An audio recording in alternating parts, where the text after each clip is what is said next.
Yes, it's just jumped with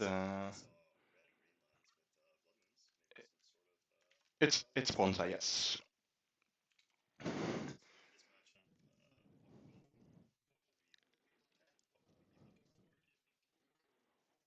Well, the an early Botman should be good, but uh, that yeah, he drew basically nothing but lands after those blood moons. Well, the one stone rain was good, but the other stone rains didn't do much anymore. And then the one Tarmogoyf took it down. I think if that tireless tracker comes down a little earlier, maybe something can happen.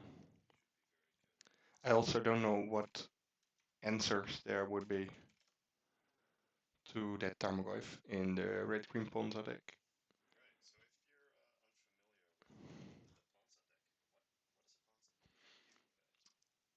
It basically just says a lot of spells to make your opponent not do anything.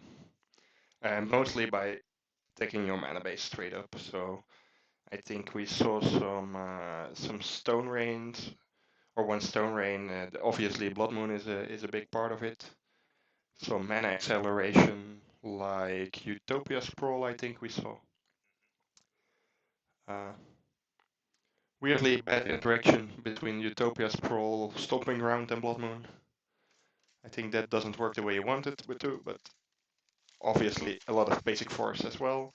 And then probably Pillage or something to attack the mana base.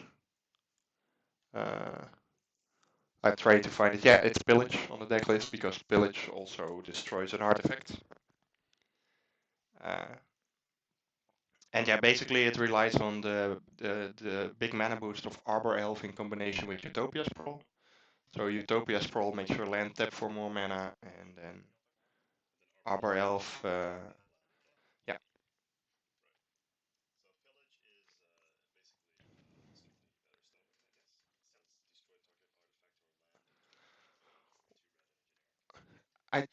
I think it's red colorless, so it's slightly more difficult to cast than Stone Rain.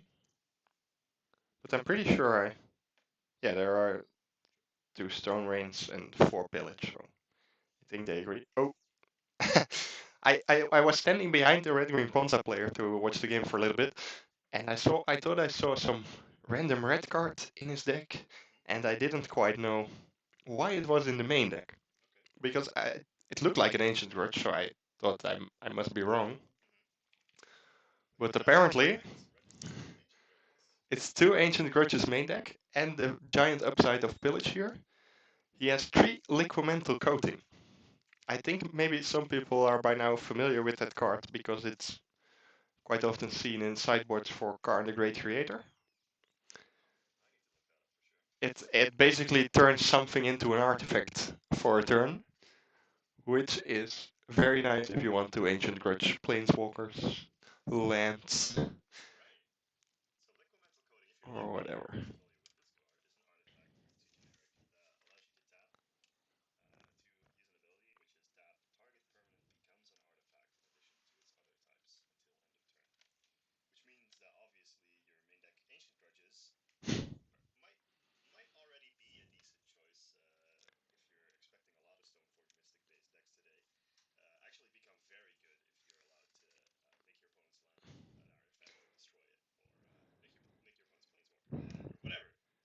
If you get instant speed double vindicate, then that would be nice.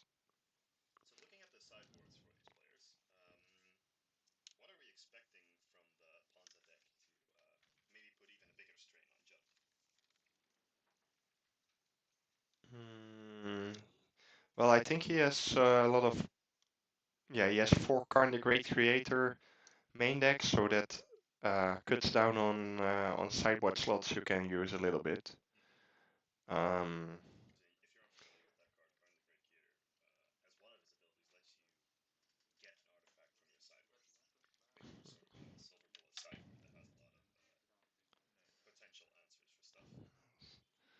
I'm mostly looking at the fourth Blood Moon an engineered explosive. Junt has a lot of 2-drops, and engineered explosives is quite good at blowing up multiple 2-drops.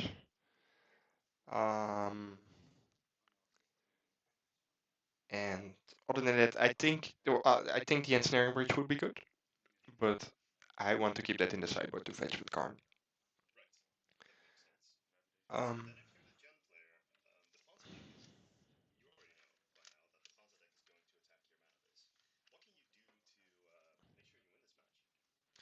well, ba- basically, if you're Junt, you just do Junt stuff. So play a discard spell on turn 1, play a threat on turn 2, and try to get there. I think if you can uh, keep mana up, he has some interaction for Blood Moon as well in the form of Assassin's Trophy. That's already in the main deck. So if you have the black green up and they cast the Blood Moon, you float the mana and kill it.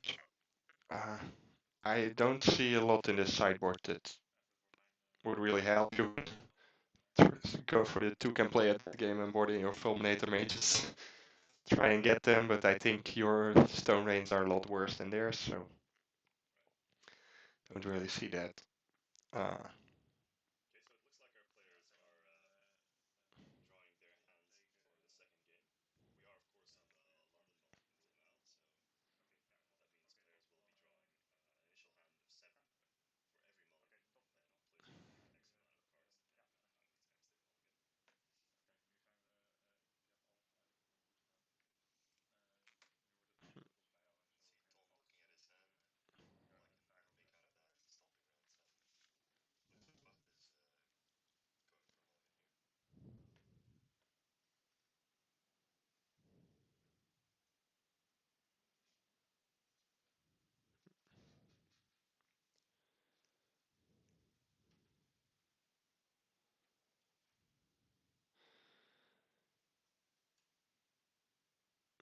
I don't see a lot of interesting stuff in the Junt list. Maybe the most surprising thing is that there are 3 Dark Confidants, which didn't used to be surprising, but I think it's a little bit of a liability with Ren and 6 and Lava Dart.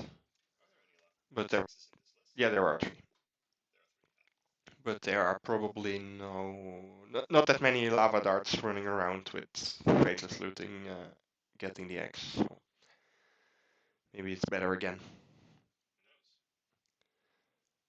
For removal, he has 4 bolts, 2 pushes, 2 trophies, 2 Kolaghan's commands, which I think its stock went up with the unban of Stoneforge Mystic.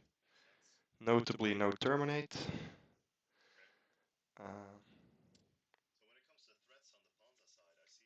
Oh, that's always the fun part.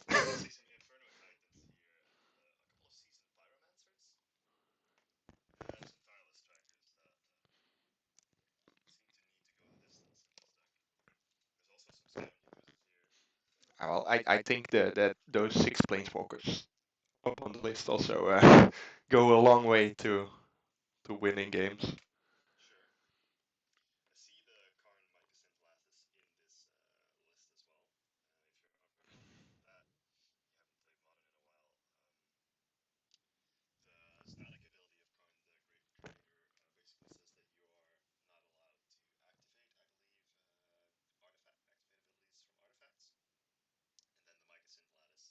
No.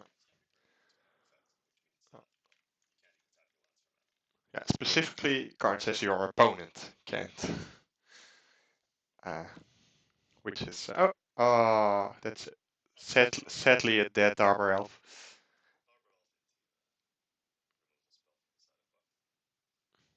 Otherwise, we could have seen 4 mana turn 2 with an.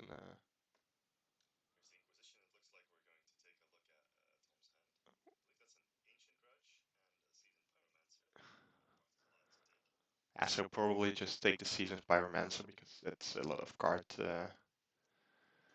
to look at. Well, I, I don't think you go technically go up a card. in hand because you discard 2 and draw 2. But yeah, it's just a great turn 3 play. And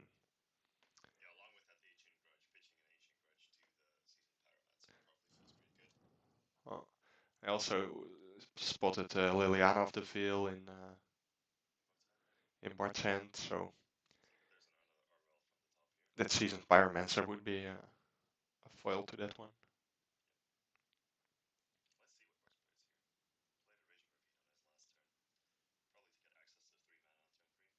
I can see a lot of land, so if you just play the Liliana and yeah, you can minus to kill the Arbor Elf first.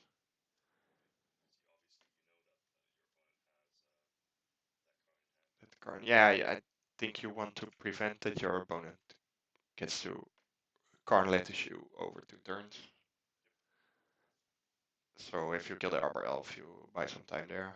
And then you can start digging up later. It's not like he has many cards in hand, but apparently there's another 3-drop. That's always good to get down early.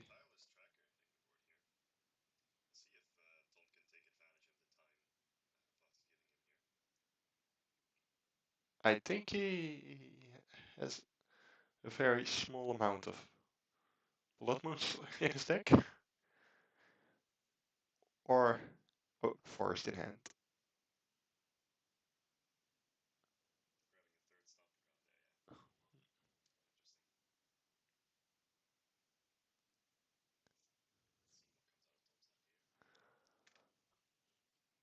Yeah, it's also if you play and minus the Karn, then and need to rely on that Arbor Elf chump blocking.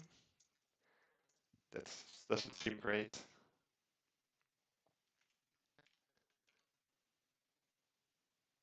Ah, there's a forest.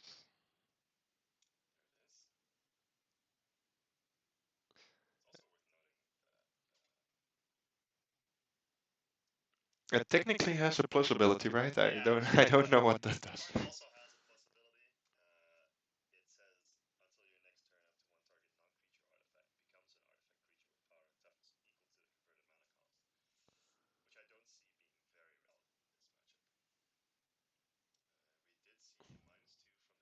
Ooh.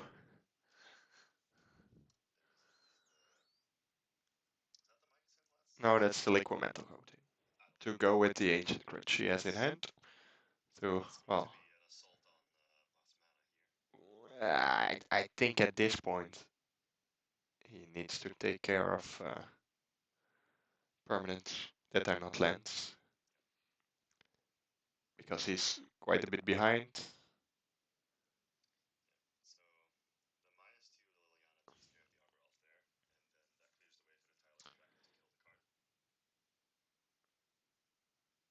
If I'm Bart, I'm cracking that fetch land. To just get the clue while you can.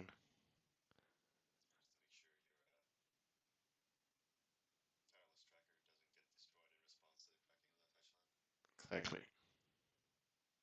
You can always respond to the coating, of course, but then if he has a bolt or something. I don't. If he has a bolt.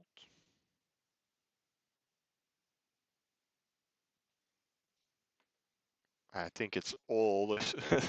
This whole list is about destroying land as much as possible. I think. Well, he has an Inferno Titan. That's kind of a lightning bolt, and those Mizzium mortars might kill a creature.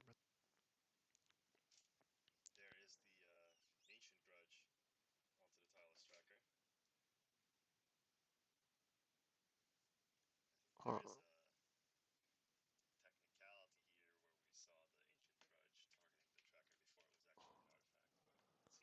I think the intent was quite clear. Unfortunately, no fifth land for Tom, with which he could have maybe destroyed the clue. It looks like a promo Inferno Titan to me, but I don't own promo cards. Yeah, this is gonna be horrible for Tom because I think Bart has Kolaghan's command. He just picked up the Liliana, so that means one card left, and then you can Kolaghan's command, destroying the coating and the last card. Then that Ancient Crutch is gonna do nothing but destroy a clue. And I think on board you're already too far behind with that Liliana and Raging Ravine. Uh,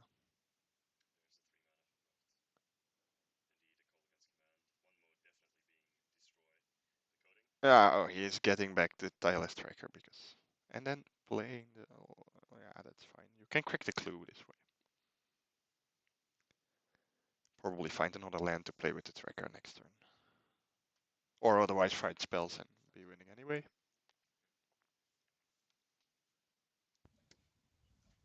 Yep. Oh, it's happening. The Liliana's dying. Liliana getting an Ancient Yes. Grudge there. It appeared my microphone was not coming through earlier. It should be now. That would have been might have been an interesting conversation. Hearing just the one side. Thank you for that comment, Untouchable, on Twitch. Here we see the tireless tracker Is it Brent? back from the grave.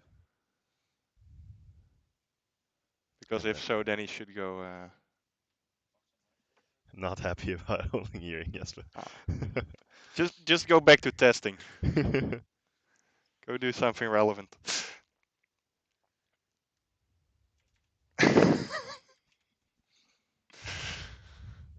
all right. That might or might not be one of my teammates for GP Gent. Is that depending on the testing of today, or? Well, it depends where this goes, and whether I'm correct with what is it, Twitch usernames.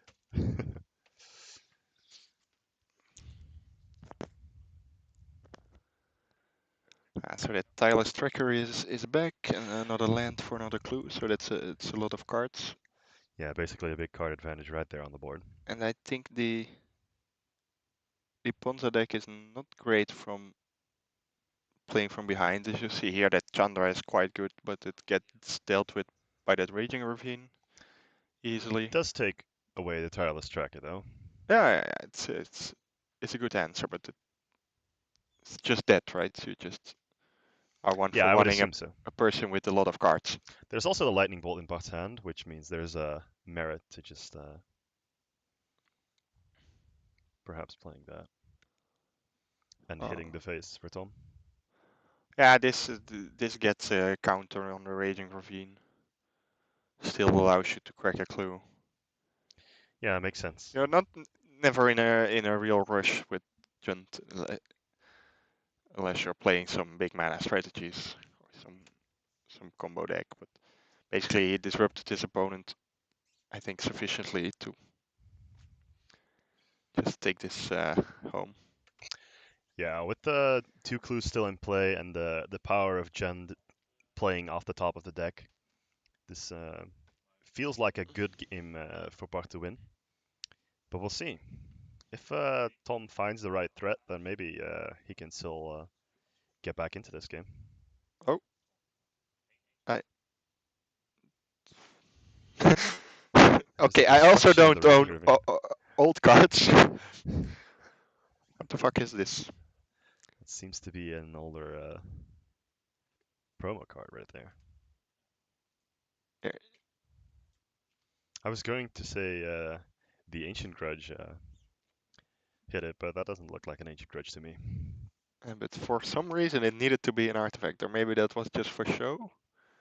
Because I would, Yeah, if it was a pillage, then yeah, would it not looks rule like out a here. village.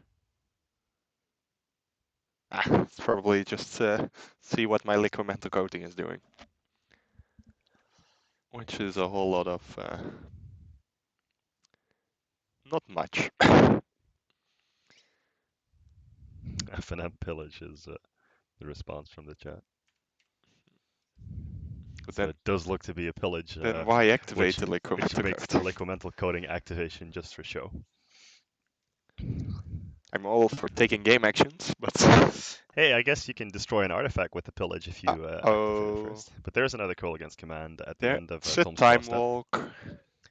which will again be returning the Tireless Tracker, it seems, and getting rid of the card in Oh Tom's yeah, hand. But not feeling very threatened by the elemental coding here. yeah, but it really only does much with the ancient grudge at this point, I think.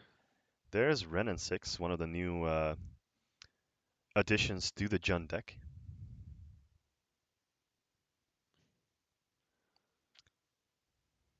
Debating what land to get back. Looks like Raging Ravine for some extra pressure. Seems like a decent choice. Looks like that's what he did. I think the debate is if you get the fetch land, then you get 2 clues and you Hmm. can immediately crack. True. But at this point, he has 4 cards in hand at Ren and 6 on the table. Oh, there is a Seasoned Pyromancer activation for. Oh, really? Village? Again? Ooh. Ancient Grudge. Do you think Bart will regret not blowing up that I mean, it does look like Liquimental coating? this is a fairly decent card to draw for Tom, right? Ancient Grudge, being able to take care of that Ren N6 and potentially in the future the Raging Ravine again, sitting behind your 2 blockers for the Tireless Tracker. I I'm think. not saying it will win you this game, but it will certainly give you some extra time. Oh, yeah. Definitely. I think it's a push on a 1-1 or something. Went off the side really quickly. Yeah, I don't think the Fatal Push is going to. Oops. Maybe you should kill the Tireless Tracker first instead of the Ren and 6. Perhaps. Because this is a lot of extra cards and then you can maybe jump if you want to, but Yeah, the question is, what are you racing in this case? And like you said earlier, the Jund deck is not in a hurry.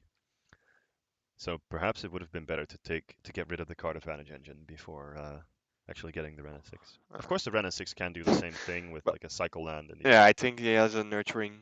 Yeah, I'm not sure. He has weird looking overrun to him, so I'm distracted. But I really have a problem with magic cards. Lots of them. But maybe there is a nurturing Nurturing peatland Peatland in play. somewhere. I don't think so. I He don't think has there. 2 in his deck at least.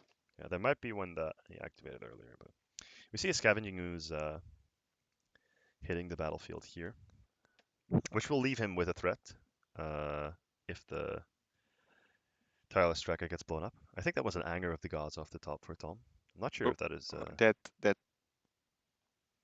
works, except for uh, those clues on the table. Yeah, so the Tireless Tracker is surviving It's the. oh no, it's I think it's Misium Mortars, not Anger of the Gods. Ah, But he is going for the greedy hope to draw a land next turn plan to overload it. But I think at that point both creatures could be out of range of an overloaded Misium Mortars. right. Because Misia Mortar's a 2 mana sorcery that deals 4 damage to a target creature you don't control, with an overload cost of 3 generic and 3 red.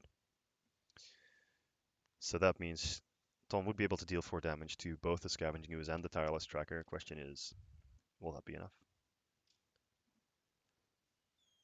I don't think we've seen the second Ancient Grudge activation yet, have you? That collective brutality prompting the concede from Tom, taking away the Mitsuya Mortars from his hand. It's probably lethal, to be honest. Ah, if he has a 12, he goes down to 10. He has that tracker and that ooze, so that's already. I think it was 7. I think you can find 3 damage from somewhere. Maybe that Raging Ravine was still in play. Yep.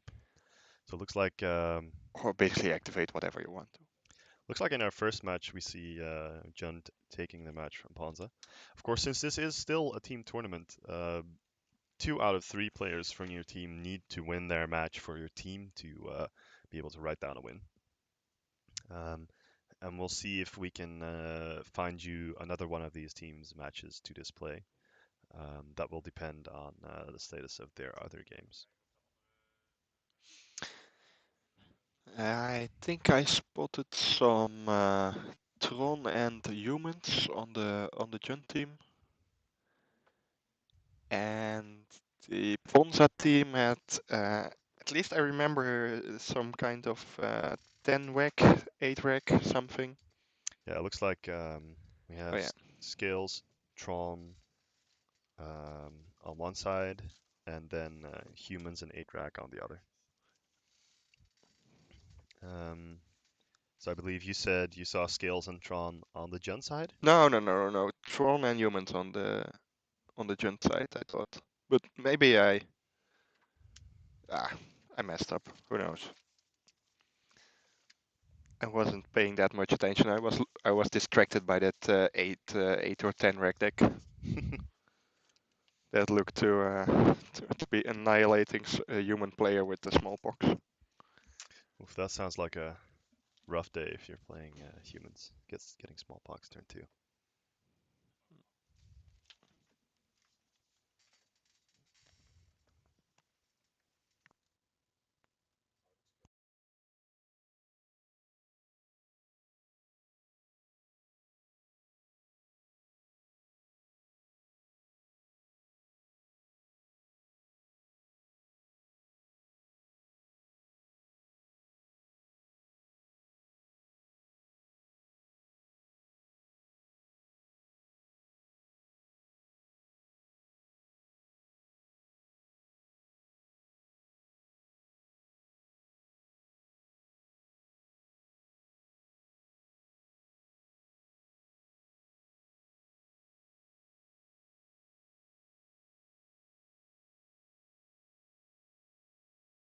Okay, so it looks like we've seen Hardened Scales beat Jun or beat Tron. Hardened Scales being on the same team as Bart here, which means that Bart's team has won 2 of their 3 matches and will be able to write down a win for their first match.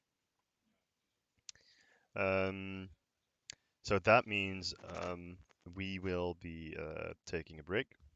We'll play some music for you in the background, and we'll be back with you when our next match starts.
right.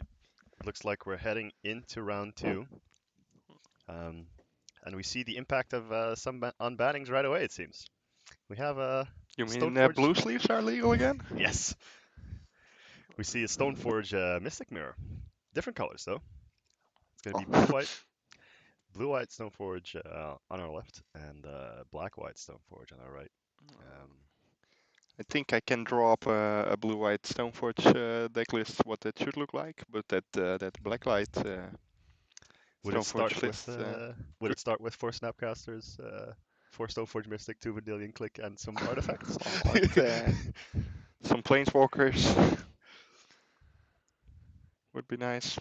I think Jace is notoriously good, like alongside Stoneforge Mystic. Stoneforge Mystic. He's always been a powerhouse in Legacy, right? But that black-white can be interesting if it leans on. It used to have an Eldrazi angle, but maybe now I it's think I see a Tide Hollow Scholar in Now's hand here. So yeah, but that's sort of ambiguous card.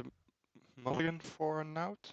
looks like it. Because Going to one keep card going to 6. the bottom and that other hand looks. Oh, oh, yo. Sort of I hope that Raymond wins.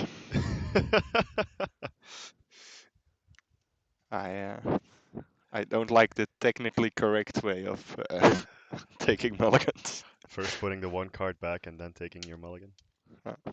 But okay, there is an interaction with serum powder where that's relevant, but there's no serum powder here. So To be fair, we don't have access to the deck list yet, so who no, but knows? then he would have exiled the serum powder, otherwise Fair it enough. won't matter. So Fair enough. Looks like Naut will be going to 5 cards here, though. Getting to take a peek at 7 again, and then having to put 2 at the bottom. yeah, probably Raymond ahead then, but I think in the MTGO league that we saw yesterday, there was a deck with blue, white, or black and white Stoneforge Mystic as well that did run the Tide Hollow Scholars, but that was an Eldrazi list. So we'll see if Naut is on the same list. yeah, we can easily check once we get the deck list. It's quite a quick check for Eldrazi Temple. Makes sense. Um, ah, he's debating 2 cards going to the bottom, and after that probably debating If he wants whether to he take a wants to mulligan. mulligan or not.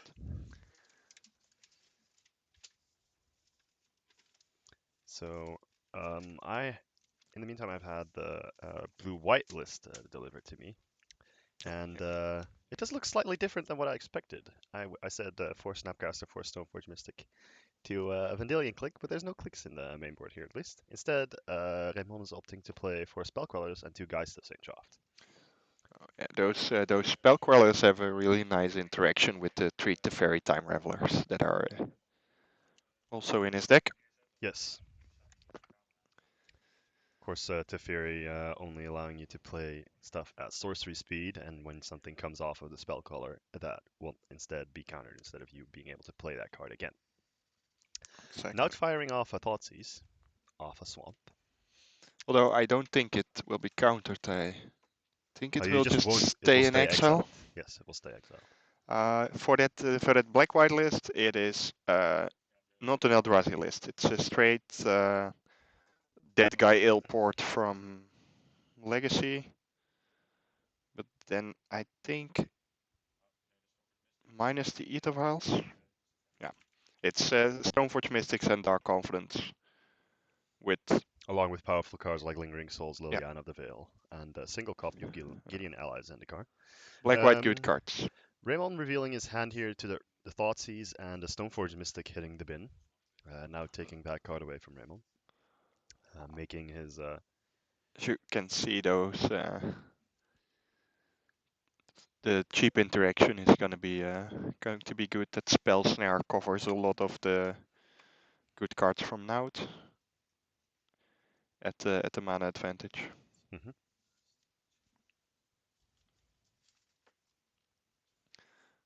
Uh,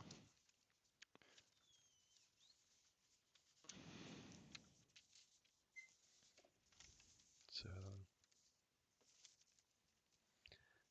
Raymond looking at his second turn, playing an island and passing back.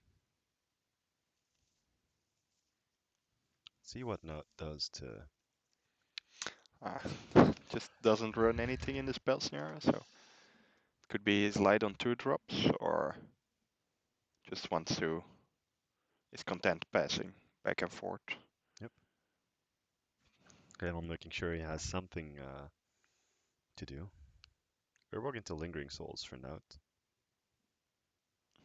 Bit of glare on the screen, but. It is a lingering soulstone. Oh, And the spell queller taking that. that's a pretty safe card to get under your spell queller. You spend your mana. It's not like going to be some kind of chain reaction if that spell queller gets killed, Mm-hmm. unlocking another removal spell and more stuff. And you get some pressure on your opponent. I think that's somewhat important for the blue-white list with Yes, looks Geist like it. of Saint Traft, and Yeah, Fairy is also better if you're already doing something. some sort of disruption, yeah. And of course, Lingering Souls is always nice to have that in exile, taking away the flashback option for now, as opposed to just regularly playing a counterspell for that. I'm on coming in for 2 here.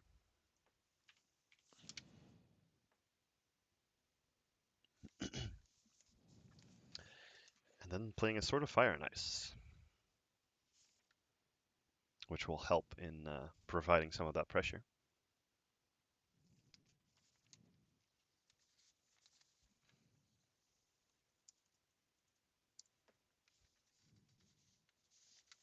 If you're unfamiliar with the cycle of swords, we're going to see plenty of them in Modern, I believe. The Sword of Fire and Ice gives creature +2/+2 and protection from red and blue. And the swords also all have an effect when they connect, which means whenever the equipped creature deals combat damage. In this case, the Sword of Fire and Ice deals 2 damage to a target, and you draw a card. Does look like I think here we're going to see the problem with equipment not because having anything to equip. Kaya's Guile killed the spell queller. Hmm. Then you just have that sword sitting in on the battlefield. Of course, once you get to pair it up with the creature, it might be good, but I think those lingering souls are a lot of blockers. I don't know why we see 3 Lingering Souls. I think the Chaos Guile also made the Might have 1/1 taken. All flyer. right. That's why we see slightly different pictures even for the spirit tokens. Oh. Maybe, or he just had those lying on the top of his pile. We're going to assume that they did that just to please us. But they would be also nice jump blockers for that sort of fire and ice. So Hmm. maybe that's not looking like the most impactful card, but these games can go long, I think. But I think for the other people on the team, Raymond is playing with the other people on his team are playing Eldrazi, Tron, and the Urza deck. Right. So the War of Invention Urza deck. Quickly checking, yeah, War of Invention. No, notably no Stoneforge Mystics. Yeah, Interesting. well, yes, Stoneforge Mystics. 4 Stoneforge Mystics. So there are Team Stoneforge Mystics. That I, seems I like kept looking up and then I saw Soda Fire and Ice. I knew what's up with that deck. And weirdly, the Eldrazi Tron deck doesn't have Stoneforge Mystic. That would be nice. Team hmm, 3 different Stoneforge Mystic. Stoneforge Mystic decks. Yeah. In the meantime, we see Naut hitting Raymond with some Lingering Souls tokens, and Raymond firing off an activation to destroy the. I think that was a Godless Shrine he destroyed. And on the other team, so that's Naut's team, they are trying to settle the debate of which Noble Hierarch deck is best Okay. with humans and spirits. No, in fact, feels bad, man. Well, yeah, people try to win, you know. I think that actually the Infect deck was good against Hogak, maybe. Yeah, it was terrible in a format with Lava Dart, though. Trust me, I tried. I also tried. I only won one match. It was against the person playing for lava darts. Ah, He also never drew a lava dart, slightly which relevant. helped. Slightly relevant, yeah. But here, yeah, what is Raymond's plan? How are you going to deal with Yeah, those lingering souls? it's interesting because with the inclusion of Stoneforge Mystic in these kind of mid-range or control decks, you do see well pretty obvious decline in the board wipe suite on that kind of deck because you don't want to be destroying your own Stoneforge Mystic or Especially if you Shadow also Sculptor. put spell quellers and Guides of Saint Trapped in, that's rough. Exactly, and without red and no access to something like an Electrolyze, Oh! This is one of the ways to do it. Batterskull though, I'm guessing the one of the best ways to do it. just saying, you know what? I'll raise your tokens. That is a very shiny germ token right there.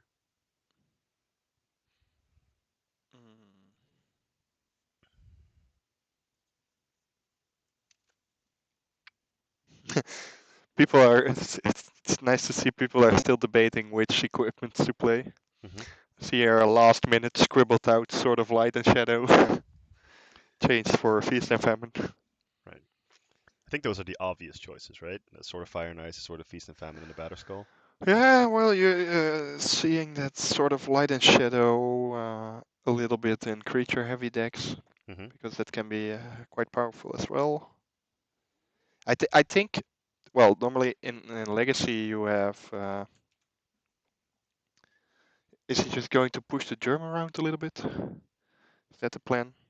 We'll see. Probably with 4 fatal pushes, but then I would just push now. I assume that's another Lingering Souls token for 3 and a flashback. So So just just deciding that more tokens will be better than trying to raise. Yeah, you can just jump that better skull maybe, or take it. yeah, or instead. I don't like taking it, especially not if they equip the swords. Then you might as well jump because that way you Yes. you lose roughly the same amount of tokens. Yes. I'm guessing the sword deals the damage. That's typical. I don't know. It doesn't matter. Now the Sword of Fire and Ice does indeed do the damage, so no lifelink from that. How unfortunate. Can't Well, help it all. no trigger anyway because obviously throw a 1/1 flyer in front. Yes. Um, but yeah, this will be an interesting race. He has jump blockers for days. If that other sword comes down, um, yeah, sort of feast and famine. So that blue-white deck has a sort of feast and famine, right? Yeah, I think basically in Legacy you sometimes just saw a better skull and a sword. Maybe more in standard. I think in standard core blade, the closest reference was always just a sort of what is it? Feast and famine and the better skull. Mm-hmm. Um, Well, this is quite interesting. Uh, Meanwhile, Gideon emblem. yeah, and that Oh, will be oh, lethal. oh, oh joy! Gideon Emblem giving +1/+1 Clearing the way basic anthem, and then with that suddenly title rose color. that's 18 damage. That's just mean. It wins though. That's still mean. So looking at the sideboards here, Ooh. taking a look at the blue-white Stoneforge deck, there's some. It has a pretty diverse sideboard as you usually see in the control kind of decks. And it does have a Supreme Verdict and a Wrath of God, um, which I wonder if they're coming in when the opponent is that heavy on the Lingering Souls. I think those might have to, even though they are not the best answer to No, I think the best answer he lingering has is souls. a Detention Sphere that I see here, which is probably the best answer in that case. If you also want to be proactive with your own creatures as a spell queller in aggressive Saint Draft. But I'm assuming they just have to come in, the Supreme Verdicts and the Wrath of Gods, because if you play a Geist of Saint Draft deck, then one of the worst cards you want to face is Lingering Souls, because they can just... Maybe those guys can just come out Yeah, I think so. because with a lot is going on the board, how are they really going to attack in? Yeah, they probably won't be very good in this Um, matchup. Although Raymond has not seen Naut's Lilianas of the Veil yet, which are also a very clean answer to the Guys of St. Draft. Ooh, yeah. I That assume that. those cards are going to be good anyway. Mhm. Oh, maybe I don't know how difficult it is to reverse engineer your opponent's deck list in such an early meta game. I think for the black-white deck especially, you have a lot of options to just put in there. So Yeah, maybe without seeing Eldrazi maybe though. he expects them, maybe he doesn't. Yeah, without seeing Eldrazi though, I think you always put them on Liliana of the Veil, don't you? Yeah, but how many cards did you really see? True. Okay, that Gideon was a bit basically well the lingering souls might It could still be like some sort of give it away, and I think that there was also an Urbok, Tomb of Yakmot. yes, that was. So those cards might indicate a more heavy black commitment, Mhm. and True. maybe you expect them, but we'll see. Yeah, Think that makes sense. Naut has another sword in his sideboard. Uh, Sword, Sword of Sinew, Sinew and and Steel. I Steel. think that's for the Stoneforge Mystic Mirror. I think that blows up planeswalkers and artifacts or something. Gives protection from black and red. Yes, you are completely correct. So Protection from black and I red, did my research when and it does blow off artifact or a planeswalker. just look at every equipment, including Leon and Bola, which is probably not quite good enough or playable at all. Just maybe. Just maybe. Yeah, now it actually has the better sideboard card against Lingering Souls. The Plague Engineer. Yeah, that Plague Engineer, but I don't expect it to do much against There's the an blue-white unfamiliar deck. card for me there, the Winds of Abaddon. Oh, that's a new path to exile for Manamore with some overload for 6 or something.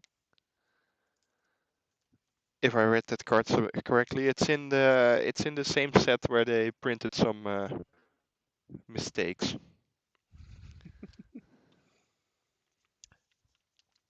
Yep, that's correct. It has about load of text, but Well, basically the it does the, that. the gist is indeed Path of Exile with Overload for Amana more. Oop. Yeah, well, now it is an extra Gideon that I can see coming in, and that sword. And don't know if at that point you need to swap out another piece of equipment or you Maybe. just play 4. I think you're supposed to have 3 equipments in your deck at basically always, because you want your Stoneforge Mystics to stay good. Yeah, maybe the Sword of Feast and Famine is not the best sword in this matchup specifically if you're on Uh, the black and white deck. yeah, it's better from the blue-white deck because Yeah, you get to do something and keep your mana up for yeah, counter spells and stuff. then the black-white deck doesn't have that much instant speed interaction, basically cheap removal. But the discard is really powerful. So That is true. The discard and is very powerful against it. also I like the protection from black, but you also get that if you swap it for the sideboard sword Hmm. because It's black and red. yeah, but better skills facing off is really nice if you can get around that one. True. Germs facing off you can then Yeah, put it on a white card and it's different. But fair enough. Would you consider boarding out the Batterskull? oh no, I think the better skill is great. Yeah, just because of the amount of tempo you can get if you go Stoneforge activate to deploy the Batterskull, I guess. Yeah, it's just a big life swing, and Yeah. both players don't really have removal for the battle skill per se. No, besides the sword that we talked about, And which you can obviously get with the Stoneforge there is Mystic. an anguished unmaking in one of the sideboards. So I'll let you guess which one. Yeah, and the detention sphere, I guess, can technically take it out from Yeah, the yeah. So Stoneblade deck as well. actually more expecting Stoneforge decks to show up with extra battle skills maybe, Hmm. or just one in the sideboard for matchups where it does get dealt with because sometimes it's just the best thing to be doing. Right. I mean, it's a fairly straightforward, effective plan, right? Hit you for 4, gain 4. It's a pretty big swing. it is nice to lean on. So going into game two, uh, the black deck won this first game, the black and white Stoneforge deck on your right. So you'll see blue white on the play here. What is Raymond's plan going to be for this game? Do you think? Turn to Stoneforge Mystic. Yeah, I think that is always the plan, but yeah, I think he started out okay-ish.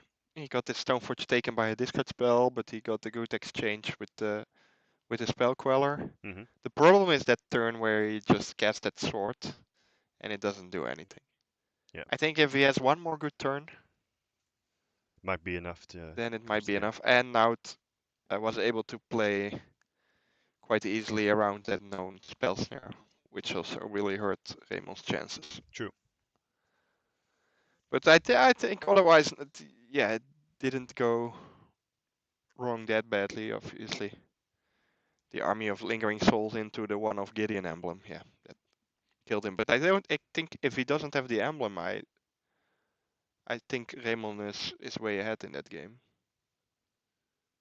Basically, just got stolen out from under him. Of course, if you can push Yeah, maybe. the germ, then you can also buy some time. Maybe. I think if you have like 8 Lingering Souls tokens or 9 Lingering Souls tokens against you, you can afford to lose one every turn, and just, I mean, Yeah, you but still get it you're for. not dealing damage either. So Well, first turn you do 4, then you do 3, then you do 2, then you do 1. yeah, yeah. Well, but with the sword, it's like True. Yeah, with the sword it's a lot faster. So Inquisition ah, revealing Raymond's hand here. The Wrath of God did come in.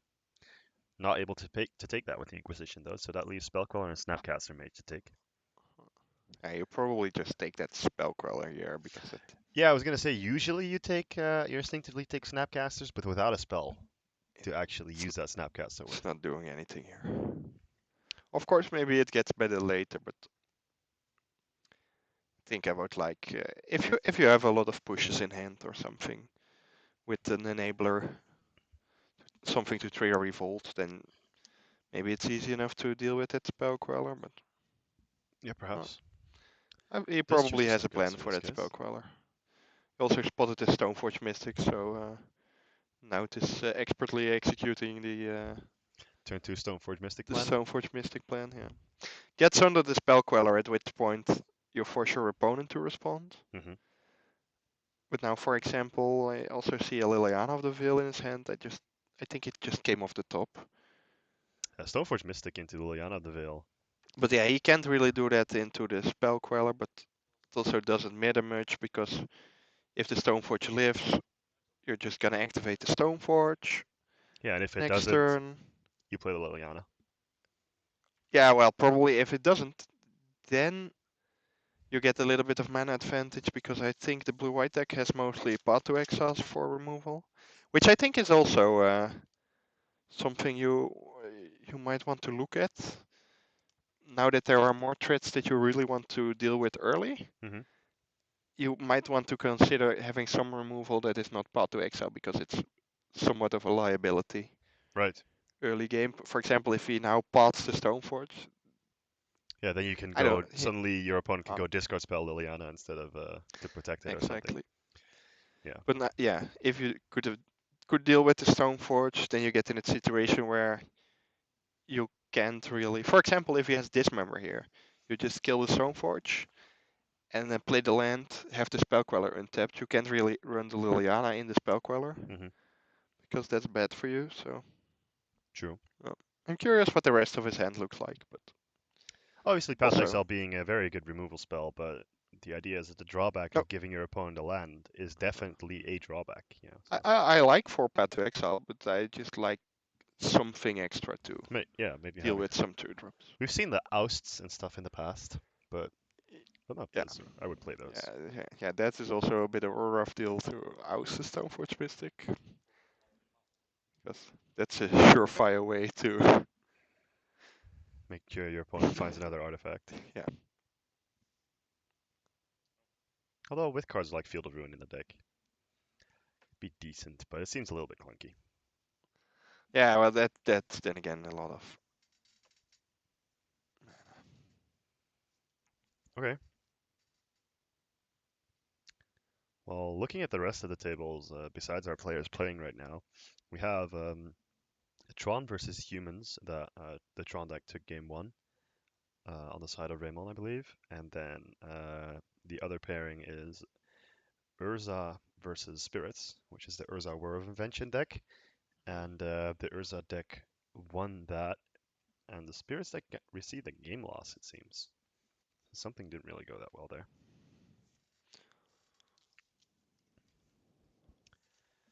Right now, though, we see, I believe it's Nut's turn right now, and we see him debating what to do. No, Did he pass already? I think so. I think Raymond is fetching. Yeah. Oh, my bad. Now just did play land pass and we're planning on end step better scroll. Right. Raymond can rot here, but it deals with the Stoneforge Mystic. And then now it can Do you pick still and put the Batter Skull in play if they rot? yeah. Well, then obviously you're intent on equipping it on some other creatures. You can also just keep it in hand, but I know he has the Liliana, so you need to see. Maybe that's a reason for putting it in. Obviously the germ will die, you have no way Yeah, yeah, yeah. to. You can't save the gem. Looks like he is content just letting the Stoneforge Mystic die without the activation, though, which might not be the best play when it comes to using your mana, but It depends a little bit on theoretically you use the 2 mana now, mhm, but then you're paying 5 to equip probably, true, or playing 5 to play it and get the germ with it. It's true. probably a lot sooner. The only thing I worry about is how many cards you have with that Liliana, but I think he has about, yeah, more than enough cards. He's like a pretty full hand. Liliana onto an empty board is pretty much always a good idea, right? Yeah, I like that. I don't know how many cards Raymond has left, but it can be that many. You The might way he's want to shuffling respect, it, it's two.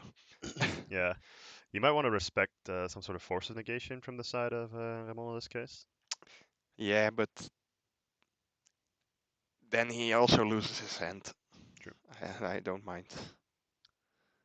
Playing the land tap there, the Shambling Vents, and there we see the Liliana Uh, Deville, if he discards Lingering Souls here, that's mid-range heaven. the Dream. So yeah, I'm thinking here. He has 3 cards apparently. Yeah, okay. If you have Force of Negation, it's a snap force, but I think he's just debating which card to throw away.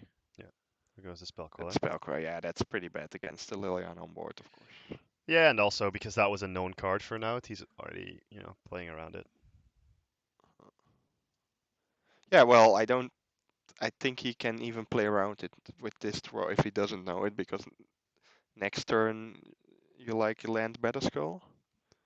This is one of the ways to swing this game. Jace the Mind Sculptor. Probably the best. Ooh, the one of Jace the Mind Sculptor. So it's a battle of one of planeswalkers this match. I think we We had four we saw that Lilianas though. Gideon steal Ah, game one. yes, true. Battle of the And, One-Offs. I think if you're an out though, you don't expect this to be a one-off, do you? uh, I don't know how many chases you can reasonably play. I don't think it's a 4 off, No, I don't think so either. but 2 or 3 copies I would see more than one. But then again, this blue-white Stoneforge deck is very creature focused Hmm. to go with the equipment. True. Um, so then you just have less room for chase. Getting the Flooded Strand out with adjacent play is obviously huge as well. If you've never played with Jace the Mind Sculptor or are pretty new to Modern, or you've never played like a format with Legacy where Brainstorm is legal, usually those cards really shine when you have fetch lands to shuffle away your bad cards. So obviously, if you play Brainstorm or activate Jace's ability to Brainstorm, then you get to draw 3 and you get to you need to put 2 back. Without the shuffle effect, you'll be drawing those cards, but you know, with the shuffle effect, it's basically strictly better looting. We see the Shambling Vent hitting the Jace here, which makes sense. Want to get rid of that as soon as possible. And the uptick from the Liliana, discarding an island. And I'm not sure what that card below is with the glare. I think I saw a Fatal Push, but I'm not 100% sure. And that could make sense on promo art. So now chose here not to deploy the Battle Skull, but instead pressure the Jace with the Shambling Vent. Yeah, of course, if you do deploy the Battle Skull here, then well, Yeah, you at least give Raymond the option to just bounce the germ with the Jace, and yeah, that sets you back a long time. Also, this turn is not that powerful, but at least you still have that Liliana ticking up. It's now on 5 loyalty, so it can't be one-shotted by the Celestial Colonnade. exactly. And with the Field of Ruin being out of the way, this is also probably one of the better turns to activate that Shambling Vent, because you might not get the chance to in the future again. Oh, that is a bit of a problem because the Jace on 1 is still perfectly fine, of Yep, course. It doesn't does really care. it it has an ultimate that will win you the game. But Yeah. the quicker way to get there is to just brainstorm a bunch. Yeah, brainstorming twice or thrice is just about as good, some people would say.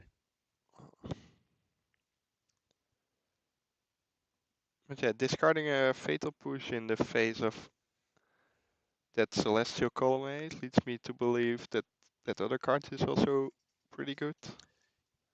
Yeah, Because at some point Raymond needs to we did get that confirmed, by the way. The card that was discarded was in fact a Fatal Push. pressure that Liliana. And we see that in the Tron Humans matchup on the side of Raymond and Out, the human player tied it up, so it's 1-1 there.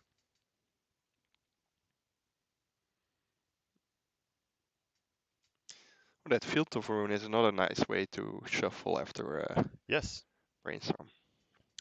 doesn't even need it though, just draws another Flooded Strand. I'm probably going to activate that. Oh well, you can just keep it up for now and force now to commit to the Shambling Vent. Mm-hmm. But yeah, probably. Then you just don't do it because it doesn't make sense. No, I doubt that as well. This is a very glary card. It's a Stoneforge Mystic. Stoneforge Mystic.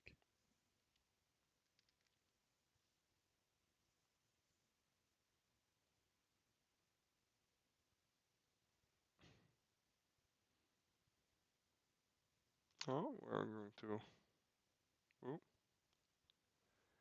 This is interesting Possible net timing. positive. Oh, Yeah, oh, oh. This is. Please be cryptic command. I just want to see a cryptic command. Reset that Liliana for a bit. Counter that Stoneforge. Yeah, it's going to happen. yeah. With the fetch there and the Jason play, leads us to believe that Raymond will actually use all of his 4 mana on this turn, and the obvious choice then would be a Cryptic Command. Then you get to counter that Stoneforge Mystic. That probably means from what we deduced last turn that Naut is going to lose a real card as well if he wants to take that Liliana up. Mm-hmm. Does he still have double black to put it down? He probably has a mana floating also from that Shambling Vent that's Yes, dying. So I would suspect he does. don't know what that thing under the 2 planes is.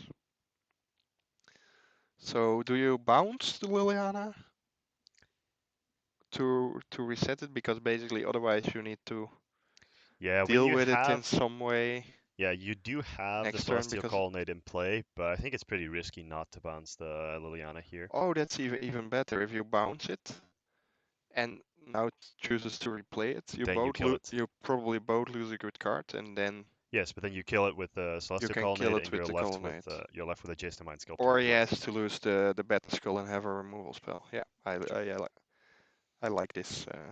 This is a pretty big swing, I think. So with the one floating mana from the Shambling Vent that Is was destroyed, pays an additional 2 for the Liliana, and does take it up. oh, using. And there's another fatal Okay, push so he with the spell. values the Beta Skull over the Liliana at this point Yes, looks like it. because Ramon can now just, well, basically do whatever. Maybe there is some merit to actually Fate Face Seal this sealing. turn. Yes, I would face seal my Just, opponent here, I think. just I would Fate Seal myself, Ha! just to scry. Because I like the card selection element, but that gives you some extra counters that you could use to bounce the German, Fair. basically by 15 turns. Well, with this known information, I would like to fate seal my opponent. It obviously depends on what you just drew, but having all known information as a in your control when you're playing control is pretty nice. Oh, I don't There's a Teferi though, not particularly like Rimon saying he could this deal with this plan. Liliana. Yeah, but it was just so clean to deal with it this turn. True, because you'll invest another turn when you do it now. Down comes the Battle And Skull. it's not like your opponent had anything because that's Oh, you had all the info. uh, I think that's what's it? Prismatic Vista? Is that the one? yes, it Fetches fetches a basic. basics only because well, I think he's playing it in addition to his flooded strands. Oh, he's playing one. He also Interesting. has Misty, so it's just a fifth flooded strand, sort of, kind of. You want to fetch a lot of basics with the blue-white deck anyway. So now you can obviously just bounce the Beta Skull again, or the Liliana, or whatever you feel like. Or, or you bounce the Germ. That also works. Maybe that's better because then you force it, then they can't really. Hmm. But you could have done that next turn. I Never think have to worry about the Liliana again. true. But he probably has a plan. Oh, There's the well, Stoneforge Mystic. Pretty good plan. yeah. Then again, if you're brainstorming every turn, it doesn't matter much what you do with it, right? You just play your cards. You will eventually find a way to There's a sword. I believe that's a sword of feast and famine. overpower your opponent. Yeah. So that's gonna be nice. I would just put that in play and equip it really, or at least Yeah, you have at one least card, put it right? in play because Well, maybe you want to keep up the field of ruin for something. Yeah, the shuffle effect. yeah, okay, but you have enough mana for that. But I basically, oh Oh, that is a very clean answer to the Liliana Deville. yeah, now it Now agrees. it Now, agrees. now that's seen enough. I think there is merit also to just play both your cards, ignore the Liliana for one more turn, kill it next turn because you have the Teferi hmm in play that locks out instants, and you can just equip the Colonnade with the sword to deal with the Liliana, Yep. and then you have dealt with the Beta Skull already with the Detention Sphere. But then again, at this point, everything works, right? Yep. Yeah, So and many times at tournaments you'll see that the Jace the Mind Sculptor, whatever combination with that sort of threat, will prompt a concede from your opponent unless they, or it's game maybe, three.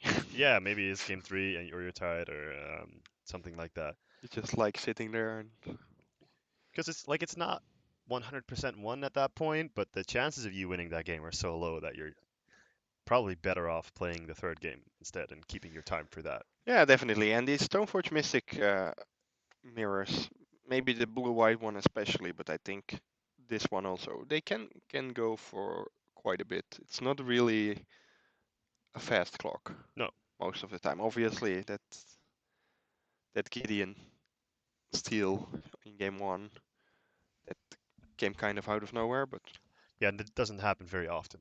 otherwise, still that game also was quite a grindy affair, I think.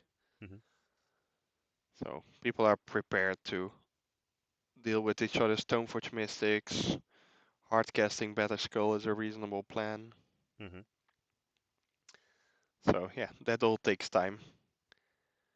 And then racing Battle Skull is hard. Yep. So Unless you have your own.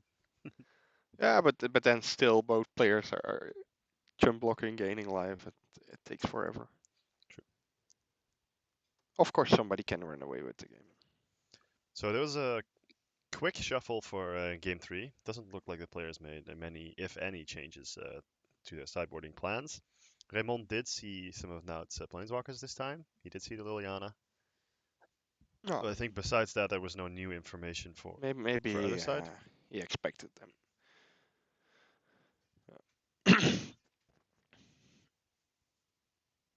I don't know. Did the now second Stoneforge Mystic didn't resolve, so he didn't get to see what other equipment would be in Naut's deck. Mm-hmm. So maybe that sort of sinew and steel can still be a surprise. I think Naut has kept and Raymond is going to Mulliganing it 6. looks like that, yeah. Uh, Raymond does not have the sort of sinew and steel either, so may very well not be very I think that's a new card, right? focused Yeah. on that card, yeah. Yeah, and it used to be that you played Manrike Guzari or something, some horrible Kamigawa card that lets you destroy equipment for the Stoneforge Mystic Mirrors. But we're off to the races. No spell snare for Title Scholar means we get to see cards again. Ooh, that's it's a slow one. I think he's breathing a sigh of relief that this is a Scholar, not a Stoneforge. Mm-hmm. Because at that point you're immediately under the gun. But you also see another a Stoneforge lurking in And now sand. Naut's hand, so he's clearing the way with this Scholar. Which makes sense, right? Yeah, You've seen Spell Snare game one, so you don't want to just run your Stoneforge into that. yeah. If you trade this for spell snare, obviously don't get to do it too, but you're You also still get where to you play want to your be. yeah. You also get to play your Stoneforge next turn. So Uh, well, I think Ramon needs to draw something to do before those cryptics. Otherwise, he's under some real pressure. yeah, looks like it. Don't actually know if Naut wants to go for Stoneforge here.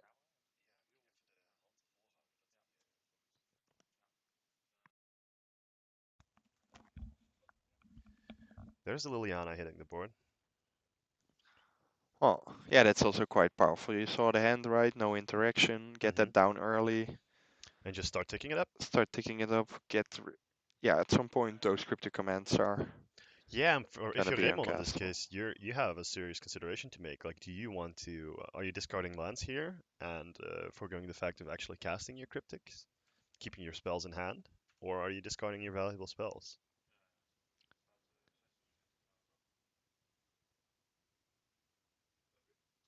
Because with a spell coil being removed, there's two known cryptics for Naut in Raymond's hand. I mean, both of these players know that that's a powerful card, obviously, and Naut is trying his hardest to keep Raymond off of casting that. We might have to see Field of Ruin activation for the third blue for Raymond here. Obviously, at some point during Naut's turn, but instead there's a Teferi. Bouncing the Tide Hollow Scholar and getting a spell color back. Yeah, or if you bounce the Liliana, then the Title Scholar just has an easy attack on your Teferi, and you didn't gain much. Now at least, if now it wants to deal with the Teferi, which honestly I don't think he has to. He would have to fire up the Shambling Vent. Yeah, but getting another Tide Hollow Scholar activation in here might be Ah, something but to consider. well, you get the same thing back, or you get the Cryptic now because that Spell Queller is a bit covered by that Liliana. But Mm-hmm.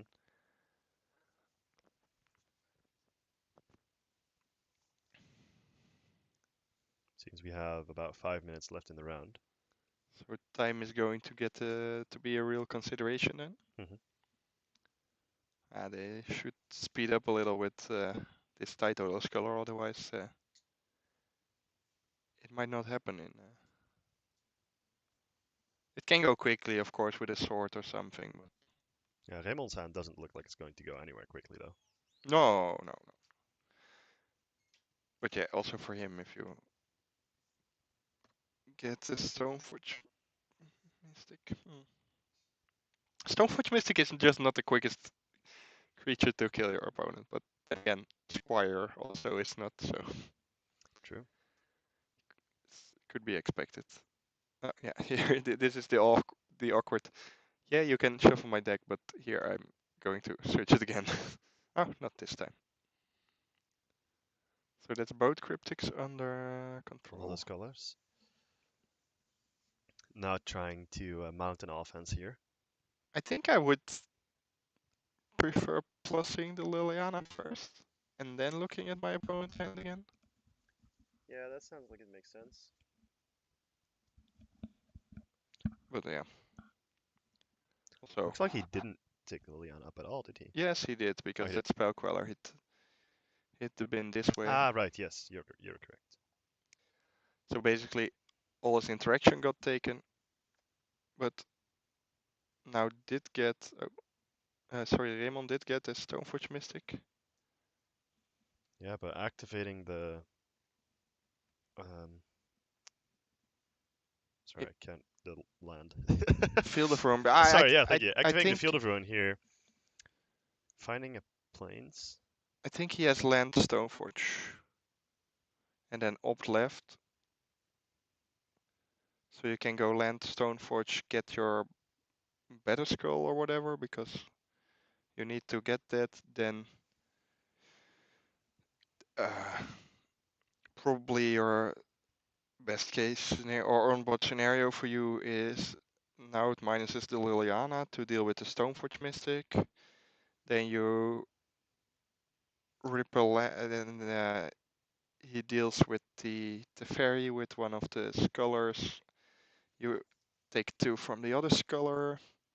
You ripple land to play Better Skull, but that also doesn't do much. So, but yeah, you need to get those cards out of your hand because otherwise the The Liliana's going Liliana to is just have going them. to take them. Yes. Oh, I where? actually see an attack towards Raymond, I believe. Now feeling confident that he can deal with that. Well, Oh, they're both towards the Teferi. that means you can take up the Liliana and then have it on 6, which makes it the real threat. Ah, so it seems that the attack was split.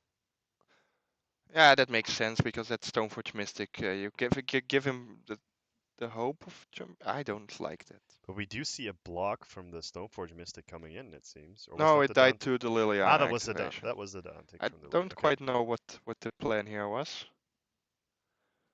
Or oh, it's sort of fire and ice, so no respect for that better skill. But then again, you can just deal with the germ. Yeah, and then And see, this is the way. So you rip a sword of some fashion and then just kill your opponent in 2 turns. Basically, if time is called, you have enough turns to still get your opponent dead. yep, players moving up the pace right now. Ah, They have 2 minutes extra, so have a little bit of time. Looks like with this though, that means you equip the Stoneforge Mystic because you just diversify your threats that are good. hmm And I think this is Raymond's last draw step, and he needs to find a Wrath of God or some sorts. rather have got the board. But even then, you're The Liliana's going to tick up, and you're going to facing face the down a Liliana ultimacy. Liliana, probably no manlands, and then the equipment. So maybe that's not enough to kill you in time. But any creature will be a lethal threat with that sort of fire and ice. So True. if you need to top deck and are not in a great spot after, then yeah. Your chances of winning the match are slim. Of course, you can chain cryptic commands to buy time, True. but There's a that batter skull. that doesn't do it. I think that just That loses the game. yeah. And there's the handshake. So the -2 making Raymond sacrifice the germ, and then obviously the attackers in the form of Tide Hollow Scholar and the Stoneforge Mystic with a Sword of Fire and Ice just take you out. Mhm. So black-white Stoneforge is better than blue-white Stoneforge. Black White Stoneforge beat Blue White Stoneforge. Different story.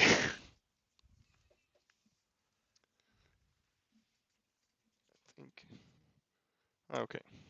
So it looks like now its teammate on the humans deck beat Tron, and that means Naut and his team will chalk down their second win of the day. I believe today we'll be playing 5 rounds of Swiss with a cutoff to top 4, which means we will have 3 more rounds of Team Modern for you. Um, They and got you'll have to make the game loss not matter, so that's nice for them. true. That is true. Some sort of ruling happened before there where one of Naut's teammates got a game loss, and in the end, they ended up his teammates ended up making up for it, which is always a good thing in team tournaments. That is the plan, right? I lose, you guys Huh. win, and then we go to the next round. Getting Oh, getting that can carried. happen to anyone. Most of the time, somebody forgets to write something down, or maybe writes down the wrong card. Only 59 cards, 16 card sideboards. Anything can happen that leads to some sort of that sort of game loss at a competitive level. Um, I'm glad you guys enjoyed watching that match. We see a comment that says there was a lot more interaction compared to the last format. I think that when you look at the bannings that Wizards of the Coast did, it is it did it does push Modern towards a more interactive format where the games start at turn 3-4 compared to where they ended turn 3-4 before. Oh, that makes sense. I think that's a lot of fun for the format. There's obviously when there's bannings or unbannings, there will always be a divide among people that maybe really liked a certain card, played a certain card. There's always people. There's always the stories of people that just bought a deck with Fateless Looting and then Fateless Oh, Looting got banned. And you're like, but I but think all in all, this could be a very good thing for the modern format. that's the thing. If you, it's not like you pick a really safe card, right? If you want to be safe, then you shouldn't pick a card as busted as Fateless Looting to rely on. True, true. Well, I think we're going to take another short break. We'll play some more music for you guys, and we'll show when our next match is going to start as soon as we get that information on the screen. Um, so yeah, I think that was it for now, and we'll see you in a little bit.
All right, welcome back.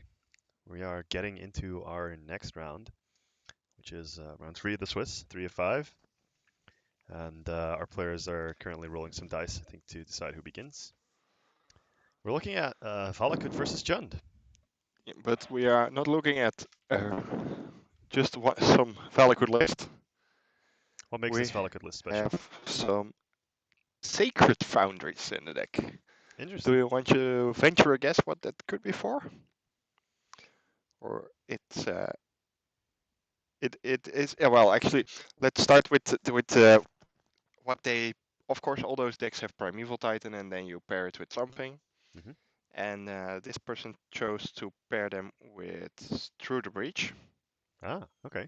Basic, basically, it speeds up your Titan for a turn, right, to get to attack immediately. Hmm. And some other things we got with that are 2 copies of Nahiri, the Harbinger, Interesting. which Interesting. pairs nicely with the Emrakul the Ainstorm. That would be a nice alternative. Yeah, Emrakul the Ainstorm. That would be a nice alternative to Through the Breach your opponent into oblivion. Right. So, So hopefully we'll see some explosive yeah, nonsense.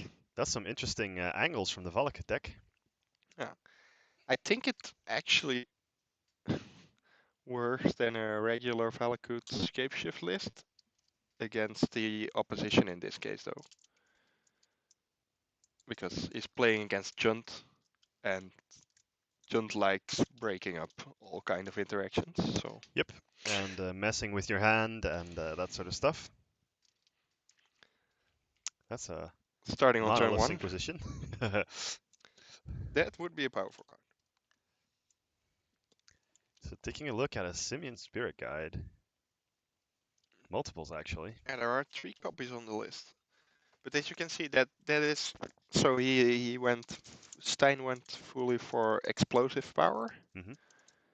But I think in games like this, if you just have lands, you will eventually win. And here, that's not quite happening No, because it doesn't look this like it. is basically a 2-card hand. Hmm. Although land with a Where fetch land and a Ren and 6, you can basically keep yeah all that, right? yeah, but it's a 2-card hand, and it's pretty bad against that Inquisition. I was going to say, yeah, the obvious choice would probably be the Ren and 6 to make that hand that much weaker. Ren and 6 allowing you to keep that sort of hands where you have land, any sort of fetch land and a Ren and 6. But without the Ren and 6, that 2-land hand suddenly looks a lot weaker. And if you have a what is it? He's playing a lot of ramp though. Probably playing the apes instead of lands or something. Might be. Because I see 4 Search for Tomorrow, 4 Sakura Tribe Elders, and 2 Fartseek. I think that's about it. Right. What you would expect for ramp. There's one escape shift in the deck as well. Yeah, it's nice to have a oops I win button, I guess. True. There's also Jesse, one Woodfall Primus, which could be nice. interesting. Jesse playing a very nice version of the Jund deck, it seems, with all kinds of fancy shiny lands. Well, Beautiful box topper Raging Ravine there. let's agree to disagree. It's I okay. You can't always be right. Yes. no, but if you're well, as I think for us it would be nice if Magic cards had one artwork. True. Just to make that gambling game. Yeah, because I assume that's a blood crypt, but I'm not 100% sure. Oh, yes. So There's a see Sakura tribe see though. here, I think he got some lands for those apes, but here it's kind of messing with him. Also, I don't know where this is coming from. I Bolt the think. Tribe Elder. Yeah, interesting. Maybe Is it? you want to force him to get it off the table. Oh well, yeah. And then you can okay, you get in with the Bloodbraid Elf anyway. That's fair. But Making yeah, room for the Bloodblade Elf to come in. what if you hit the Fatal Push with the Bloodbraid Elf or something? Huh? I would enjoy Balding Face, I think, if you trade it for 3 damage anyway. And let's see a Titan! tapped and attacking. See where it goes. Stein is thinking a lot, but I think it's just going to happen. Yeah. There's a Valakut. And come two apes, and there's the Titan. So the plan is to get to 5 mountains, and from there on get 2 mountains each. Oh no, it's 4 mountains and then 2 mountains each. Does that deal the damage? It's if you have at least 5 other mountains, Oh, okay, yeah, then the Valakut starts doing damage. but you want the mountains to enter together. Then it's oh, this is just lethal. This 18. Yep. Two That Valakuts. yeah. So we saw all those nice. I think he could have gotten a sacred foundry to entertain us, but he probably just wants to hide that information from his Yes. opponent. Not showing your opponent everything game one Yeah. can be a very prominent threat game two. Yeah. Where, So Jesse, I think, would have had a nice matchup playing against some sort of creature deck, but this yeah, maybe a little bit one more. Inquisition When you go Bloodbraid wasn't good Elf, enough to. yeah, when you go Bloodbraid Elf and the shields go down, there's just that risk if you play. I mean, you've seen the Well, two apes, yeah, there so are also no real shields to mention, right? Yeah, no, true, but I mean, what do you do against against the Titan? You can trophy it, true. but Or you can trophy the Valakut, maybe. that's about That it. doesn't really do anything. You can trophy the Yeah, first Valakut in that case, but yeah, but then you give him the extra mountain. which is 3 instead of like 9. Yeah, but then with the Titan, you just get the 2 Valakuts anyway, so it's the True, same thing. true, that makes sense. Again, I believe. Yeah, you're right here. Blowing up lands that give them lands back, it's usually not a winning strategy against Valakut. Makes sense. So we see both players sideboarding right now. Looking at the Jund board, there's some Fulminator Mages in there, some Leyline of the Voids. Alpine Moon might be a good card to bring in as well. Oh, yes. Then I think that's about it. Collective Brutalities might be worth considering, but I don't That think you'd actually board them in. could be good enough as an additional. Because of the Through the Breach variant, maybe there are enough spells Yeah, maybe you take out that like you get to the take. bolts or something. Yeah, he has 4 bolts, and then I think the brutalities would be an upgrade for the lightning bolts, but who knows? Yeah, those don't seem great, and those pushes seem even worse. True. Maybe you want to keep that pulse because it kills Titan, clearly. Yeah, I don't perhaps. particularly enjoy those Kolaghan's commands either. Of And those course. ley lines are obviously decent as well. Getting Yes, to make sure the Valakut triggers don't go to your face. I think that's the Oh, wrong sorry, ley this is the line. ley line of the void. Yeah, you're right. You're right. Ah, so both players are still respecting the The graveyard graveyard strategies. Yeah. because what is it? Stein also has 2 rest in peace. Interesting. It's a little bit less than the 6 to 7 copies of Graveyard Hate we saw before the bannings, but True. still some cards there. Yeah, and he has some. Maybe you want to anticipate to keep some removal in against cards like Tireless Tracker and stuff from the Yeah. sideboard.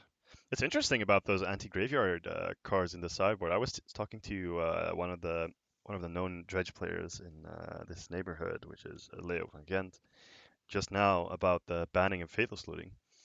Um, he did say he didn't mind the banning. He thought it was fair. He said he thought he saw it coming for a little while, and the card was pretty good. But he said the current version of Dredge that he was playing with the I believe it's called Tome Scour, the blue card that lets you mill 5. Yes. He said the You deck can was also mill okay. your opponent. True. But he chickened out of playing it? I didn't ask him if he was playing it actually today. I saw his deck list. He chickened Ah, okay. out. We were talking about it, and he said that the deck was actually still decent, but only if your opponents don't have any graveyard hate. I was watching some stream yesterday Hmm. slash today of one dredge player playing the Magic Online Modern Challenge, Hmm. and he made top 8 in quite convincing fashion. So Okay. So did he face a lot of graveyard hate in he that case, went or? 8-1. I didn't see all of the matches, but of course the Graveyard 8 reduces. with Yeah, I mean, for me after that ban. personally, it would be I would not bring Graveyard Hate to my next tournament, honestly. Ah, well, it's still modern, right? Keep some play to rest in peace. If you have a white sideboard anyway, Perhaps. you never know. You can always get paired against something like Living End or. Yeah, and it's not terrible against Jund deck. So. Yeah, it's just scary too. Also, Storm is still a deck, or That's maybe true. that's the deck again. Oh, it's so easy for such a big format to do something with your graveyard. So Yeah, that makes sense. That makes sense. I guess, but of course, there's a big difference in the amount of pieces you play. Yeah. So we talked about the Jund sideboard for a little bit, and then we went off on this little tangent about the Dredge deck. But what are we looking for from the Valakut sideboard in this matchup? I'm easy to distract with a little bit of stretch. Um, yeah, there is an explosives, So engineered explosives, right? which I usually like against Chunt. There are those resting pieces you mentioned you liked against Chunt. Yeah, I mean they're not the best card against Jund, but Hmm. they do make stuff like Tarmogoyf's pretty small, and it can be worth playing. But I don't know if it's the thing you want to be doing here, no, yeah, it's something I consider boarding in if I have a lot of bad cards in my main though. deck. But I wouldn't bring them to a tournament to face Jund. One, maybe some tireless trackers, depending on how many removal spells you think your opponent keeps in. True. Do you want to play the grindy game against Jundo, or are you just trying to Well, board more toward the I combo just fun? want more cards that are good on their own.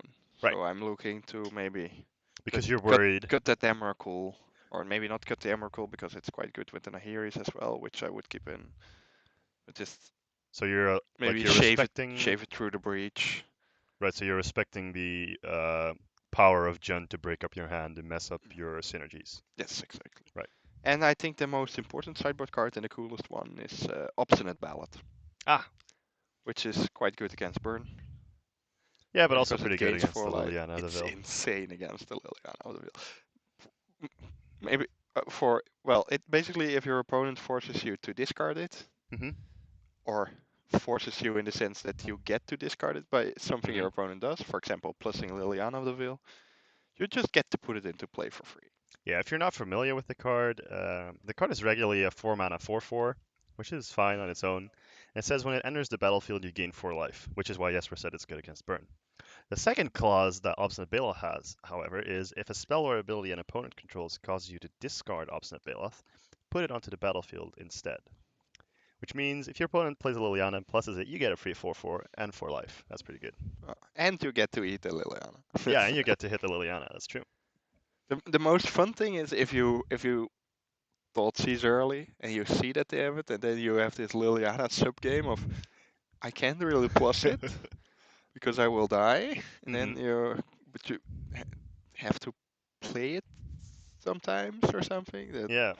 So you end up playing it and then waiting for a removal spell to uh, come with a plus or but something. I think while we're talking over this match, Jesse is debating which 4 or 3 cards to put to Yeah, the he bottom has of his some library. some So serious mulliganing going on here. this might but not be the most fun He's talking game about this to with his watch. teammate, of course. If you're playing a team format, you are allowed to talk at any point with your teammates about a decision, whether it be if you should take this, you should keep this hand, or you want a mulligan, which card you put where, even decisions with spells on the stack, any sort of stuff.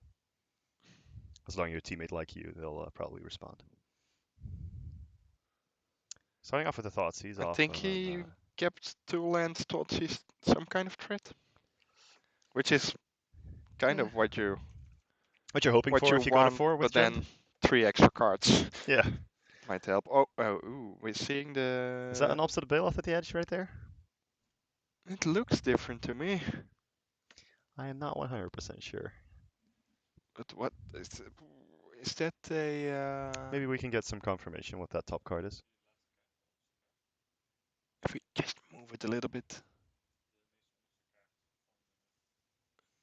would say We'll get our floor judge to take a look. just a Titan. Oh, yeah, yeah. So Well, it is a Titan.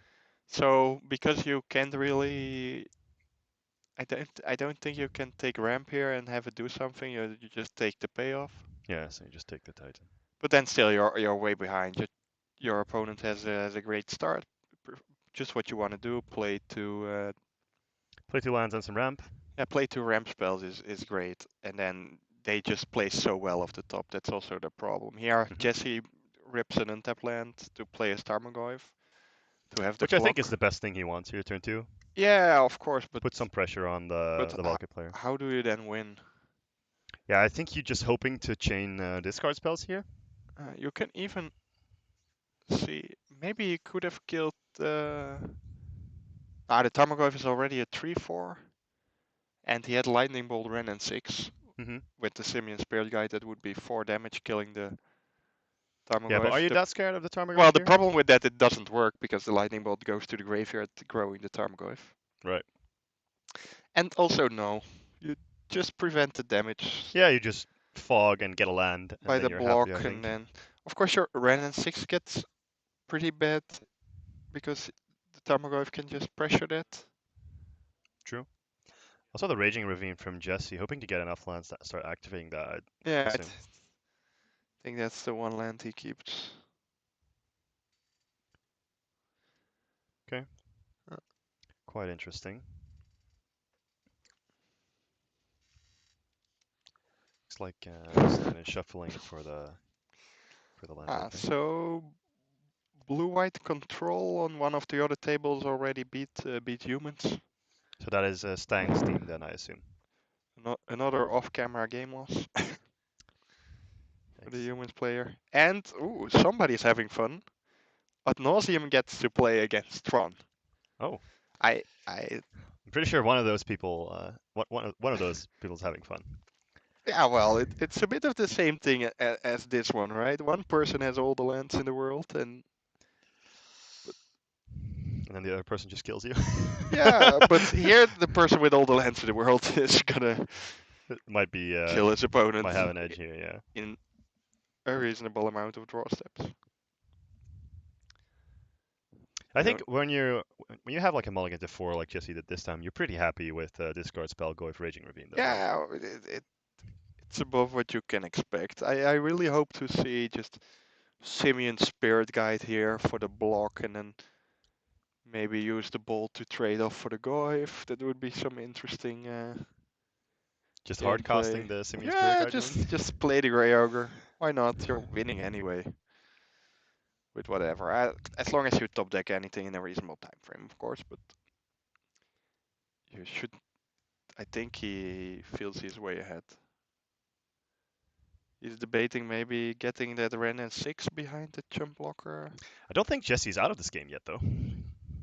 Well, he has some pressure, but see, There it is, hard casted Simian Spirit Guide don't tap it like that. Yeah, you can. with the leaving the You, forest up. Oh, there we oh, go. I think you could still just go back and tap the other land, but that kind of sells that you have the lightning bolt. Yeah, So, yeah, yeah. which you don't want to do if you really have the lightning bolt. This might also go completely wrong or very right, depending on Jesse the feels like something's wrong here. timing. Looks like he's going to attack anyways. Well, what he needs to do is, oh, he's not gonna block. Okay. That's also fine. And there's an overgrown tomb, I believe, It's which a is oh, nurturing that's a nurturing peatland, peatland. Yes, so that's a one step redraw. closer to activating the Raging Ravine is what I was going to say, but actually opting to crack that for the extra card immediately. I believe he drew an Inquisition off the top. Didn't want to cast it. He's keeping up Assassin's Trophy, I think that's the last card he has. Yeah, or at least signaling that he has it. He might not actually have it. I think he has it. This was something that looked like it. Right.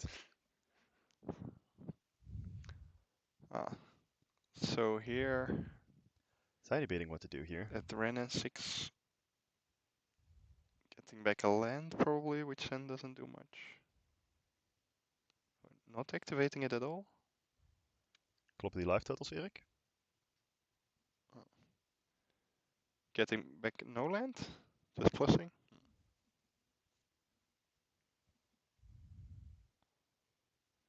And so he's on the no block, no attack challenge with that Yeah, interesting. I was going to say Simian that. Spirit Guide. It seems interesting not to attack with a Simian Spirit Guide if I, you don't block. I think it's just not in its natural habitat.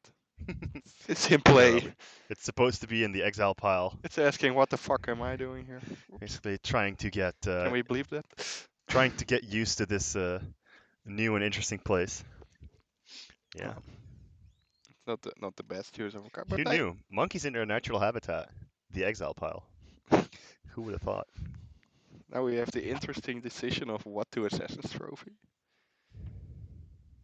Maybe the 2-2, and then you can just get to kill the Renan 6. Oh, would have liked actually blocking. Ooh. I think the Ad Nauseam player had its fun with Ah, the okay. guy thinking Tron So it looks like that means our match is has been best. decided when it comes to the teams. It seems that Stan and Jesse are still, at least currently, playing this out for bragging rights, Maybe they just want. which we appreciate I because we like I watching think Magic. Jesse wants to win on a multi-4, Yeah, that makes sense.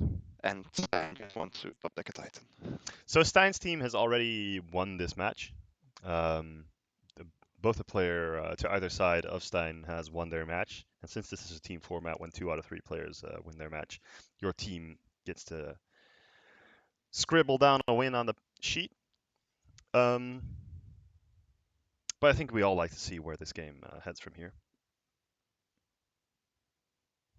Probably a Farseek or something. Ooh, explore. Went off camera quickly. Yep. Uh,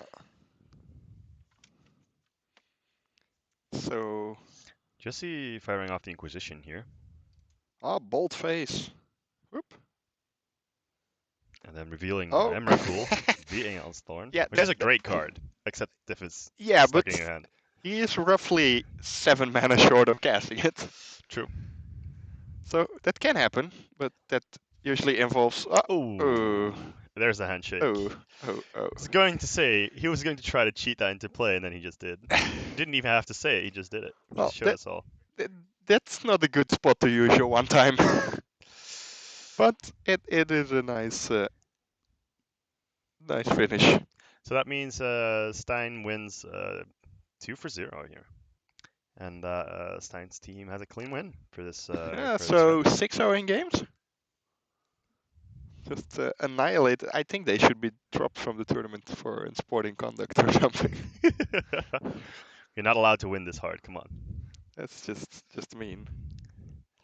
I think that's an interesting matchup to see at least. It was a shame that Jesse had to multi 4 there, but I think they put up a decent fight for having that mulligan to 4. He did have some pressure, and then, well, I guess the oops I win button that Stein has in his deck comes to life when you're in top decking mode and you just top deck it.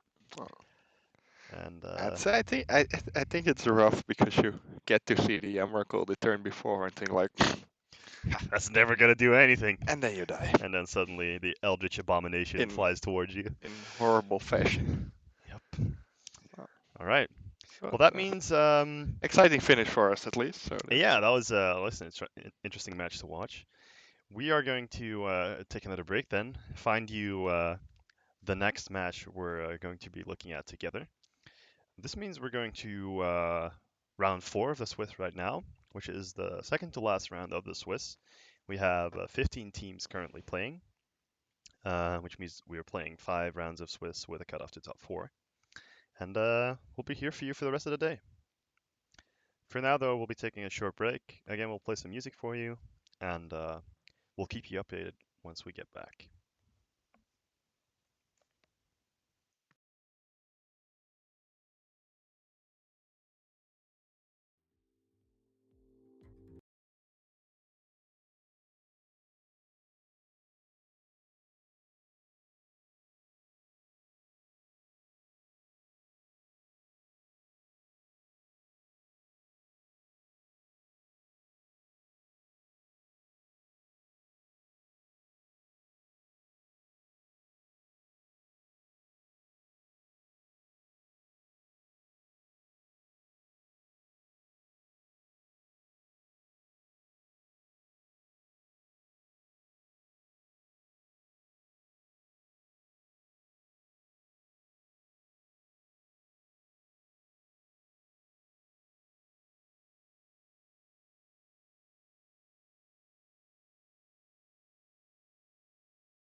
All right.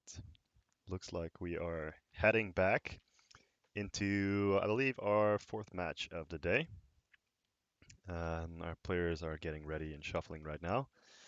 And looks like we have Mono Red Prowess against Black White Sewer. Yeah, so that's a deck that I didn't expect to survive the bannings. Yeah, it's interesting. Mono Red Prowess was a deck before the Faithless Looting ban. We saw variations with Arclight Phoenix, and the deck was pretty fast, um, putting up some respectable finishes. And well, I happen to know Kalian. I play with him regularly, and he has been trying out this version without the Faithless Looting to decide if it's still worth playing. And so far, he's had a lot of success with it. I play some nice maximize velocities. Yeah, individually, these cards are not That's a cool discard great. outlet. I think your biggest problem here, I see he went up to. You're always playing your four Swift Spears Hmm. and your four Soulscar Mages because that are just the best prowess threats. Hmm. Then if you feel like it, you can play Blister Coil Weird. Hmm. Basically, it does something similar, but has one toughness, so that's a little bit of a liability sometimes. With we saw Renan 6 out of Jund, Hmm. for example. But then what threats to play after that, or what kind of card advantage engine to play? And Kalian stuck with Bedlam Reveler, Hmm. which of course got a lot worse without Faithless Looting. So we'll see Yes. You'll have to if that work. comes up. Yeah, you'll have to work a lot harder for the Battle and Reveler without Uh, Faithless Looting. That is true, but I guess the card on itself is still fine. I mean, it's still a good card. It's a good card if you can cast it, which I think Might be difficult, is yeah. the big problem there. But we'll see if that See how this happens. goes. How many lava darts are in this Four list? four lava darts, of course. But then again, killing Stoneforge Mystic on turn 2 with the lava dart is Yeah, quite a heavy investment. not Lava dart great. being a one damage spell for one red, and you can flash it back if you sacrifice a red. I think I like the black white deck here. So So for example, this hand, you take the one threat, the other cards. Well, could see an argument for taking lightning bolts actually if you have a Stoneforge Mystic after that. What card do you want to know? I'm wondering what the top card is. It's Crash Through. Ah, It's a sorcery that draws a card and then gives your guys trample or something. right. Yeah, yeah. Why somebody in their right mind would play that? I don't know. It's probably the best red cantrip remaining. Yeah, we'll see. And of course, if your prowess guys get really big, then Then the trample can be relevant as well. it's Yeah. a nice trick. Yeah, I think I like the black white deck, especially with this start. Just more individually powerful cards and ways to break up the mono The red plan. prowess. And for Yeah. example, this turn one crash through. Yeah, that's not powerful. True. We'll see if Kalion manages to put up a fight. Oh. Well, at least he has an answer for whatever two drop comes out here. Except the Titleos color can just. Yeah, you're Take the kind of bolt. forced into taking the lightning bolt, but maybe you want that anyway.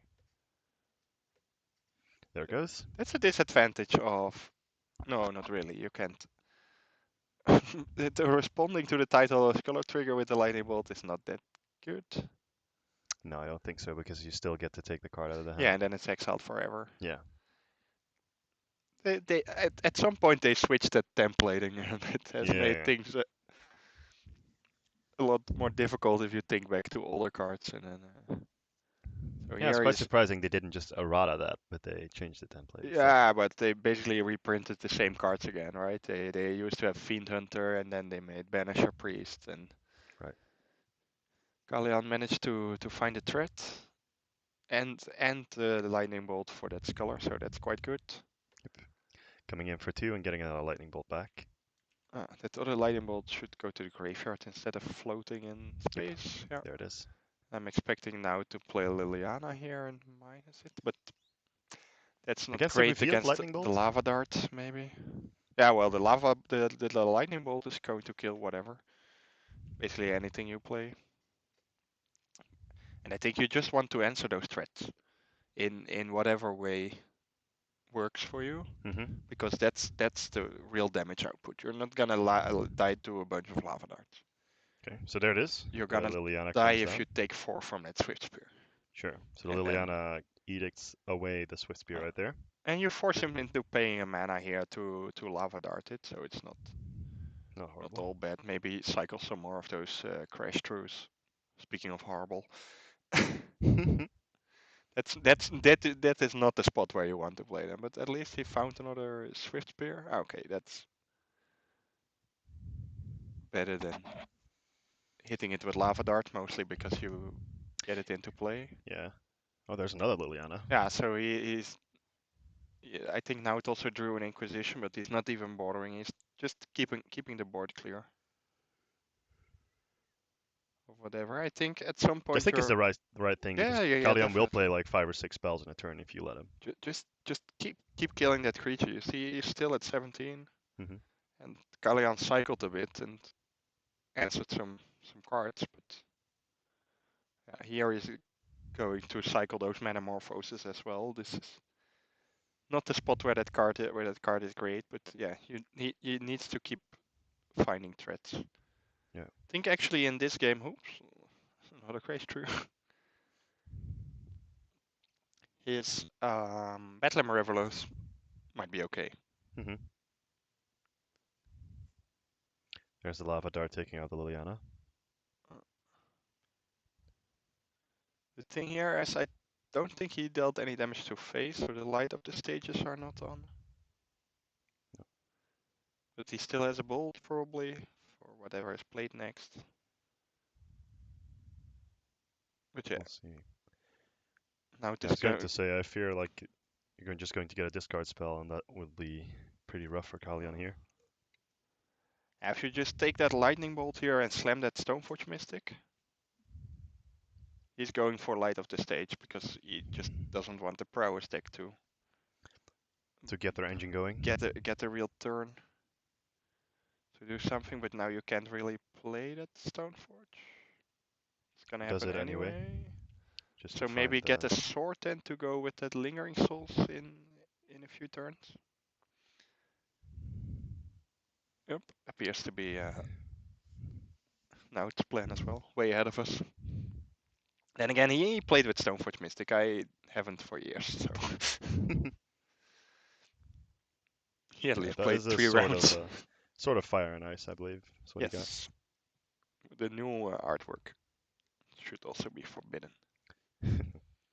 So there's another cycled Metamorphose out of Kalian. Uh, At least in this deck, it's relatively easy what colors to pick. True. Normally, if you play Manamorphose, there at least goes some thought into. Into what to pick. Yeah, true. I'm a little bit surprised that that Stoneforge Mystic lived through Naut's end step, but maybe it's less threatening if you just get the sword. And he wants to. Deploy a threat of his own instead, maybe. Yeah, but the end step could have bolted True. the Stoneforge. So maybe you just want to bolt the first thing that gets equipped. Perhaps. I don't really like that plan, I think. See Kalian considering his options here. There's the lightning bolt for the Stoneforge Bolt it Mystic. now. He also found another bolt. So then his hand is bolt light up the stage. Yeah, perhaps he's trying to. In that case, he's just hoping to draw a Swift Spear or something, so that he can bolt and then do 2 with the Prowess trigger instead. Maybe. There's another Stoneforge Mystic out of Now that though. probably going for better skull because that's another sword. Yeah, this is sort of feast and famine. Never mind. He doesn't expect that Stoneforge to live then. Rightfully so. Yeah, we'll see what Kalian decides to do about this. Now fighting a good fight on 3 lands only. Mm-hmm. So with a light up the stage into hand in his hand, I don't think Kalian wanted to draw this mountain. But there's a lightning bolt. At some point, are you just going to use that lava dart to turn on the light of the stage? Yeah, I was considering that as well. If you have the tapped mountain here, I don't think the prowess deck needs the fourth mountain Because if you ever. now, yeah, now this is going to happen, and Oh, that's that was it's lava dart, not light up the stage. that is a lava dart. We see now chucking that sword that he has no real use for. Yeah. Galleon drawing mountains though. I, I don't I'm a, think that's I'm a enough. bit surprised if he had that lingering souls already. I think he just wants more creatures against that lava dart, some insurance. Because normally chucking the flashback card to Liliana has been quite powerful Mm-hmm. for like as long as it existed. Can you tell me what a Kaya's Guile does? I'd have to Because check. I'm pretty sure it kills some kind of creatures and makes a 1/1 spirit and does some exiling of the graveyard, I think.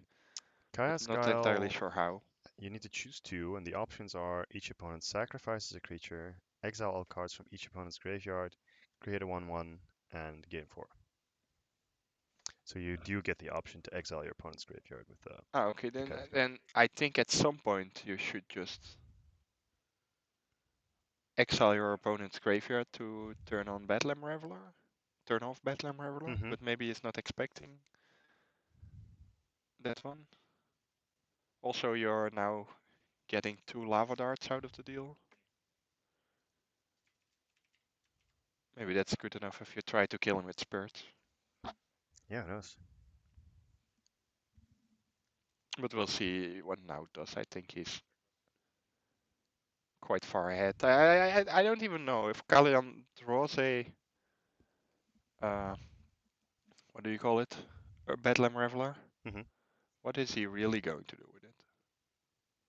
Right? Yeah, you get to draw 3 cards, but also this is just Yeah, the draws. I think for a deck like Mono Red Prowess to function, you need a handful of cards. yeah. You need your threats first and your spells second, and that's not what happened this game. Yeah, now it is not allowing Kalion to set up in that way where he plays his threats first and then actually plays his spells, because what So is happening is that just here he forces out the lava dart. I don't know if I like that over just flashbacking. that is a hard casted light up the stage, I believe. It works. It did exactly what it's supposed to do. Find the creature and the cantrip. It will be good enough. Yeah, so light up the stage means that the cantrip will be you'll be able to play the cantrip until the end of next turn, I believe, right? Yeah, you exile top 2 cards and then you can play whatever over 2 turns basically. Yeah, so the turn you cast it and the next. Uh, so Liliana ticking down once again. That got a lot of value. Mm-hmm. Just crash through cycling, and that's a Battler Reveler maybe? No. Redraws. Yeah, if you do this with one of those 1-drops in play, then And then suddenly you're it's threatening. powerful. He's now counting, maybe looking for another lava dart. I think there's one more in there. Basically, once now it starts connecting with that sword, it's Basically game over, yeah. There's the Bedlam Reveler though that he was well looking now for. it is actually a good timing because the Liliana only has 1 loyalty counter left, so it Yeah. can't immediately. Perhaps you're considering just lava darting the Liliana here. Try and even the Uh, playing field. You will need at least one removal spell to make sure the sword doesn't connect next turn though. yeah, I think that's priority number 1. So if you don't draw any removal, you need to keep your lava dart for that. Which doesn't quite work against Land of the Top 4 now, because then you can just equip the other spirit, but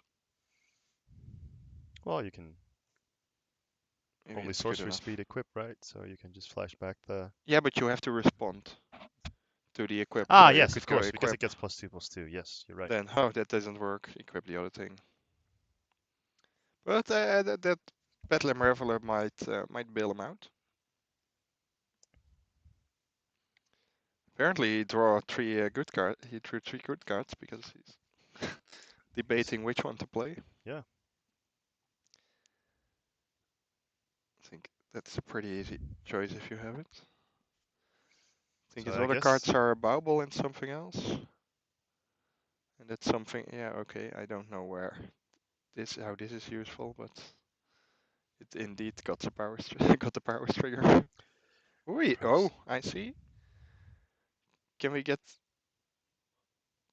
another land maybe from something? No, the bubble will draw later. Yeah.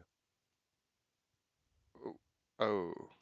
Dismember taking care of the Bedlam Reveler here. Which I guess is fine, But because the Bedlam Reveler has had his value. but that shouldn't work. The Bedlam Reveler has prowess, right? So if Yes. you um maybe you missed the lava dart trigger, or now it could just respond to the second prowess trigger from the lava dart Yeah, by something went wrong here. You could have responded to the second trigger, yeah. yeah, maybe he responded. That was not clear to me No, but I guess what that makes point in the sense. game we were, but I think this is a reasonable outcome. And now he once again has no creatures. At least he has some cards left. But he's getting hit by that sword. Yeah, it looks like a real Which struggle is for Kalyan's perspective also, here. with the lava darts, he lost a lot of lands. Does get an extra draw from the bauble here. I think he also drew another or the Bedlam Reveler. Which would be a great draw. Yeah, your red removal looks a whole lot worse once that sword is on something. Oh yeah, no. That that won't play. Also, I don't know what the plan there was, but at least I'm pretty sure it won't work. I believe that was a lava He spike. probably received a warning for that and then moved on. And there's a Bedlam Reveler. So chaining Bedlam Revelers is a nice place to be, but Yeah, but you're still fighting an uphill battle. Although I guess at this point you are just maybe looking for burn spells. Straight up. yeah, make it a race. Oh, here's a maximize velocity. That's actually a lot of can be a lot of damage. Play that bauble as well. 6 power. I think so, yeah. Oh, maybe 7 even with the maximized velocity pumping it as well. Not sure what happened before and after the Bedlam Revel. That is quite a showing for that maximized velocity. Yeah, maximize velocity giving +1/+1 as well. Might be on 3. Ah, 3, 4. It does matter because of It seems we have confirmation that now it's actually on 4. some amount of lava darts in the graveyard.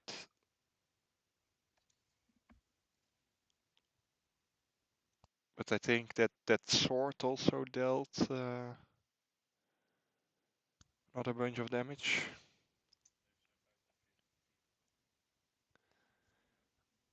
Galleon is roughly through his bolts.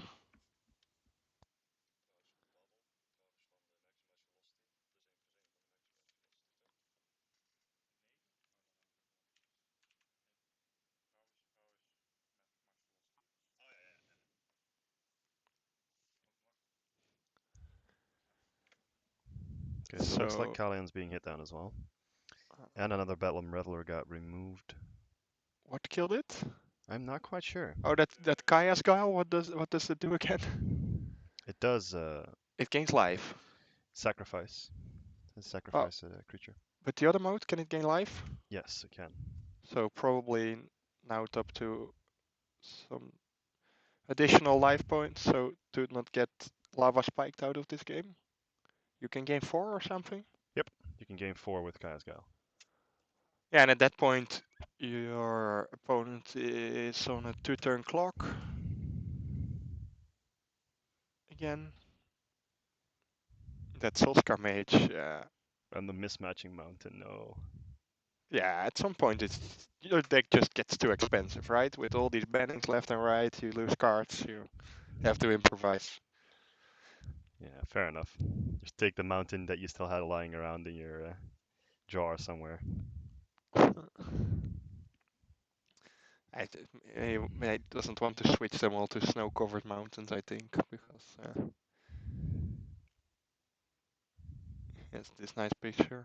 So now trying to see how quickly he can close out this game, but I think from 8 there's no way he's losing.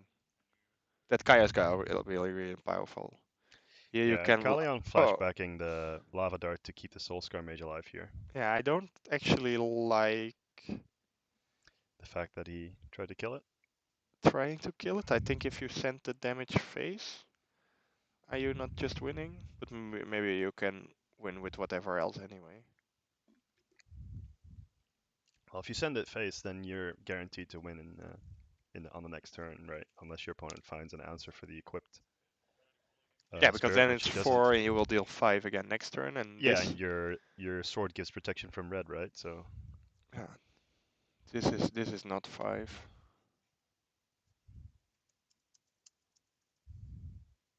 But he just plays some extra team. yeah, this does give Kalion the opportunity to chain spells, but we'll see. Yeah, but maybe if it's the last lava dart in his graveyard, I actually really like this because I think at that point Kalian is supposed to. But basically, the way you're winning this one, from my view, is with light up the stage. Mhm. So if you steal his light up the stage enabler, Mhm. maybe that's good. Also now that's 7, so I can see you dying if you take a lava dart, bolt. Yeah. For that you need to light up the stage True. into those double lava spikes or something. So. Or maybe the giving trample to the Soul Scar Mage can be relevant there as well. Huh. But then killing the token is interesting.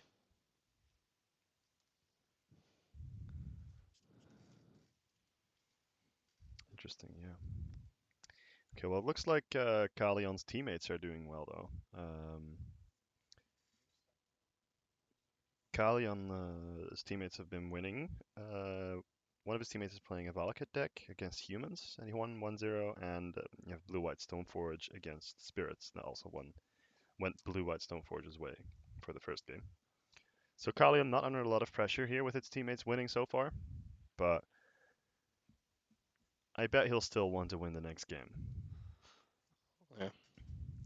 It's always nice to just win yourself, right? It's Yeah, but I mean, with the way easy that to. this first game played out, I think he felt like he had a chance to win it as well. It's just that with every threat being removed, the deck only has the engine and not the payoff. Oh. Yeah, I think that Kayaska was actually quite important Yeah. for Naut's victory because without that he's on 4, Mm-hmm. and then he just dies to Lava Dart plus whatever. that lava spike. Well, Yeah. if there is one more lava dart or lava dart doesn't kill the spirit, but and it dealt cleanly with the Reveler, Mm-hmm. which he got to cast easily. Yeah. So that's something, but also pretty late game. True. So I'm not sure if I like it yet. No, it seems like you definitely don't want 4, whereas previously you might have wanted 4 with looting. But I'm not sure how many they played when looting was legal. But I think 3 or 2 is probably the right amount of revelers to have in your mono red prowess deck if you're still playing that. The thing is, it is particularly powerful to chain them though. So then you want more. True. Because at the point that you can cast them, they become really powerful. Mm-hmm. True. So it's a little bit of an interesting trade-off, I think. But Yeah. at least Arclight Phoenix is out, right, without looting. Yep. You can try to maximize velocity to the graveyard and then. Yeah, it doesn't feel great. Some weird stuff. Should we have a look at the sideboards? Yeah, I'm looking at Galleon's sideboard, and he's got some Arias of Flame, Pyromancer's Ascension as well, and Searing Blazes that I might see coming in. He also has a Wear Tear, Alpine Moon, and a Braids, but I don't see a clear merit for any of those cards in this matchup. Probably brings in at least the Appraise. Just for the damage? They kill creatures and artifacts. Ah, yeah, fair enough. So they destroy the swords. Yeah, and also a creature in the fill case, so I think that's really good. That's like basically Yeah, that just makes a lot of always sense. answer Stoneforge Mystic. Yeah, that makes a lot of sense. You answer And Stoneforge Mystic and it answers whatever those you wear get. and tears are a bit more sketchy, I think, because those really only answer artifacts. I think Yeah. at that point, if you want to board those in only to deal with the equipment out of Stoneforge, Yeah, I don't then think. maybe I would play a different deck. I think so as well. Yeah, I think so as well. But who knows? I actually managed to catch some of the match Kalian was playing last round, Mm-hmm. and he played against a Mardu kind of Stoneforge deck. Mm-hmm. So I didn't quite see all the cards, but there he had some wear and tears Mm-hmm. in his list in his deck after sideboard. So Right. who knows what we'll see. Yeah, I think in a kind of deck like Mono Red Prowess, where you have to have a very proactive game plan. If you're sacrificing main board slots to board in cards like Wear and Tear, you're just sacrificing strength of your own deck, right? So especially when you're looking at sideboarding in and out a lot of cards, we said earlier about if you have to bring in the Wear Tears for every Stoneforge Mystic you face, maybe you shouldn't be playing this list. Of course, it works as an answer, but Yeah, yeah. But how good is the rest of your deck then? uh, I feel like maybe moving forward there would be some merit to playing Braids in the main in a deck like Mono Red Prowess. yeah, the problem is the abrade doesn't go face right, True. and also I think that would that way of deck building was a lot better when you had a card as Card powerful like as Faithless Faithless Looting. Looting to filter it. Then you can play some more situational cards, and then Mm-hmm. basically that's what the Mardu Pyromancer deck always did. Mm-hmm. Yeah, true. Um, True. Having that sort of filtering ability from a card like Faithless Looting made that a lot more attractive. But we'll see what happens in game two. Are there any sideboard cards from that we're expecting to see? I think the Winds of Abandon can act as an additional removal spell. Mm-hmm. Maybe Collective Brutality is good enough if you get to line it up right. Plague Engineer, perhaps? Is it Yeah, worth it? I'm not sure about all the creature types, but I don't like it against the prowess guys because they live through it anyway. Yeah, except But for the Blister Coil yeah, Weird, okay, right? but technically, okay, I specifically said prowess guys because Blister Call Weird doesn't have prowess. Sure. But yeah, you can kill that, but then are you really gaining much from your 3-drop? And I think there's a Celestial Purge in there as well. Oh, if that's in there, then yes, yes, please play that one. That seems good. Because like there's a fair chance that when your creatures get removed like this on the side of Mono Red Prowess, you're going to switch to that um, Aria Arya Flame? Flame plan. And I think if you are not prepared for that when you're playing that black-white deck, that will just kill you. And Celestial Purge is obviously A good great answer. anyway, right? Yeah, it's good already. Because It, everything he if plays he is red. doesn't have a red permanent, as we established in game one, he's not gonna win. Nope, So exactly. exiling any red permanent is just Pretty good. bonus. Yep, Can also exile black permanents, but I think that's somehow less likely to happen in this match. perhaps. He does have black sleeves. I don't know He if that can he counts. can exile his own things. Maybe in some fringe case that comes Were up. there confidence in his deck? Oh Dark yeah, confidence? That might be something that goes out in this sort of deck. yeah. I Dark would Mesh. take all those for Dark Confidence would be the first 4 cards on the bench for me Hmm. because that's just embarrassing against Lava Dart. Yeah, you don't have that many cards that are very good to bring in, though. I guess you put in the Celestial Purge, maybe Anguished Unmaking. I don't see a The very clear Collective slot for that. Brutality can come in. you can just put the Gideon in your deck, at least it does something. Maybe do play the Plague Engineers, right? They're probably better than Dark Confidant Yeah. in this specific situation. Mm-hmm. Basically, just play whatever to get those X1s out of your deck. Yeah, makes sense. I All would right. keep Lingering Souls though, because that's 4 X1s. Yeah. It's, I think it's Lingering Souls, if you ever board out Lingering Souls, you probably shouldn't be playing a deck with Lingering Souls in the first place, I think. well, they are pretty bad against some combo decks. Sure. But they usually you see that that's one of the key they points are of very playing these slow. kind of decks, right? They just pair really well with Liliana. Mm-hmm. Okay, so mulligans have been resolved. Soulscar Mage on the battlefield for Kalian. In the meantime, we have another result in. So Valakut burned the humans To the ground. to the ground. So that's at least a nice upside for Kalian, I think. Yeah, that his teammate won his match. I think that's a Searing Blaze. Yep. And the Getting pulled promo, out of Kalian's hand leaving as him with an the promo braid, and a the Manamorphose in hand. Metamorphose, and more importantly, the second land.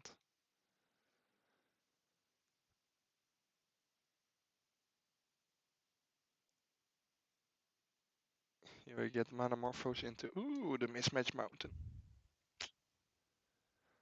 Yeah, this is, Does sorry. Manamorphose hit you? Yeah, he missed on Hmm. throwing anything relevant, so he just has the abrade. I think technically he could have abraded his own Soulscar Mage, but I'm not sure if that would get -1/-1 counters as well, or only your opponent's creatures. I think But yeah, this is the thing. If you miss with that Metamorphosis, then you don't have that abrade up, and in this spot would have been perfect to to just abrade it in response to the kill trigger. it. Yeah. Although he didn't have any mana up, so No, but if you don't play the Metamorphose Manamorphose. Yeah. with nothing. Ooh. Oh yeah, this is Saved. painful. So that's 2. But at least you get the abrade back and The then abrade comes back into hand. hit your opponent again. So I think that's But yeah, yeah. I mean that's still decent if you're Kalian, right? but losing your lands early I don't is think not the the nicest thing. But he has plenty. So I think he can function just fine on 2. yeah, it's just I think the list plays 16 lands. So that's slow. that kind of seems like he's perfectly happy Yeah, to it's that play Winds of into. Abandon out of the sideboard. Yep. Getting a land back, so Yep. good for him. But I think Naut is getting a lot more out of this deal because he's Yes. once again facing a clean board. Yes, and he obviously knows Kalian's hand is a Braid Mountain at this point. Um, not sure when he saw his hand. From the Scholar. Yeah, but what I mean, oh, I drew the lava dart since, yeah. Yeah. So there's a mountain. Kalian passes. I think Kalian also doesn't like his His chances off here. brand mountain. Oh yeah. That's why he threw it. Threw it in the bin right away. First chance he got. Never hit play. I mean, if you're playing the mismatching mountain, the least you can do is toss it first. I'd try not to draw it.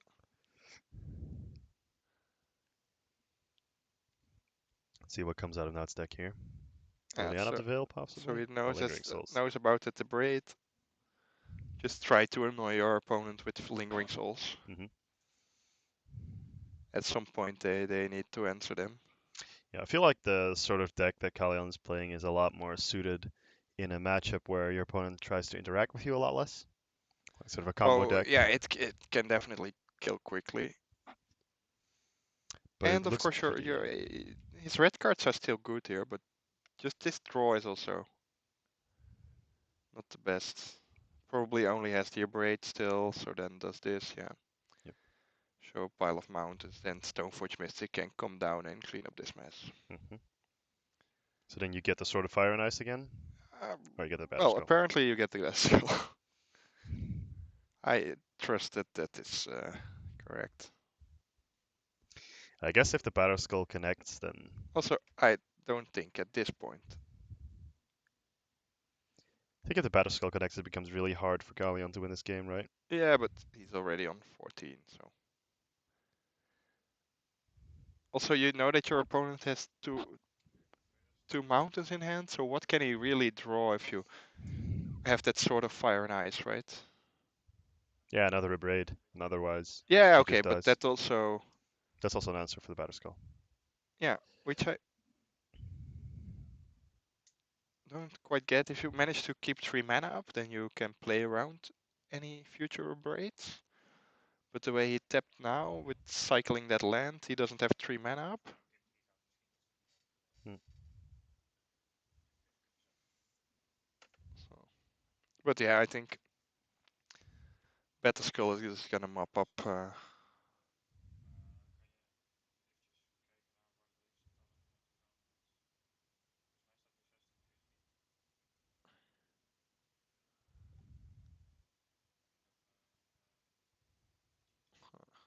Monastery Swiftsphere looks a whole lot less Worse. scary facing down a 4/4 lifelinker. Yeah, I don't think Galleon likes to be on 6 mountains either. He can sacrifice. He even sacrificed. Well, I think he sacrificed one to Lava Dart, but he then got the other one back Hmm. from that Winds of Abandon. But yeah, at some point he is going to need that to jump that Bat Skull. Maybe even if. Maybe you just bolt the Battle Skull if you get it and have it be a 1/1 with the Soul Scar Mage in play. Yeah, but the problem is at some point, maybe even now, it can also just decide I'm done with this game and equip a flyer with that Battle Skull. Yeah. Then it's also. Instead, the second Stoneforge Mystic is going to come down. Yeah, this is actually a cool interaction. If you have 2 Stoneforge Mystics, you get to search with the first one, then put it into play with the second one, Hmm. and then equip, which means now on 6 lands he can get the sword, put the sword in play, and equip the sword. Ah, yeah.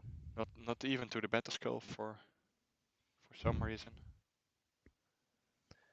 As protection from red, so Galleon unable to block that sword.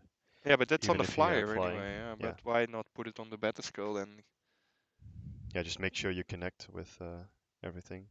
and And then the whoops. sword is actually lethal. Right? 4, 5, 6, 7, I don't 8. 2 from the sword is 10. I don't know. Looks like the sword at least kill the guy, but then again in this position I would play on forever. So Sure. apparently some extra life, but Alright, so still. Galleon putting some pressure on his teammate to win this game.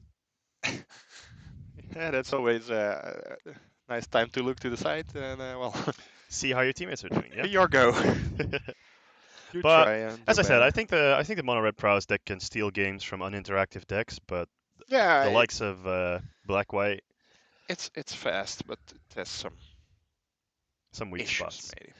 Yeah, and if you're playing black white, I mean, you are playing black white because of the hand disruption suite, because of Liliana of the Veil, because of Lingering Souls, and then now you also get the Souls, the Stoneforge package. I think that's just very hard for the mono red deck to deal with.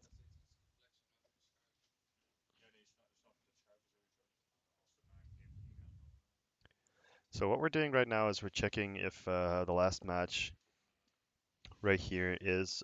We'll be able to show that to you. We don't of course want our players to start moving their cards in the middle of their game. But what we'll try to do is if depending on what game the last teammates are on, if they have to play another game after that, we'll show that to you as well.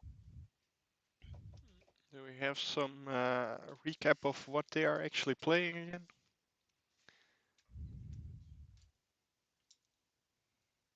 Oh, I see a handshake flying There's over, so I there's think. handshakes, Yep, yes. so there's the results are in. So Kalian got saved by his teammates, All right.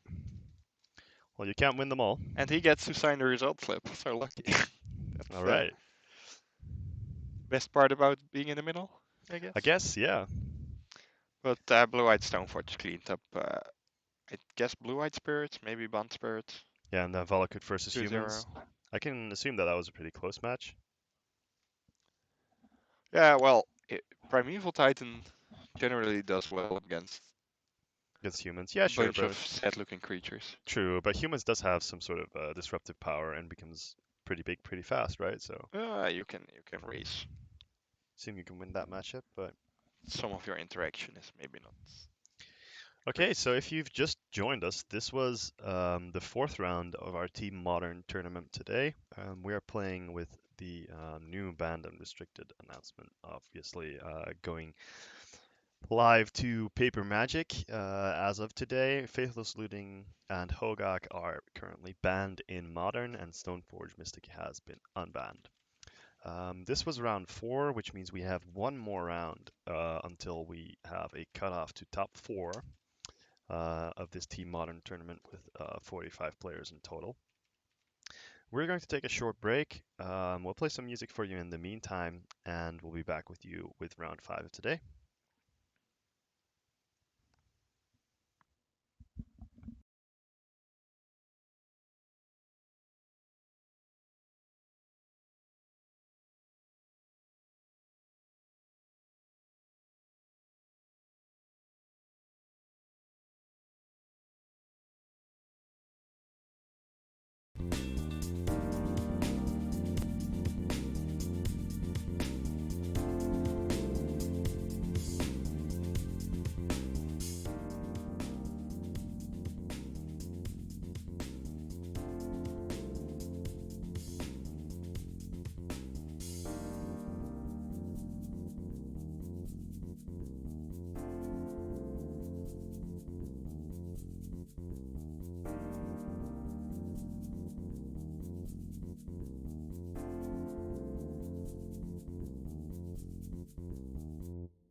All right, welcome back.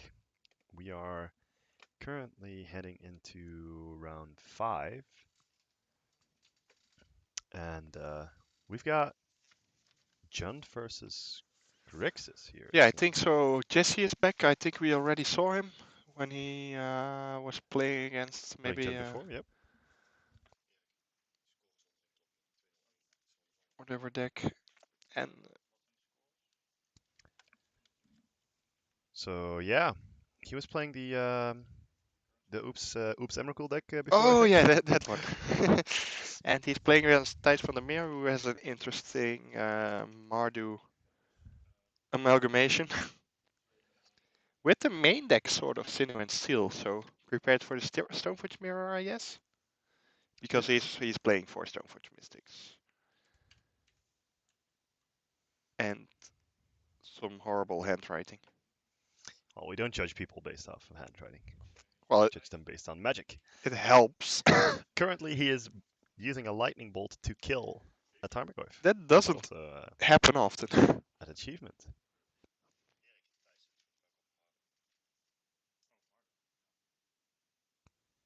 So let's see what Jesse's turn 2 is going to be here.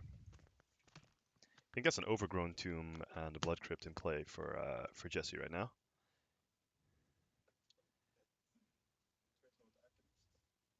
But dice dropping the Arcanist indeed.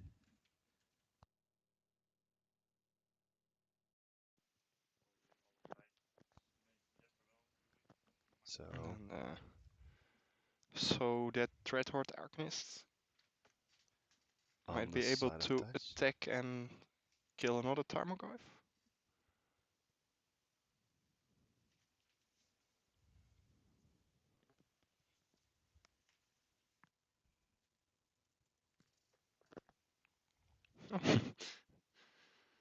Jesse taking a long look at that Tarmogoyf on its way to the graveyard. Yeah, I had to double check Dreadhorde Arcanist as well, but Dreadhorde Arcanist lets you cast an instant or sorcery with converted mana cost less or equal than 2, the mana cost for Dreadhorde Arcanist, without paying its mana cost whenever it attacks. Where did it say 2? It's converted mana cost. Are you sure it's not power? No, it says converted mana cost less than or equal to Dreadhorde. Oh, Dreadhorde Arcanist's power. You are completely correct. Because the trick is to, well, not for this deck, but the plan is to make it become a man, so give it +6/+6. Mm-hmm. And then you get to cast the Become Immense again, which is 6 mana, Right. making it 13 power. Go face. That's pretty good. Well, yeah, this is probably better. It basically ate a Tarmogoyf for free. True.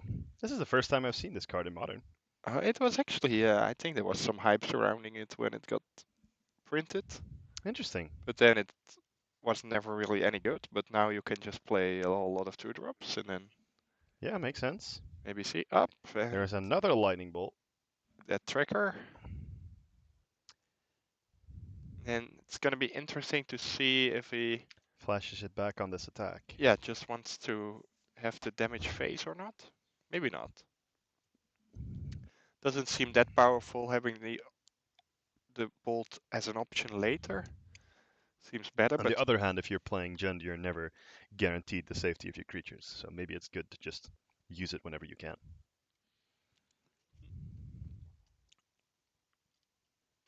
did you happen to see what equipment he got last turn with the Stoneforge?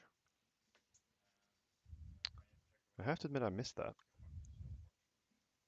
He probably got one equipment. I think so, yeah. But yeah, you see the power of the Mardu deck getting out ahead here. There's a Batter Skull. I think it's a better. And there's a lightning bolt taken Yeah, care of. so takes care of nothing, but it just goes face. Those tokens on his side are the clues that the tireless tracker Ah, generated. right. I was a little bit confused at the positioning of those, but They yeah. they look like creatures, but yeah, they are not. But yeah, basically it's left with a Ren and 6 against an opponent that is going to have A Batter Stoneforge Skull. Mystic, Dreadhorde Arcanist, Badass Skull. So Think that's going to be a hard game for Jesse from this point. I think Thijs is going to mop it up in 2 turns. To see where these players stand, the team of Jesse is on 7 points, Mhm. and the team of Thijs is on 6 points. This is our last round of Swiss, Mhm. so I believe it's this round is a win-in for uh, Yeah. So we currently have Jesse. 3 teams on 10, I believe. Yeah, we have 3 teams on 10 and one on 9. So that means Those are if paired against each other. right, so that means if Jesse's team wins, they get to 10 points and are basically guaranteed a spot in top 4. And if Uh, Thijs's team wins, then they might be able to they go to 9. It depends a little bit on what table 2 is doing. The 10-point people are incentivized to draw. draw, Mhm. but the 9-point people, well, they kind of want to go over 10 Mhm. to stay clear of Jesse and his team. Right. But it all depends a little bit on So quite an stuff that exciting happens. high stakes in this match at least. Definitely important because also, so if the 9-point people if they draw, then it's impossible for Thijs and his team to get in. This is Yakmot's Trans Magician. That's a new Modern Horizons card, and it basically does all kinds of stuff that doesn't matter in this game. Right. See? But it is a cool card. I think you can sacrifice creatures to draw cards, and maybe it also makes creatures.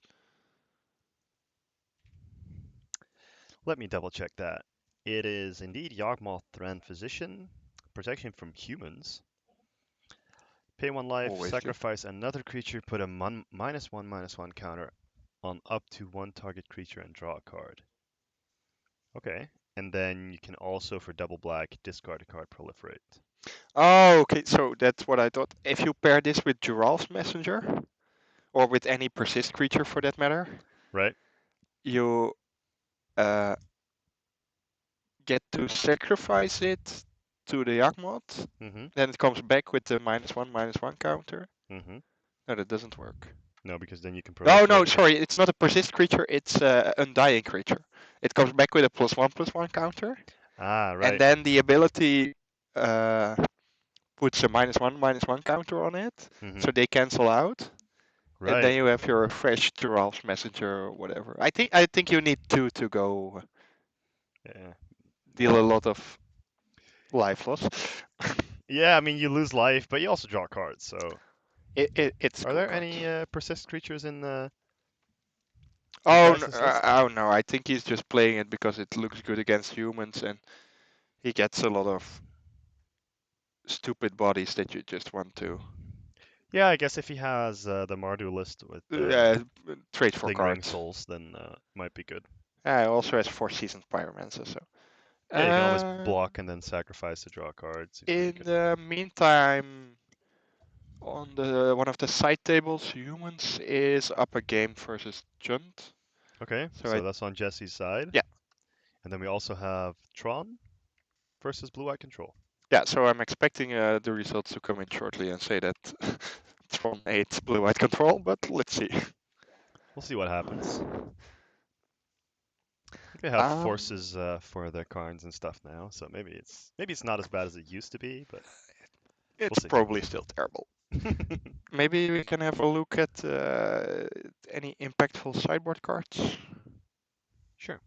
Looking at Jesse's list, he has the Fulminators Mages, which I doubt will be very relevant here, but he also has some Plague Engineers that I think he'll want to bring in, Oh, that will be good against. potentially naming Spirit. Yeah, are there lingering souls? Yeah. There are lingering souls. Then he For has Leyline of the Void. Hmm, you probably just. I don't think that's necessarily a very bad card, but I doubt it brings in enough value against decks that play Lingering Souls to justify It's bringing it in. okay-ish against the lingering souls and the seasoned pyromancers. Um, Thijs even has 4 unearthed. Hmm. It's not a KO card like it would be against Rich, but I think if he knows what Thijs has in his deck, then Then he might consider I bringing would them bring it in. in. Maybe it's only coming in for game 3 if he sees more of the graveyard interaction, because Hmm. basically here he just got slaughtered by a Stoneforge Mystic. Yeah, we have not seen Or the actually, he got his Tarmogoyfs bolted, which was Yeah, painful. twice. Um, yeah, and for Thijs, he has some Leyline of the Voids of his own, which I like a whole lot less. Hmm. But he is basically also Plague Engineer, but I think that's way worse against Junt. Yeah, I don't think that's very good against Jund either. So there's a copy of Gideon, ally of Zendikar, maybe that can That's a fine card, I'd come say. in.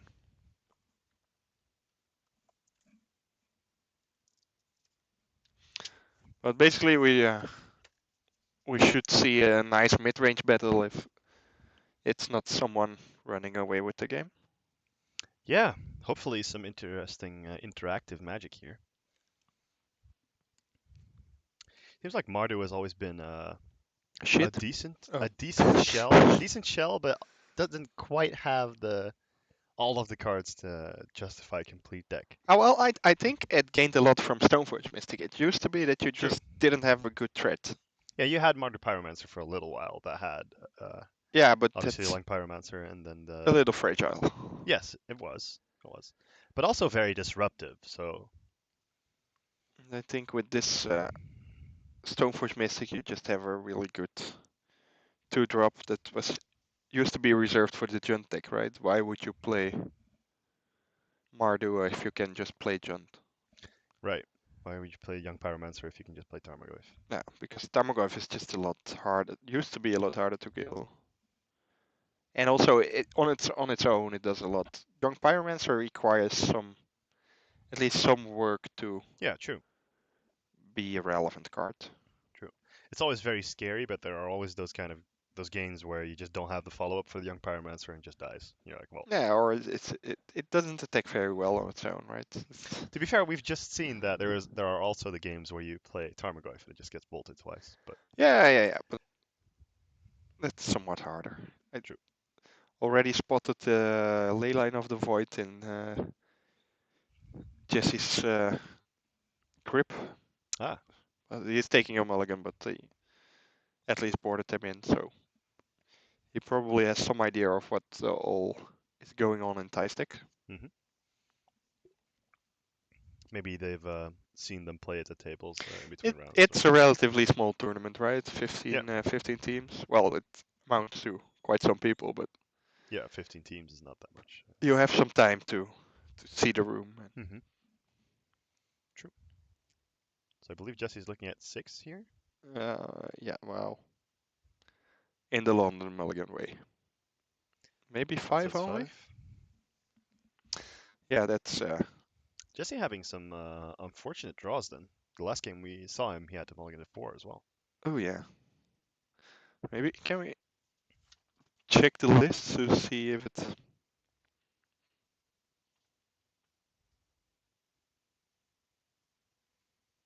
I think he just has The Leyline of the Void been unlucky. the Leyline of the Void did hit the Okay, battlefield. yeah, we will see the extent to which it's It's useful. useful. I don't actually know how Seasoned Pyromancer is worded. We can I double check believe that. you still get to draw. You just don't get the tokens. So the wording is discard 2, then draw 2 for each non-land card discarded this way, create a 1/1. Yeah, exactly. So like you can definitely not use the second activation anymore, but No, I but I think think the you first part is the basically the filtering is the most powerful. I'm not quite sure about the wording of discard, whether for something to be discarded it has to actually hit the graveyard, or if you're able to Ah, get the 2 elementals if you discard 2 non-land cards to exile straight away. But maybe that's something we would have to check. In the meantime, oh yeah, that I'm not sure. we see another one of those, excuse me, Dreadhorde Arcanists hitting the battlefield. Obviously, not having as much value without the ability to flashback cards from the graveyard, and we see some influence from the Leyline of the Void here. It's very much a 1/3 trample. Yep. There's a, I think that's Kambal or Cabal. I'm not quite sure.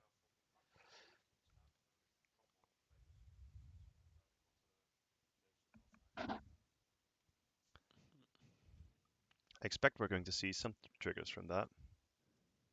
Well, that's ooh, that's a nice Bloodbraid Elf. That is a pretty good Bloodbraid Elf, yeah. So Kambal is a 2/3 Ah, yeah. that only triggers when your opponent casts a non-creature spell. Jesse nicely cascading around that. Obviously, that's all skill. Only the greatest players can do that. Well, I think he has an answer in hand to the combo Yeah, I'm just kidding, of in course. Fatal Push. So, but that shutting down that graveyard at least does some amount of work probably. Hmm. We'll see what Dice is working with as far as removal goes, because I think this is a good opportunity to punish that tireless tracker. Relatively cleanly answer that.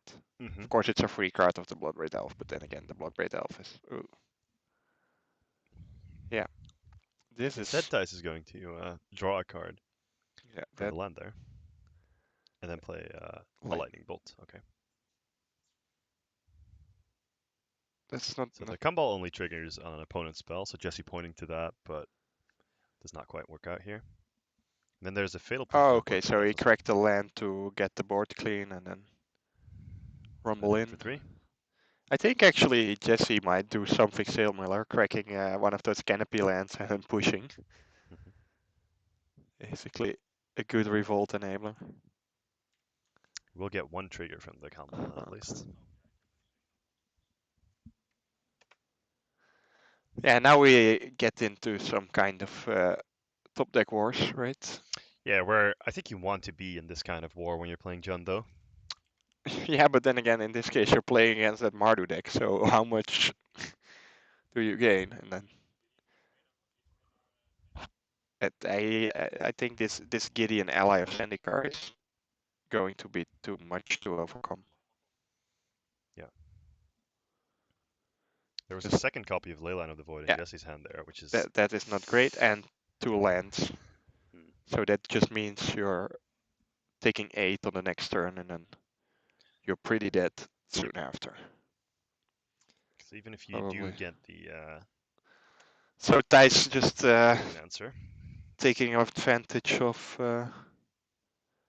having more cards, more relevant spells. Yeah, It's which is it's hard to interesting. judge what the ley line did, but of course the second one is not doing anything. So No, true. basically Jesse cast three relevant spells this game, Mm-hmm. which is just Not enough. not enough to. We'll see if he can maybe. It looks like Tice held back on the attack a little bit there, so maybe that gives. Ah, yeah. Well, basically, if you keep making tokens,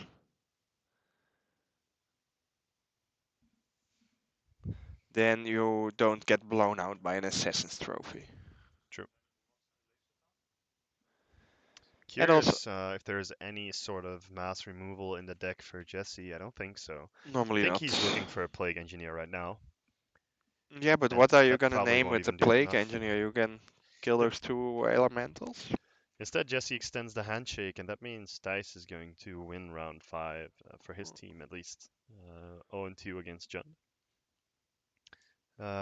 We didn't get an update from that Tron game yet, so No, we didn't get an update from either game yet, so perhaps it's possible for us to switch either of those games over after their next win or loss to provide you with some additional content.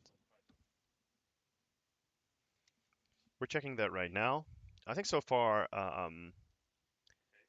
we've seen some interesting experimentation with Stoneforge Mystic so far. We've seen it in Mardu, we've seen it yeah. in blue-white, So we've seen it in black-white. So basically, every white deck just put some Stoneforge in. It will make it better. yeah, looks like it, but it's interesting to see the So variety. actually, not that surprising from how long it took, but Tron managed to lose a game one against multiple Control. Field of Ruins, I presume. Uh, so that is match point for Thijs's team, Mm-hmm. I think. And last update is humans still leading against Chunt. But Okay. Well, we have not seen a Tron deck on camera yet today. I know that's a good thing if I ask you, but maybe, I didn't even say anything. but it might be worth trying to get the Tron versus Control matchup game two on Well, the table if we can. we'll see. We'll have to see how long the players are taking when it comes to sideboarding and if they've started their game yet. Obviously, we don't want them to, move tables in the middle of their game. That would be quite It looks annoying. like some players are switching seats, but it could be that some player just changed pants. Just real quick. Yeah, you bring a spare power? Oh, I think we are going to see some of that Tron versus Blue-White Control. Okay. It will be the deciding match because humans managed to duo Junt. Okay. So that So it's means 1-1 for the team. right.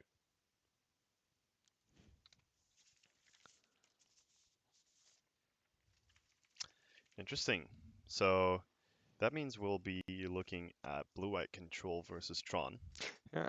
Actually, uh, I think there are no stone forges in this particular blue-white deck, but we'll see Interesting. because of card availability or whatever other reason. Yeah, maybe. I had a small chat with John, and he Ooh. wasn't playing stone forges because he didn't have stone forges. No, it I would, doesn't look like the blue-white control deck has stone forges in if this I was him, instance. I would have hit my teammate and say, "You're not playing that Marty Brew. I'm getting your stone forge mystics. You can have this deck listed."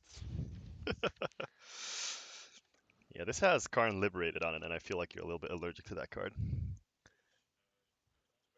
Looks like this is a classical Tron list. No tiny Karns in here, and no lock with the um So Mycosynth Lattice. So this is game two. this is going to be game two, yes. So we're looking at sideboards as well. Yep, there's two Veil of Summers in the sideboard for Tron that I hope to see. That might be sweet against some of the counter spells, although I don't think this particular blue-white control deck has that many. But of course, it's okay. It's good against Force of Negation and Yeah, it just some of the says. counter spells out of the board, maybe. Mm-hmm. Because from the blue-white player, we're getting a Stony Silence Oh, with listen. this Baneful Stroke and the Ceremonious Rejection, I believe. Oh, and the Dovin's Veto. All But right. Yeah, the only other card I see the Tron player boarding in is Crucible of Worlds to try and get repeated Ghost Quarters on the Tron player, but or on the blue-white control player. well, this is gonna be turn 3 Tron. Tron doing Tron things. So we'll see what Land map. if he can do, or at least I'm guessing that that thing that. Well, actually, what would you guess is the Urza's mine if you're looking at those two lands? I think it's the one on the bottom, honestly. Yeah, that's indeed the Urza's mine, and I think that other thing is a power plant. But that mine, one of the mines looks like a tower, one of the mines looks like a power plant, and Yeah, it's we're going to see Sylvan assemble Tron here. We see that there's something with robotic voices. Maybe our voices are not coming through very clear. We'll certainly pass that on. See if we can get that fixed. For now, though, we see Sylvan, who has cracked the expedition map, presumably got his third Tron land, and we'll see what comes out. we'll see what he can do with it. Jan did play that Hallowed Fountain untapped, I think. Hmm. Oh, we're getting more Tron lands instead. I think so. That looks to be a Sylvan Scrying. Yeah, it's a promo Sylvan Scrying, but I think that's a. Oh, this is Urza's factory. It makes assembly workers. Interesting.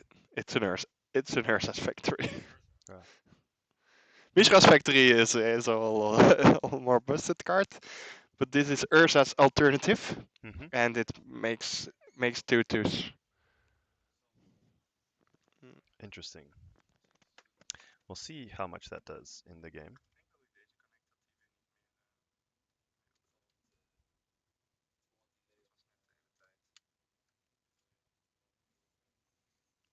So, looks like there's a Field of Ruin on the side of Jan. And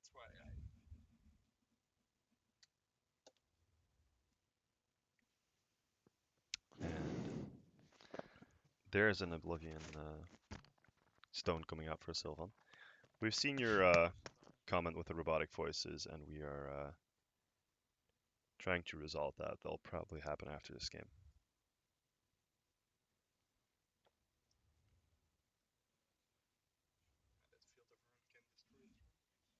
Yeah, the Field of Ruin is indeed going to destroy a Tron piece. Out comes the island and a forest for Sylvan. And now he has that factory that doesn't do much because it costs 7 mana to activate. It's basically something to do once you assemble Tron. But I might have liked holding that Sylvan Scrying and just getting your Tron back online. Right. So yeah, the Urza's Factory that we just saw Sylvan take out of his deck with the Sylvan Scrying. It can tap for a generic, and indeed, if you pay 7, you can also tap it to create a 2/2.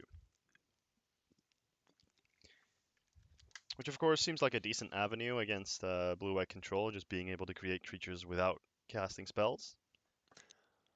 But you'll need a 7 mana to do so. Yeah.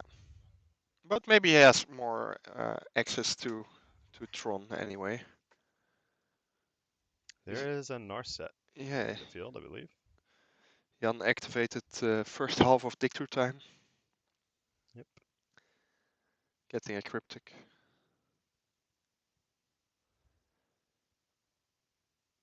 And yeah, we'll just need to see if Sylvan can reassemble Tron. I think it's fitting that Sylvan played Sylvan Scrying. Oh, just to please you, he's doing it again. Yeah, there we go. Wonderful. Thank you, Sylvan. Keeping that forest untapped makes me think he has something to do with green mana. Who knows? Maybe a Tractus or something. Because otherwise you could have kept the mine untapped for an extra mana. True. Oh, Sylvan checking to see if he can destroy the Narset with the O-Stone. oh, that will work. It destroys all non-land permanents. I don't see much merit in it. Giving them one more activation.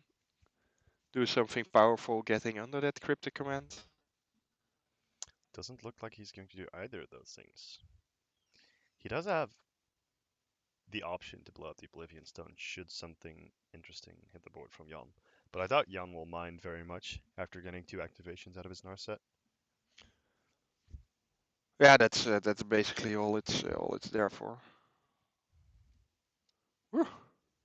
Finding some sort of land. No, it's something you can hit of Narset, so it's not a land, but Oh yeah. it's it's a random promo path to exile, apparently. Ah. But that might be good. I think yeah, One Sylvan of is the needs to find some kind of haymaker. I think he's just looking for a payoff card right now. Yeah, exactly. Do something with all that mana. Preferably something uncounterable, like an Ulamog or Oh, Lamarck would be best. Or just to go back to that assembly worker plan. yeah, true. He'll have It, a land drop next turn. because those tutus can add up.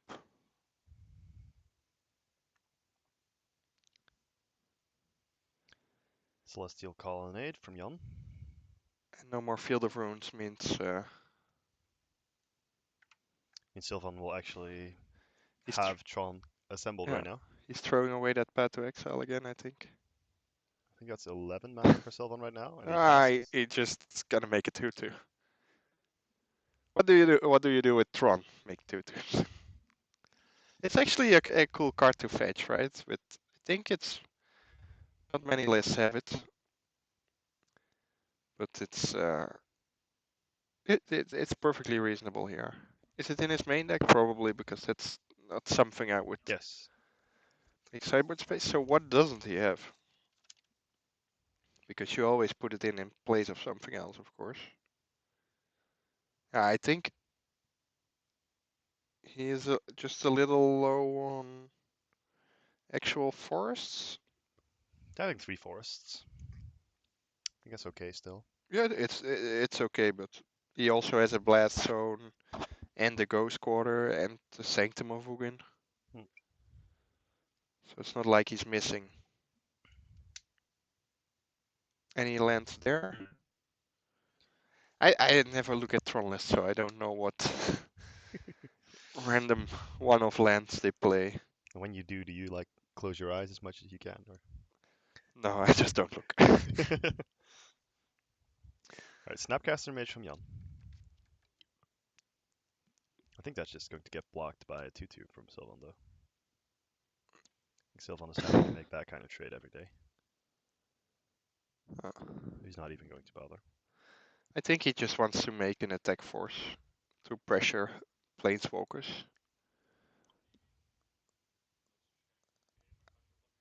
Oh, oh, this is your Veil of Summer. Ah, So giving him and his permanence hexproof. Cryptic Command for 1. Yeah, well, Jan's cryptic command costs 4, but this apparently is not. So Yeah. Veil of Summer says you can draw a card if an opponent has cast a blue or black spell this turn, and spells you control can't be countered this turn. You and permanents you control gain hexproof from blue and black until end of Oh, turn. but that doesn't quite work against the fairy, though. Hexproof from blue? Well, casting instants doesn't quite work against the fairy, That is true. which I think is what Is going wrong they right are now. pointing out right now. Yeah, But you are correct. but at that point, just you can activate abilities, right? The fairy doesn't Yeah, so do you care just about that. don't you just blow up the O-Stone? Yeah, blow up the O-Stone, get your 3 for 1. You can't cast the Veil of Summer, so it will still be good later. You have an empty board with a lot of mana, something to do in the fail case.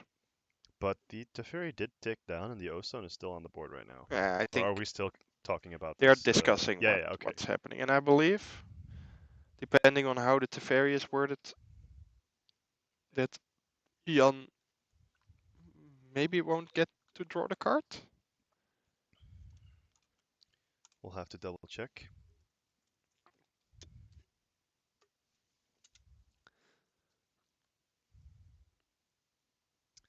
It says return up to 1 target artifact, creature, or enchantment to its owner's hand, draw a card.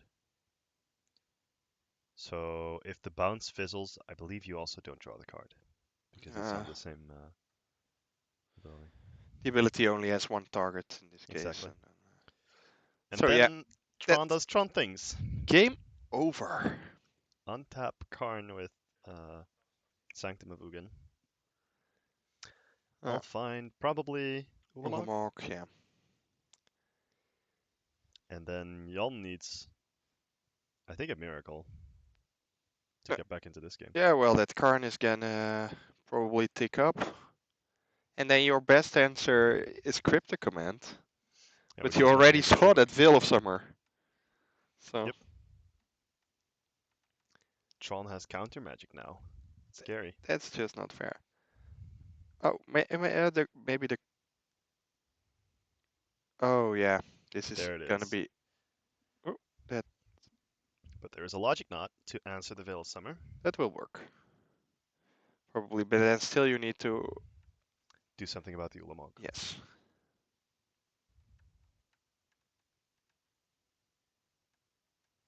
I really hope Jan is remembering that floating mana that dice seems to represent here.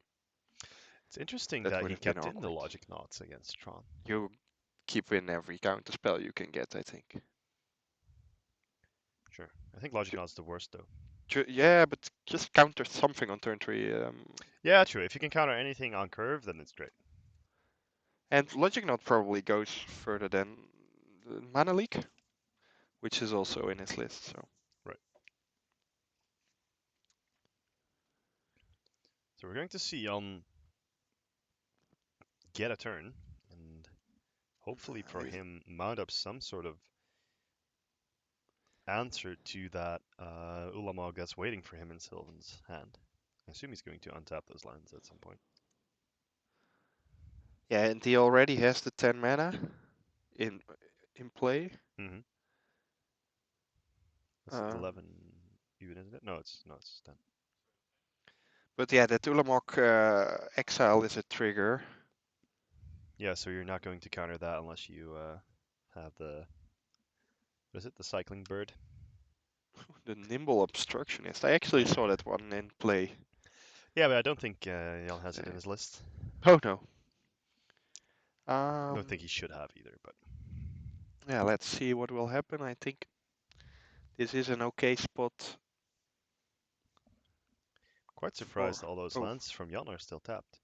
yeah, he cast a Jace.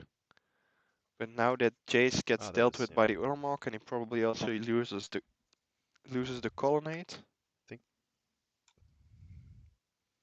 yeah, Ulamog is a pretty serious threat.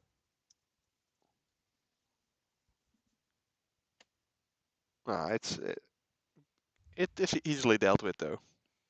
Yeah, the glare is insane. We're going to look at a way to fix that for the top four, but unfortunately, there's nothing we can do about that right now.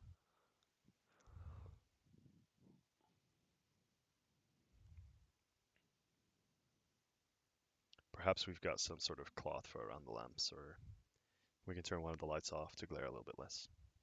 We're having trouble identifying some of the cards as well, so we feel you.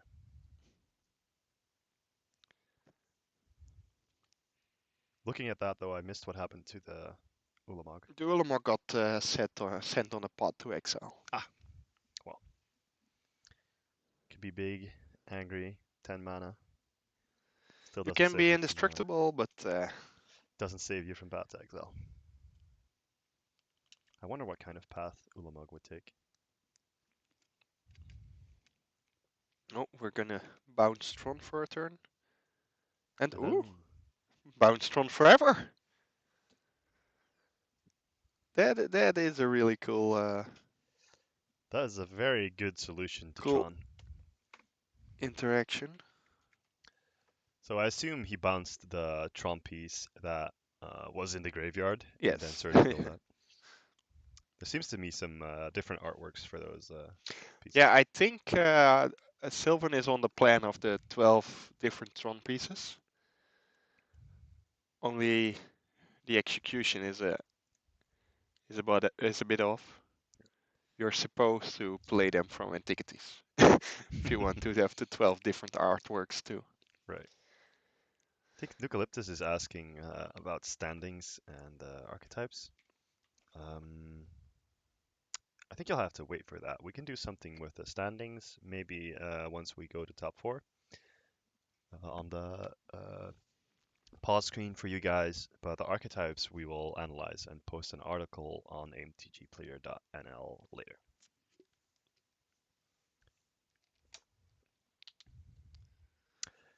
So I think that's a Nature's Claim in hand for Sylvan. Yeah, and another Scry. What are you looking for with the Sylvan Scrying in this case? Well, I think he has a Blaststone, a Ghost Quarter as sort of utility lands left still. yeah, yeah. I think the plan is just to see if that Urza's Factory can beat blue-white control. I mean, he does have enough mana to activate it every turn now. Yeah, ooh, and there is the A wonderful assembly 2/2 worker. token. I can pressure the Jace. It's quite good. Well, it isn't. I think there's a Snapcaster Mage Yeah, coming into play yeah, here yeah. that This was has some teammates pointing to graveyards. something to say about that. This is gonna happen, but that's not a great trade, right? It's gonna be another 2/2 next turn. True. If Jan finds another Field of Ruin, though, what do you do if you're Sylvan here? Ah, that's then this avenue of attack is not going to work. But at this point, he has a lot of mana, so he already cast one of the Ulamog's. Mm-hmm. I think his other cards are all live, right? 2, 3, 4, 5, 6, 7. I'm curious what it's opt. He's got 8 mana to his disposal right now without Tron. So we'll see what he can do with that. He can still hardcast Ugin and Karn. I assume he takes the Ugins out against control, but I'm not 100% sure. I don't play Tron myself. Ah, it probably gets swapped for some Thought Not Seers or something. Yeah, I think so as well. But still, Jan is just digging for some way to Yeah, but he has ensured maybe. himself the time to do so with Yeah, that the Jace bounce surgical play. should be good enough. Ah, okay, definitely like this. Then you get rid of Yeah, sadly for that Sylvan, factory. there is the Field of Ruin for the factory. He does make another assembly worker, but I assume the first one is going to get blocked by the Snapcaster He's Mage. also out of basics, which is a little Ah, yes, true. painful. He does have the Sylvan Scrying to find his 8th land again, but we'll see if he goes for that. I think there's a Jace. It's now just Sorry, playing there's a cleanup Teferi. on all the tokens. So he did not block the first token that attacked? No, he just spent some loyalty counters of the Jace. He's content to just have it And then you at can 2. block here. I guess it's at 1 logically, but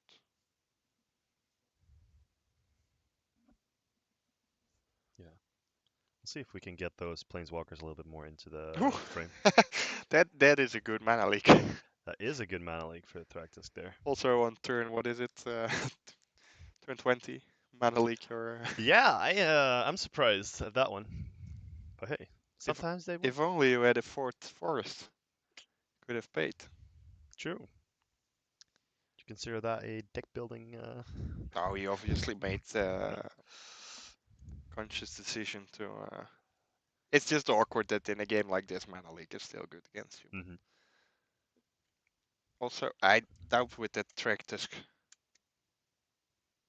The chase has been active for a while now, right? It must be hard to beat. Oh, the full tech team assembled. And I think if Jan is still up a game, he pretty much locked this up, right? Looks like he is in a pretty strong position at least, with the small and the large Teferi and the Jace. Maybe some O-Stone can still help. There it is. I think if we see a counterspell from Yam for this, that might be enough to prompt the concede for Sylvan, but I guess it's he's keeping his team in the You game right now, so I don't think he'll concede can actually. just play on, right? Oh. Yep. So there's the Snapcaster Mage into Ceremonious Rejection for the O-Stone. And then he gets to go searching for another land. Mm-hmm. I assume that's going to be like a Ghost Quarter or a Blast Zone, although I don't think Blast Zone does a lot to this board, so yeah, there's the Ghost Quarter. With the glare, I can see if there is a Celestial Colonnade or not. I think there isn't. Yeah. That's the only thing I'm interested in blowing up with Ghost Quarter. Well, I think it's just the best land you can find. Yeah, of course it does something. As opposed to a Trompies. Yeah, you can find your second tower that will never make 3 mana, so.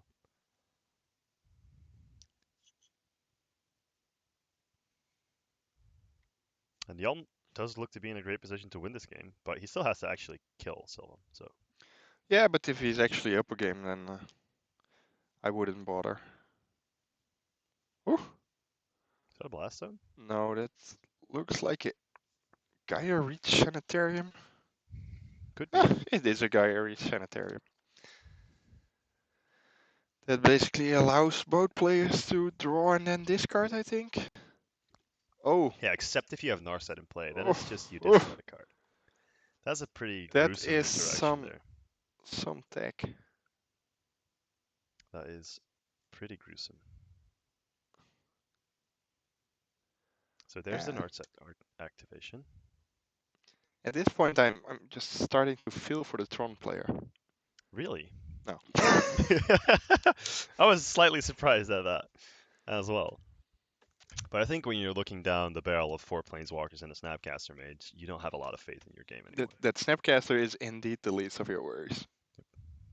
Nucalyptus, we are. The coverage is provided by MTG Player.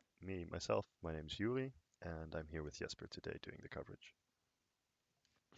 I think Jan got slightly punished for tapping his colorless land to play a colorless mana requirement.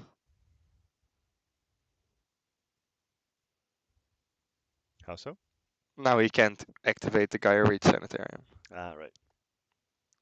But, well, doesn't seem like he needs it much. No.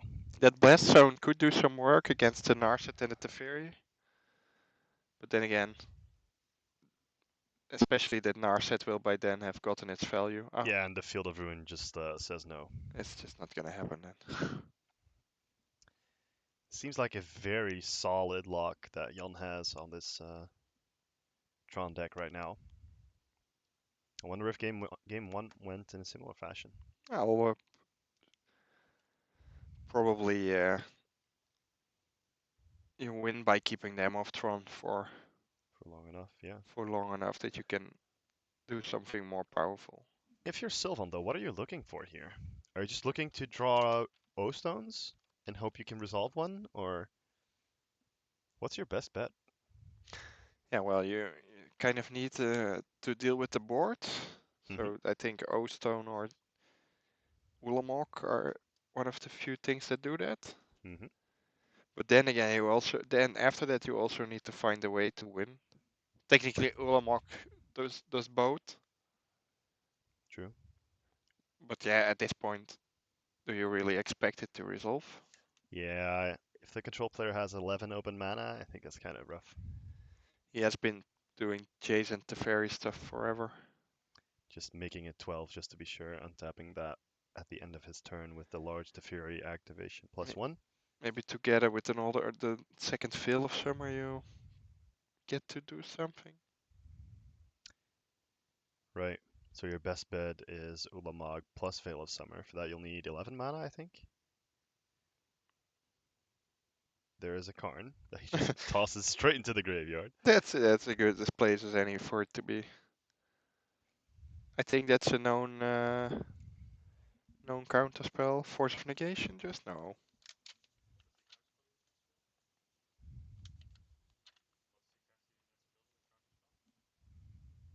Disdainful Stroke, maybe. That's what I was going to say, yeah. It's easy guessing if you have the list in front of you. True. So Yeah. there's a this plus one. this might or might not work. Oh, oops, it didn't.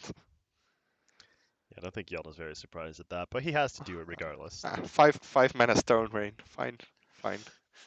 You have to give your opponent the option of making the mistake. So Uh, but I think Sylvan was not falling for that one though. for the last turn, here is a A Wormcoil Engine. irrelevant Wormcoil Engine.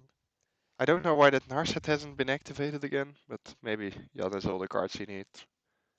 Oh, don't counter this. I would have actually kept the Cryptic, just ultimated the Fury, then cast Brainstorm to exile 3 of your opponent's permanents, maybe including that Wormcoil Engine. They can't do anything anyway because of the Teferi. Yeah, Jan is just not giving Sylvan any piece of traction in this game. Then you have the Cryptic to bounce draw something else, exile even more permanents. I just want to go for the clean sweep victory. I don't want to kill him with with damage Jan is hits. actually electing to plus the Teferi again. Yeah, then you get to keep the fairy, right? I think he has. Oh, it's extra turns, so maybe that's why he Perhaps. You're wants to welcome, speed it up.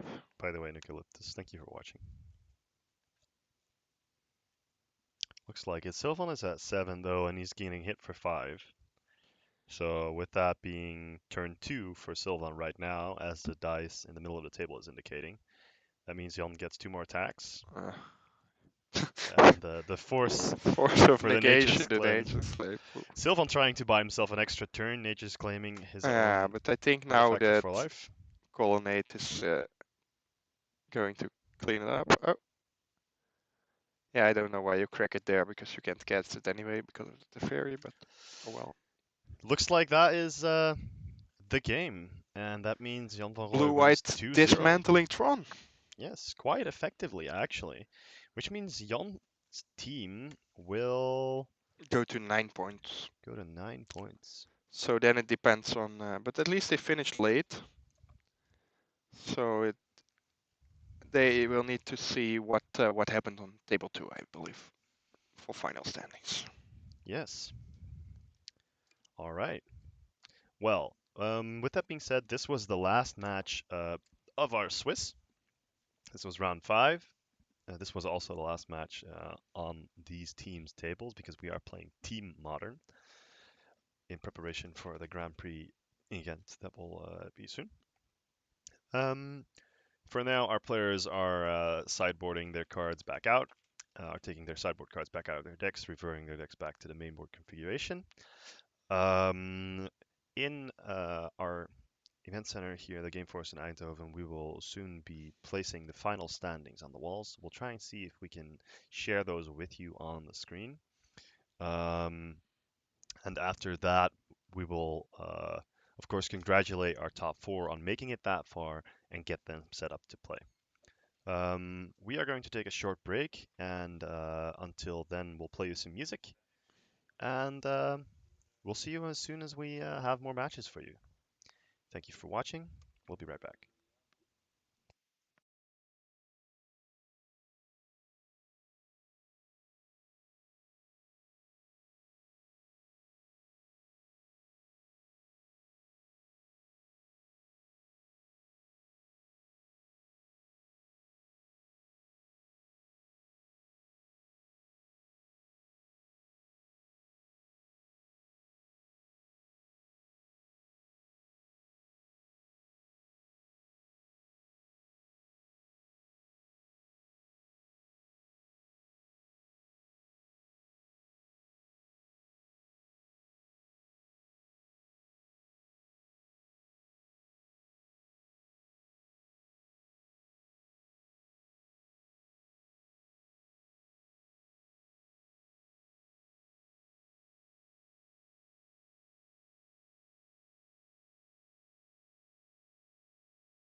right, welcome back. This all went rather quickly, so I'm afraid we haven't been able to get the final standings up on the screen for you yet, but we will be posting those afterwards. Um, for now, though, we have John versus Mardu again. Yeah, I believe we saw both of these players during this quiz. We have. I don't think we've seen them play each And other though. I no, think the no, last no. time Thijs played, ooh, I forgot. He did play against some Juntek, right? Yes, I think Which it he was against. easily I dismantled. think it was against Julie though. True. I forgot the It name. was against Jesse, Jesse, yes. It was against Jesse. I believe. All right. Looks like players are resolving mulligans right now. And Buck seems to be showing his teammates his hand, debating on whether or not to keep them, keep those cards, or go for a mulligan.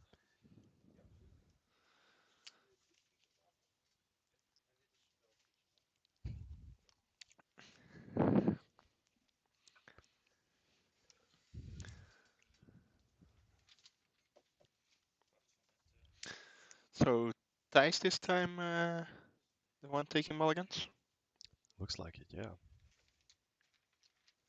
So in the lower corner of the screen where we've previously had the standings in the Swifts, we are currently displayed the positions of these teams in the final standings before top four. So Thijs' team ended on position number 1 and Bart's team on position number 4.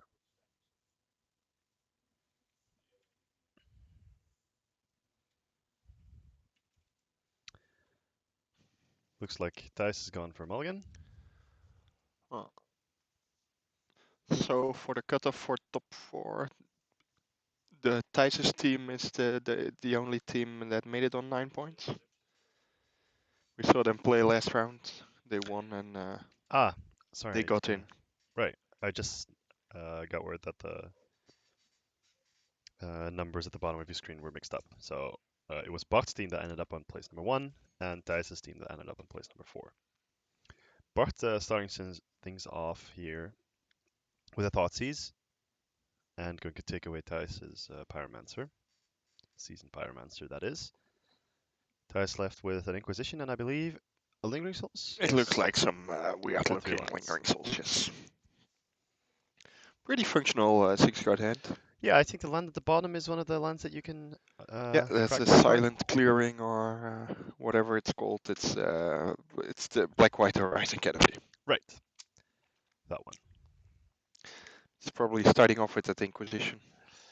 Yes, that So seems both like the players natural. with full information. Oh, So not having any choice, I see why Bart debated keeping this hand. over keeping this. Maybe. Yeah. I think the bottom card there is also a nurturing peatland though. So, Yeah, but it's not very enticing, right? It's. or as I should say, a green-black horizon canopy. I don't know if that actually helps for other people, but it's the way I think of it.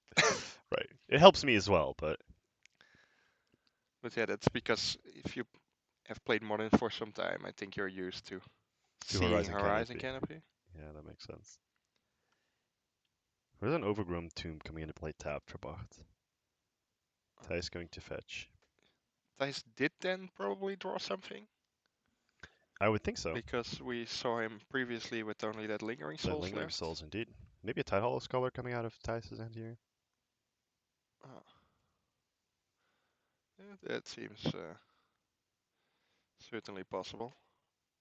Oh, it's just Bolt Fodder instead. Yeah, it's actually not possible. I confused Thijs' list with another one that we saw earlier It's not in today. the list. This does not play the scholars. Probably no space with all the fancy one-offs. But it gets the Retroid Arcanist gets cleanly answered by the bolt he knows about, Hmm. There's a Renin 6 from Bart. and Bart managed Going to to fetch and take the fetch back. find the NS6. To go looking for a swamp with the And Burning maybe a Catacombs. discard spell or some sort? Potentially, although you know the only well, you know your opponent's hand, right? And the card's Lingering Souls that you can take. Will you play it still? Do you do? I think Dice has revealed every card. Oh, I'm wrong. So it does have the option to take the Lightning Bolt, but does take the Lingering Souls instead. Yeah, actually, the 1/1 flyers are Well, pretty somewhat comfortably dealt of a with Ren big and 6, deal. right? Yeah, but they're pretty comfortably dealt with by Ren and 6, I think. Yeah, but if there are a lot of them, then you True. can get pressured into a spot where I think we'll see the flashback here. Dice losing one ticking it down is not great, and then from land, I think. ah, creates 2 1/1 spirits. But then that Ren and 6 is still on the board. Hmm. So it's probably going to clean up at least one of them, unless Bacht. Or you can just plus it and not care. But this is probably more clean if you have a Tarmogoyf for pressure anyway. You Get get blocked one less time. you get to correct that. Although I do think if I'm Dice here, I would hit the Ren and 6 unless you have Lightning Bolt. Just kill it. Yeah, but Bart It's an even cleaner also solution. knows about that lightning bolt, right? True. But maybe he's fine with this exchange. He's ahead now, right? Yeah, Tarmogoyf tends to beat 1/1s. That's for sure. But this is the 1/1 flyer. All right, you got me. Tarmogoyf is also not that good against the 1/1 death touch. True. Not All many good. 1/1s it beats, actually. True. Not many playable 1/1s, I guess. But in this case, the Time Flying for Spirit for 1/1. this is the nice part about the Stoneforge Mystic deck, right? You just think, I'm in a mediocre spot. I'll just play my There it is. Stoneforge Mystic. Still having some glare here, so Yeah, sadly not we were sure unable what that to fix that in this time frame we had between the round. what weapon he got, but rest assured it's good.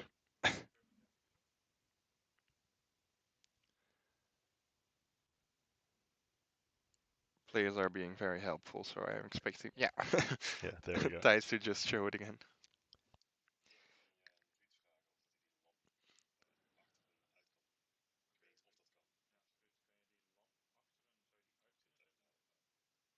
Oh, this is nice for Bart. He Yeah, got the Liliana to deal with the Stoneforge Mystic, probably strength the Better Skull.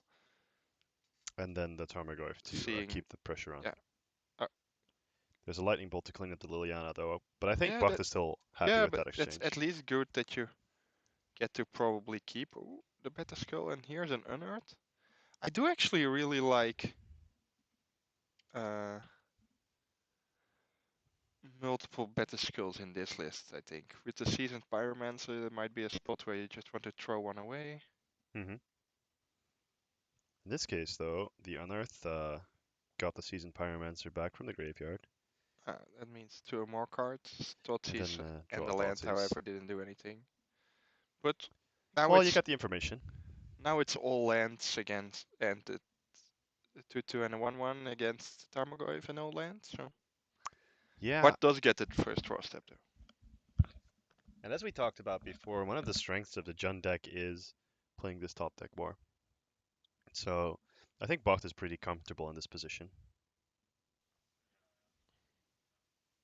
where he is, well, has a Tarmogoyf on the board, gets to draw a card every turn, and him and his opponent both being on 0 cards. There's a jump block for the Tarmogoyf. Token gets thrown under the bus.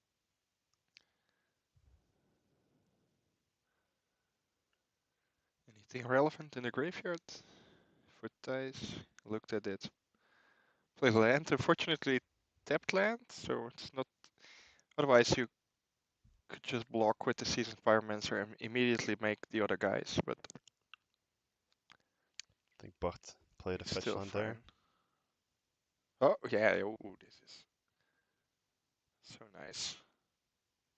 So that was an unearth off the top for dice. Getting to draw 2 cards and then finding the Dreadboard to deal with the Tarmogoyf. Now suddenly Thijs is just ahead again. That's it. That's the beauty of these mid-range fights, right? You're just both players go hellbent. Oh, we see, but It's quite back and forth. Fetching, always difficult times.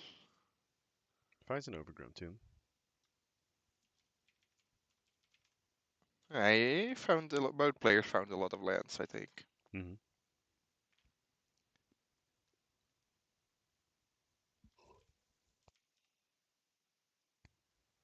We'll see what bot draws. Oh, That's a Dark Confidant. that is good in a top deck war, especially if you're still at the high life total. Mm-hmm.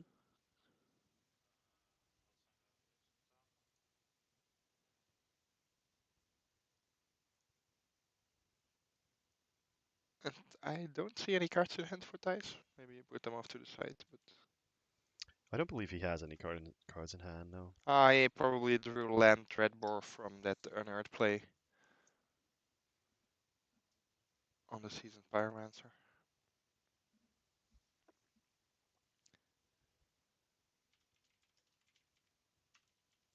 So we kept cutting the deck back and forth. At some point, somebody has to accept it. True. See what bot gets from his Dark Confidant here. Looking at his mana, perhaps he does have a spell in his hand. Well, Dice is first, so ooh, There's another Pyromancer. that's not a draw too. And another answer? Bot will decline to block with that Dark Confidant, which seems fair. Probably no answer then. Definitely no answer here. Not letting that live. Okay. Trigger reveals a land. The draw. That was a creature. Yeah, it's a Goyf. At least that's the correct way to put them on top, right? Take no damage, and then I guess he can thank his opponent for that one. Cutting the deck just at the right spot for it to work out for both. then here you're blocking with those Seasoned Pyromancer that buys a million turns. I'm more scared of the Dark Confidant just drawing extra cards. There's an Inquisition getting put onto the Tarmogoyf, but that obviously Ooh, and came from the Dark again, Confidant. right way around. I don't see what that That's second card is. it's a Blow Red Elf. Ah, so But gets a Thoughtseize yeah, and or opts not to not select that. not get the Nazis. That I believe he also has that Inquisition, yeah, because that flipped to the.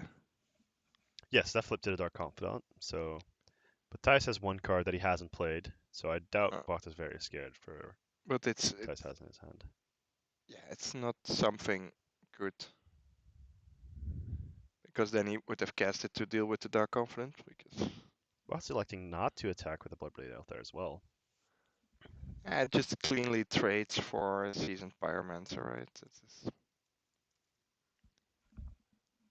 Why would you?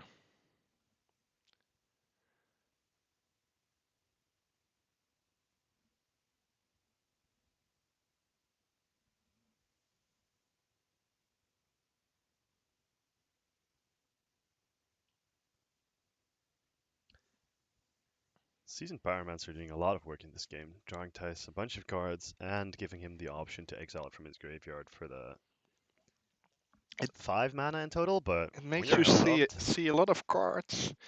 It buys you a lot of time.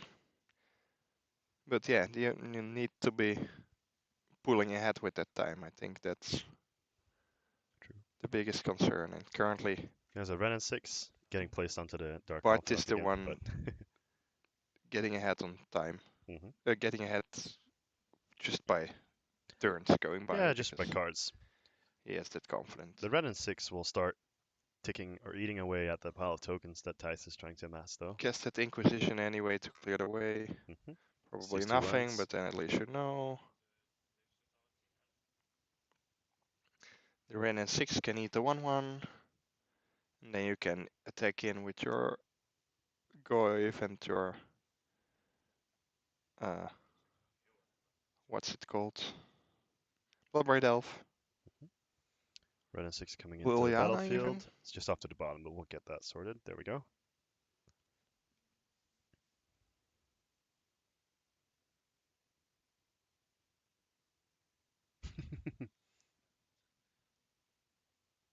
Oh, yeah, I don't like that much actually, but oh well.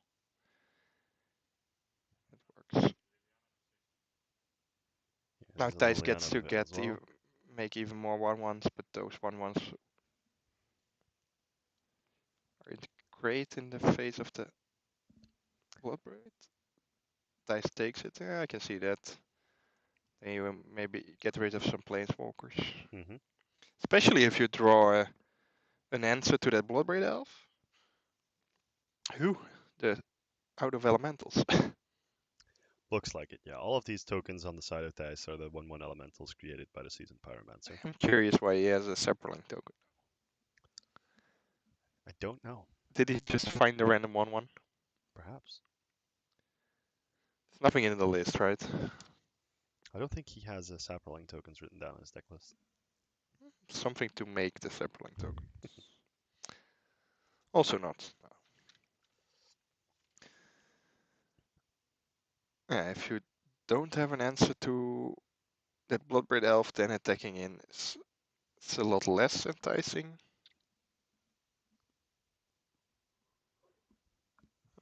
Chooses Ooh. to destroy the Dark Confidant instead of the Bloodblade Elf. Does get Yeah. back a Stoneforge Mystic. Yeah, but at this point you can just Cast this kill up. whatever. Of course, the getting the Dark Confidant off the board is maybe just more important than. So do you get the sword here? The Sword of Feast and Famine? Does he have it? Well, he doesn't have a Beta Skull anymore because that's already in the graveyard. So he has Sword of Feast and Famine and Sword of Sinew and Steel. Yeah, so I assume you go for the Feast and Famine here. But while we were Uh, checking that, I actually missed what he did get, so we'll see that in just a second. Probably because then you can just Yeah, there not we go. care about The the Tarmogoyf. Tarmogoyf anymore. Exactly. And you can even keep moving it, so. Yeah, so you can kill the Liliana and then move it to something else.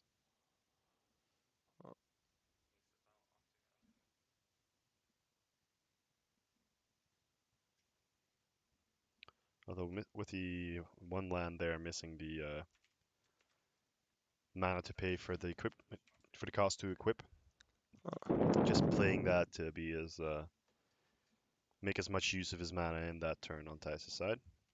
But it's going to untap. I think Kind of he needs to. Did he draw Tireless Tracker? believe he drew a Wooded Foothills. Did he not just have the Footed Foothills and draw the Tireless Tracker? Yeah, Could that be. makes more sense.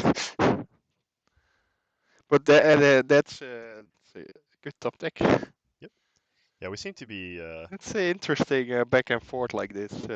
yeah, we're slightly struggling to keep everything on the screen for you here. Thankfully, our table judge is keeping a careful eye on All players what's going on. drawing haymakers.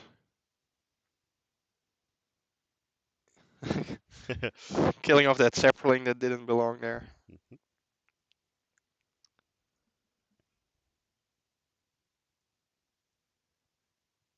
You, that Tamagotchi is probably lethal. That sword actually doesn't do that much. That is kind of a problem here. Mhm.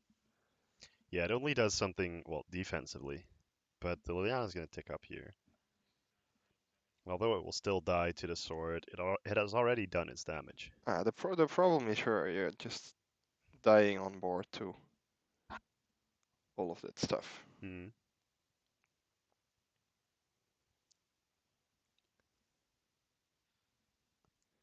So you get to kill a planeswalker. Oh, That's another unearth, I believe. yeah, he cycled it. I think he's out No of more targets. Pyromancers in the graveyard. Redraw. I don't know what he's looking for now. Just making sure he has looked at every option though, which is a good thing, Yeah, especially might if as the well draw all your cards. But yeah. But there's a concede for the first game. Spoxman's up one game. yeah, I think that was how they both drew it up. Hmm. Somewhat. Well, I think Tice drew it up in a way where he won. Well, you can't win them all. Um,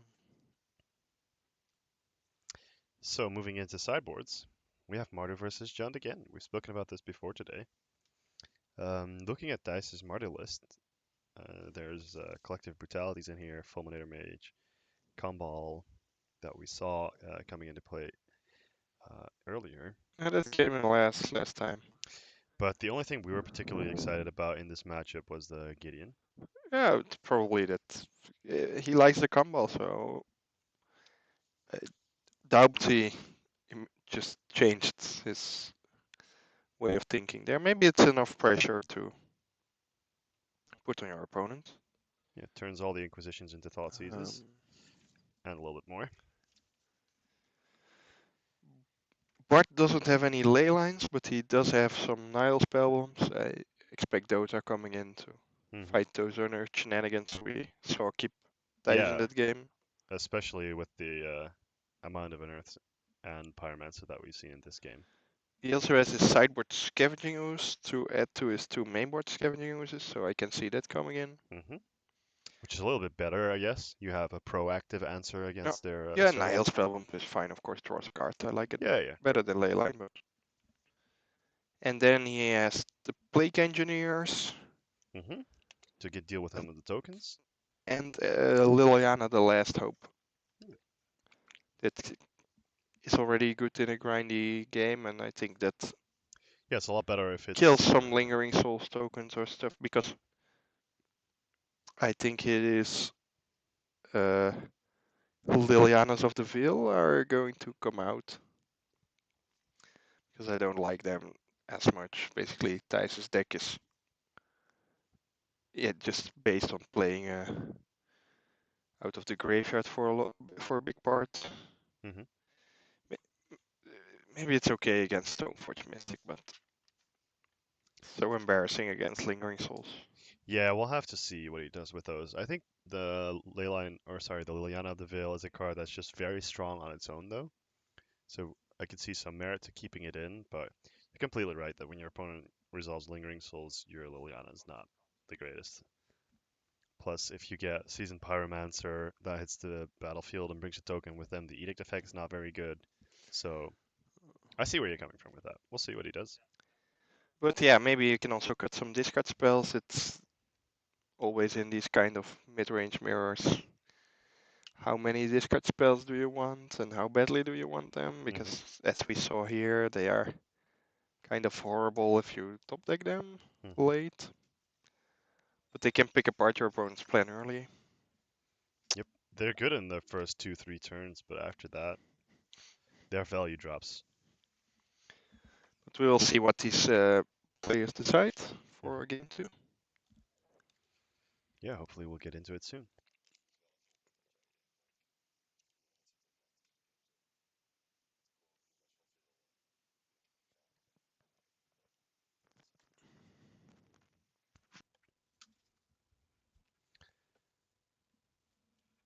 So Bart cutting Thijs' deck there.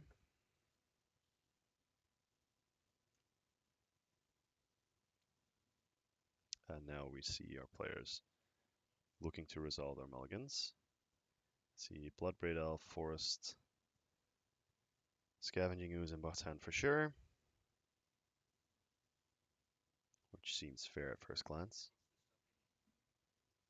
And then, not quite sure what Thijs is holding right now. We've noticed that we have some more of the robotic voices going on, so we're trying to fix that while we wait for our players to mulligan right here.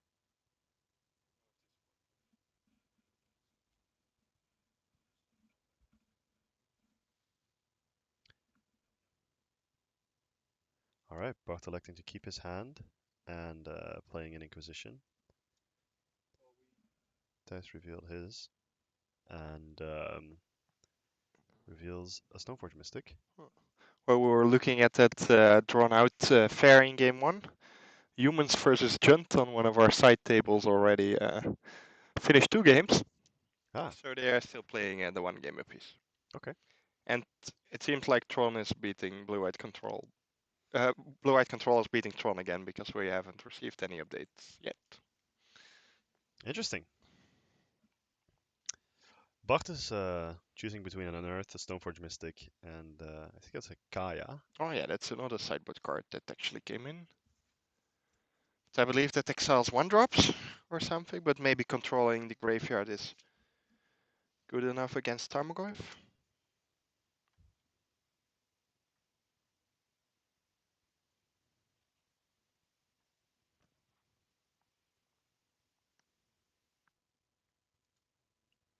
This could be the Kaya Orzhov Usurper.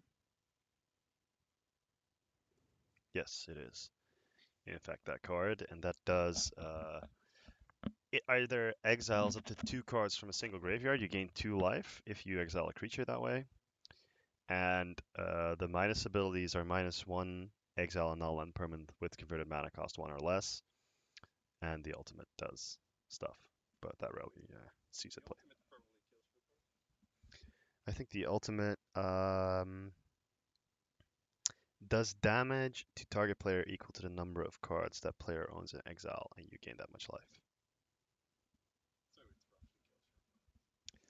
So it does indeed roughly kill your opponent.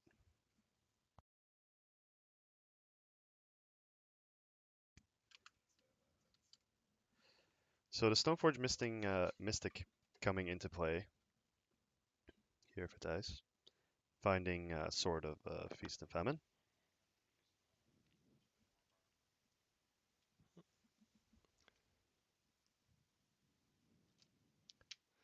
Did Bart get to pick that Stoneforge? Yes, he did, but he chose to take the Kaya instead. Ah, okay. So he probably has a plan for I would his think so. Stoneforge. That's why we see dice respected and get a sword instead of a Beta Skull. hmm Probably. Assuming that he won't be able to activate the Stoneforge because Bart will remove it this turn. We'll see if that ends up happening. That then gets Bart to think about whether you want to kill the Stoneforge or not, or maybe Yeah, but he does, and then he plays. advance your board. Is that a Blood Crypt or is that the? Mm-hmm. It's a tapped blood crypt. Oh, Right here we I see an really like unearthed for those the Stoneforge unearths. Mystic. Yeah, that seems like very good in this case, at least. It is also a card from the Hogak set. What is it called? Modern Horizons.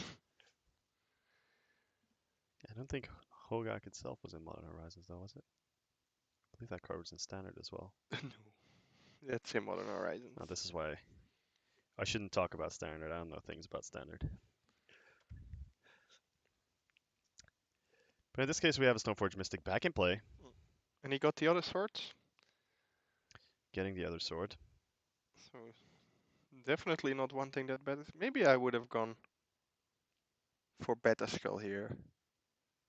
Especially being light on land. Yeah, the second time around, perhaps it's just good to get the Battle Skull out there. It also gets you 2 creatures to insulate a little bit against removal. Maybe get your sword to do something.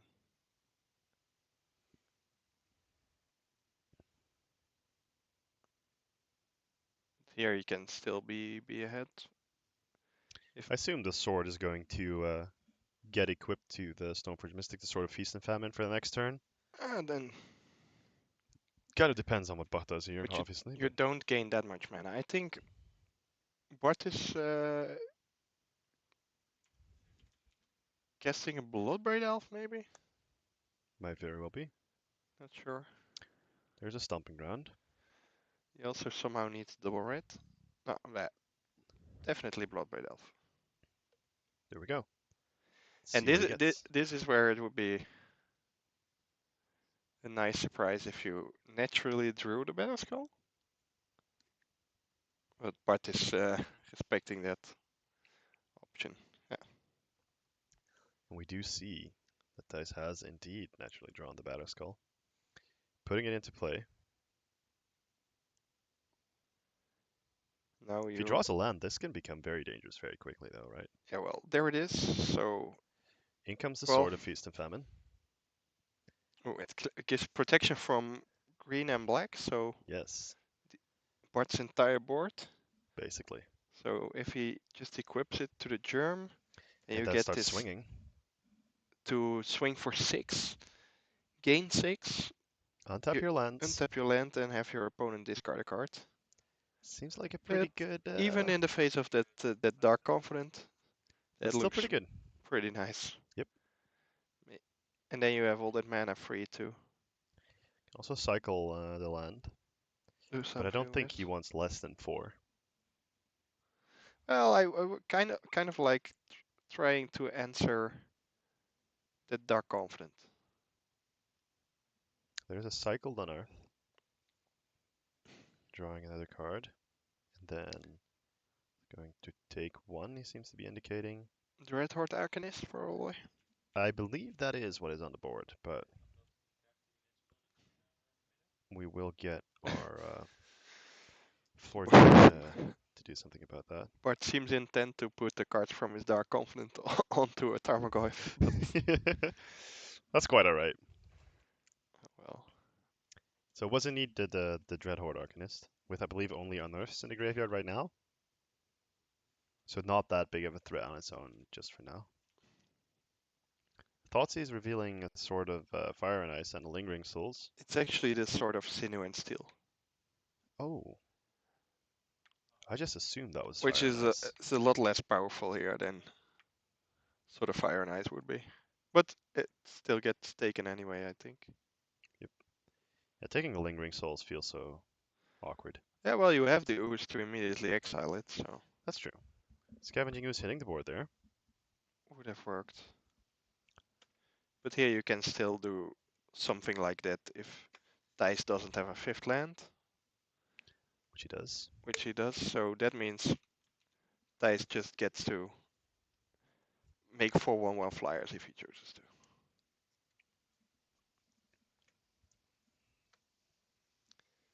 Which gums up everything. Hit his opponent for 6. Make him discard a card, untap all your lands. Maybe even more if you want to get the Dreadhorde Arcanist back in there. I think the But, Dreadhorde Arcanist is just going to get blocked though. yeah, but you get the card first. Oh, here is that. So do we say Yakmot wins a game? Yes, we do. Okay.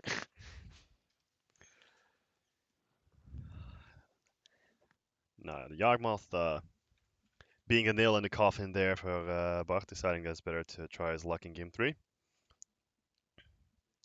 Sort of feast and famine there, showing up big. Alongside with the Battle Skull, both sponsored by the recent unbanning of Stoneforge Mystic. Being able to play a combination of those cards and get them out of your deck quickly, obviously being made possible by that. I think a big part of this one was that unearthed. True. Just getting that Stoneforge back. One removal isn't enough. Normally you would need to draw another Stoneforge, but here it's just getting automatically back. And those equipments, of course, those stack well. Yep. Yeah, but you're right. The Unearth showing up here. At least in this sort of fair matchup where you don't need the additional threat in your deck. Yeah, I think you need some other cards to make it good. For example, the combination with that Seasoned Pyromancer is quite powerful. Maybe we'll see some Esper control lists again, like we've seen in the past. Can run Unearths as well. You've seen Esper control lists with unearths? I've seen some in casual play with That's cool. with But Monastery Mentors, where they unearth the Monastery Mentor. that Pretty sweet. doesn't seem fair. No, it's pretty nice. That's pretty nice. But they had Faithless Looting sometimes as well, where just play Yeah, 4 color I control and then guess pay the shit. unearth is of course a lot better if combination with Faithless Looting, because you just get to cheat on mana that way. Exactly. And now you Now basically you have to actually hope have your to play stuff the game. dies. Now you actually have to play the game. Boo-hoo. It's okay. We see Bottentais gearing up for game 3. If we see another game like game 2, I'm pretty excited for this one. Game 2 went pretty quickly though. True, but it I was I preferred fairly interactive. preferred game 1, to Fair be enough. honest. But At least we saw some of the power of what your deck choices you pair with Stoneforge Mystic can be and can do. So Mm-hmm. that's cool to see, I think. Exactly.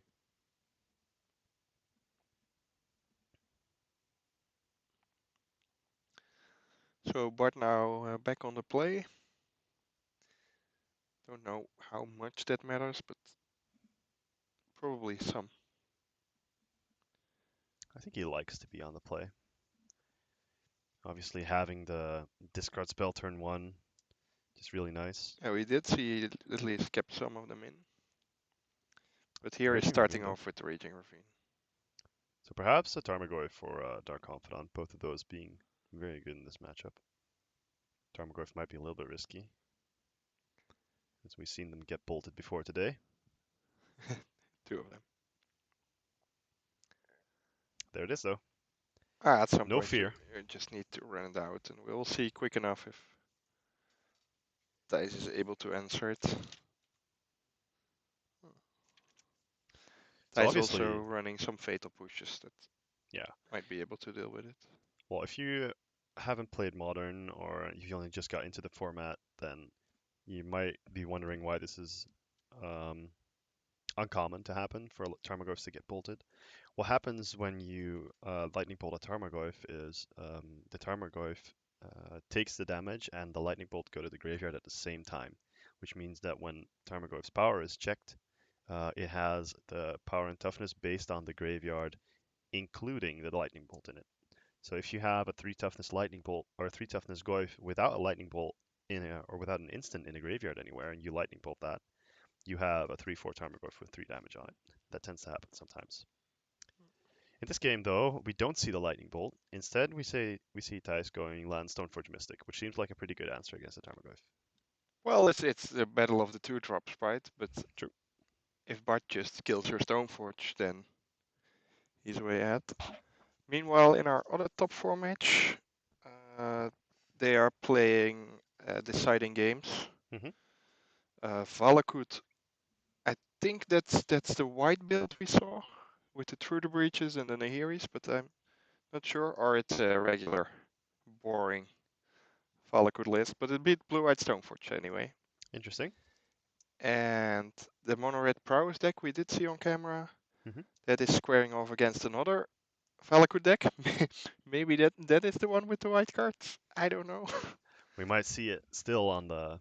We could see it in the finals. And then those are at one game apiece. Hmm. And the other match at the other match there at one game apiece is Blue White Control versus Ad Nauseam. Also an interesting Interesting.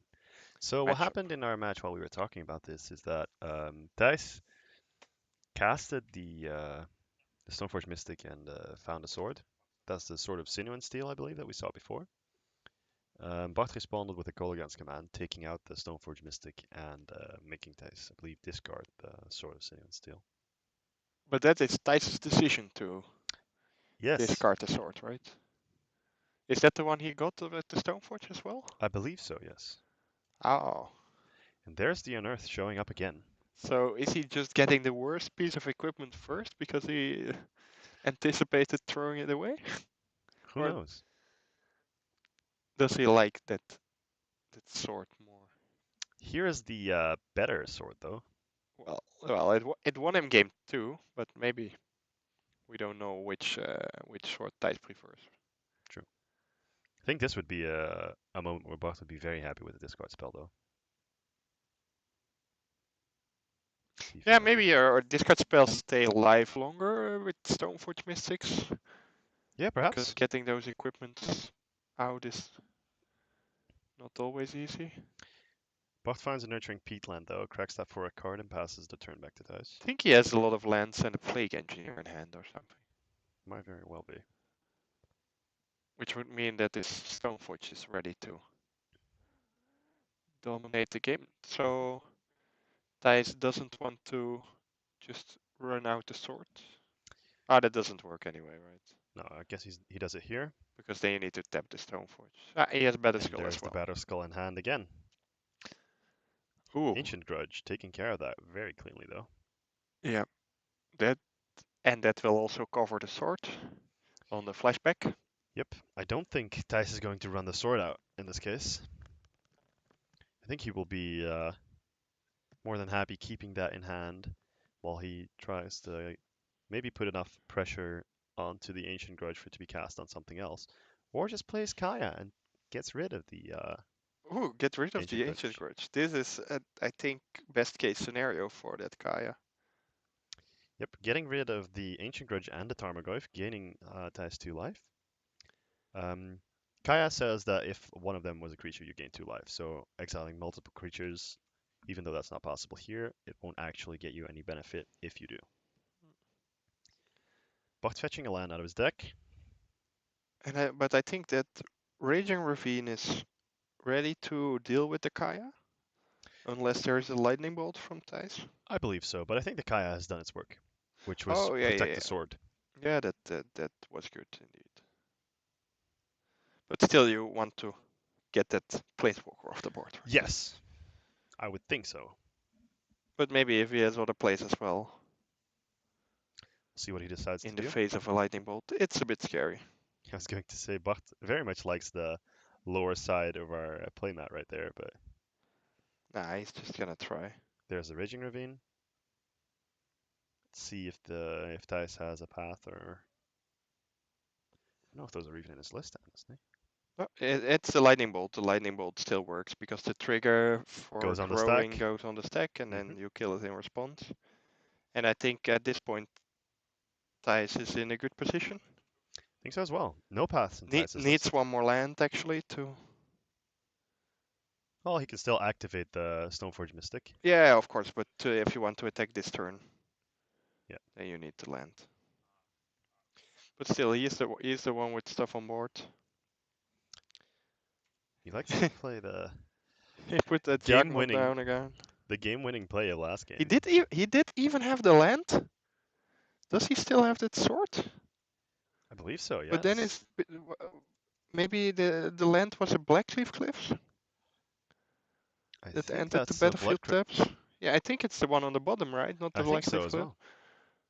Why then not just cast the sword, equip the sword? Yeah, and just force your opponent to have a solution to that sword right away. Yeah, but then you even get to untap and play the Jagmot again. Now you lose the sword Yeah, that does seem against confusing. a tapped out opponent. That does Not look sure what his reasoning is there, but maybe slightly it's weird good to me. enough. He does have the Yawgmoth in play now, which does allow him to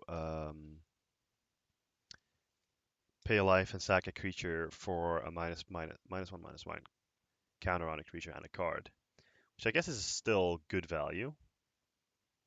The chat says pretty sure it was the Cliffs, Oh, okay, so yeah, that would explain it. But the position of that the makes a lot Blood of Crypt sense. makes me doubt it as well.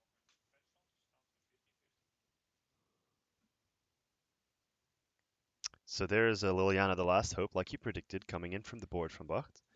Um, Activating onto the Yawgmoth, giving -1, -2, I believe. Yeah, it's -2 on the front. -2 on the front, so that means it becomes a 0/3. -2, -1.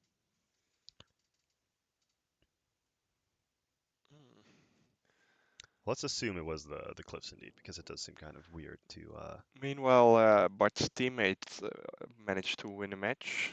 The humans player defeated the other Jund deck. Okay.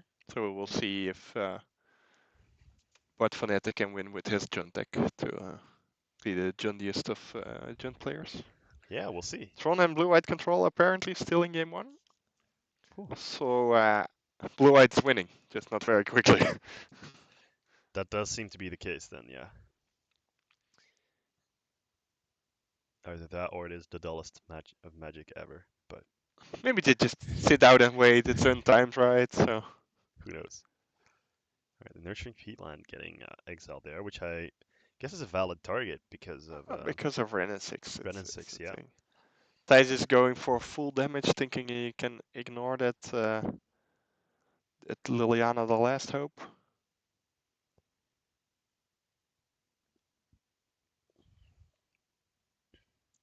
does play the Seasoned Pyromancer as well. Might be getting some tokens here, which worked very well with the Yawgmoth.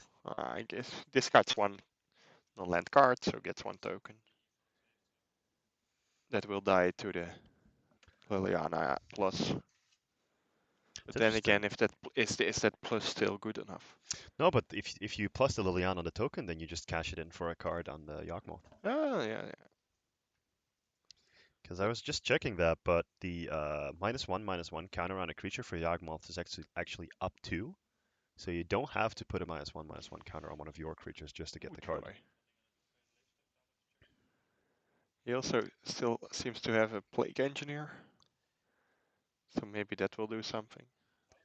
I guess anything that messes with the token gets the same response here, though. Oh. Might Yeah, be. but you could. That. I don't know. That Kaya is also starting to get dangerous. Yeah, the ultimate is -5, and the Kaya is currently at 6 loyalty, I I believe. think the important part is going to be how many cards are in exile. Yes, that's what I was going to say. How many cards did it eat? Which is a bit little hard for us to see, but maybe also not that important. Um, Meanwhile, the other match finished. So the Mono Red Prowess deck got carried to the finals, from what we're seeing. Because the other two players managed uh, To win. finish the match, All right. win for the team. Blue White Control beat ad nauseam. Interesting. There's a Plague Engineer hitting the board. We would like to know what that names. Yeah, you actually have to name before it comes down, so that's cool. So I think Thijs sacrificed a token in anticipation of Bart naming Elemental.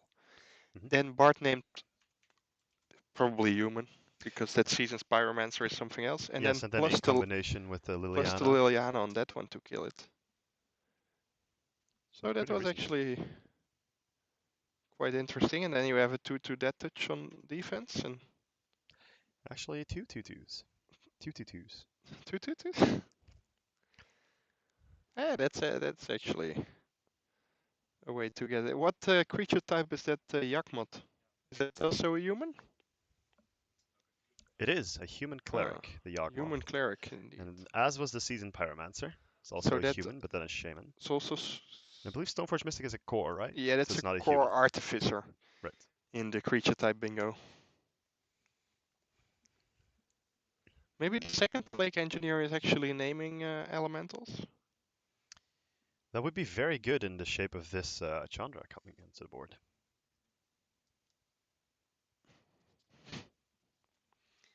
It is actually naming elementals. So that negates that flashback kind of ability on the seasoned pyromancer, but I believe we have Chandra Torch of Defiance in play here. Yeah. uh, Chandra just killed one of the Plague Engineers. plague engineers. All right, so one less in play. Still leaving Bart with the 1/1 dead touch, then eating the plague engineer with the Kaya, which is really good against that minus ability from the Liliana of the Veil. Hmm. I think Thijs is Or the Lily on the Last Hope, you mean? Yeah. doing well here. Did I say of the Veil? I always confuse Yeah. those two. They should not print the same Planeswalker at the same mana cost. Ah, well. Yeah, we do get the piece of paper. Sadly, it's not quite clear what that reads, but we appreciate the effort of our players trying to clarify that for us. We'll get our floor judge to check what the creature type is of the remaining Plague Engineer. Oh, Blue-White Control managed to win game 1 only. So that's as we predicted, Oh, we actually finally see finished up. Bart van Etten scooping them up.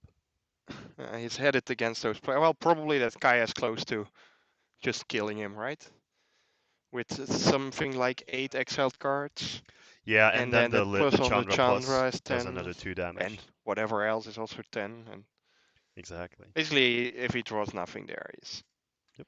pretty dead. So So that was our first match of top four. In this case, that means this was the semifinals. We I watched. think this match is still going on, probably.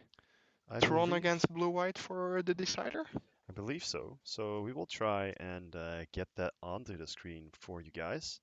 Maybe that timing just works out. Yep. And we'll check back with you in a second.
I think we're getting the decider of this match, so that is the remainder of Blue White Control versus Tron.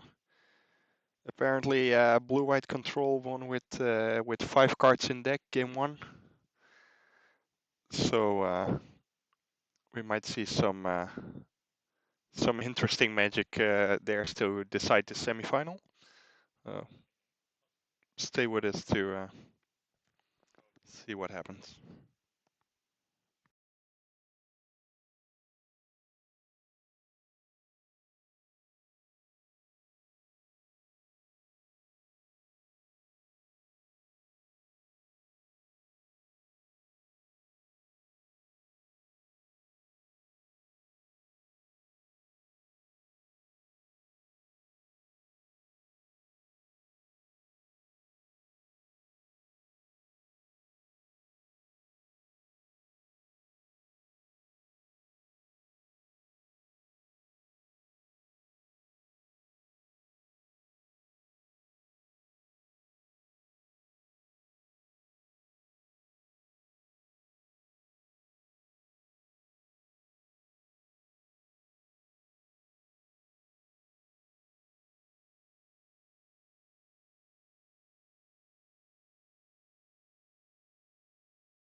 All right. So it looks like we'll be heading into this next game.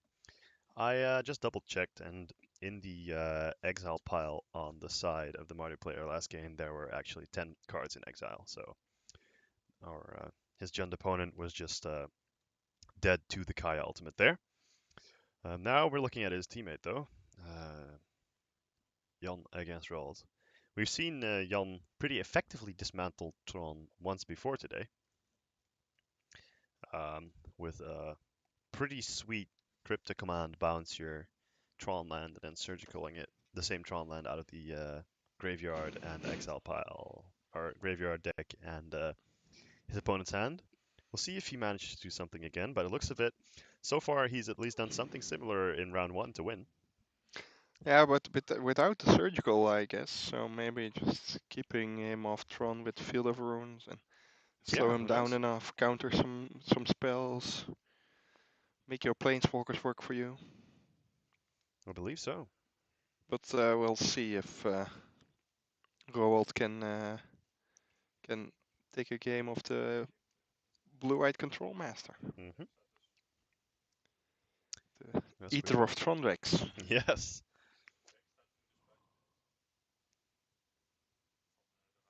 Mother of Cryptics. Breaker of Urza's lands. I think that's infringing on copyright, Oh, whoops. but oh well. I'm sorry, Father of Cryptics, obviously. Now that means it doesn't matter, right? Uh, Roald going down to 6, doing what Tron does best, Mulligan. I And mean, can actually, with the London Mulligan, I think it doesn't care. You want to find Tron, and something. preferably something to do with it. But if you don't have anything to do with it, you'll draw it. True. So can mulligan quite aggressively, and I think it can recover really well from Hmm. at least some mulligans. Maybe sideboarded games against Field of Runes that gets more difficult, but then again, well,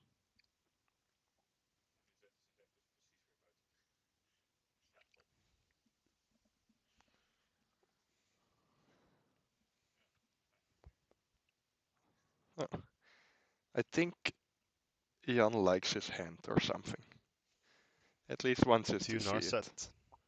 Two Uh, Narset, of I course. don't know why he's so excited about two Narsets against Tron, but Having the force and being able to pitch one to force is okay. well, yeah, but it's boring. Do you count the turn 1 expedition map? Might come up. Choose now. Ah, did it come up? Do you count the turn 2 Sylvan Scrying? Honestly, I think it Might come up. depends. I think it depends on the mulligan. Like this is a mulligan to 6. I don't think you counter turn 2 Silver Scrying. What? Maybe if they multi like 5 or 4, then I would consider it. But But isn't it way easier to keep them off Tron than to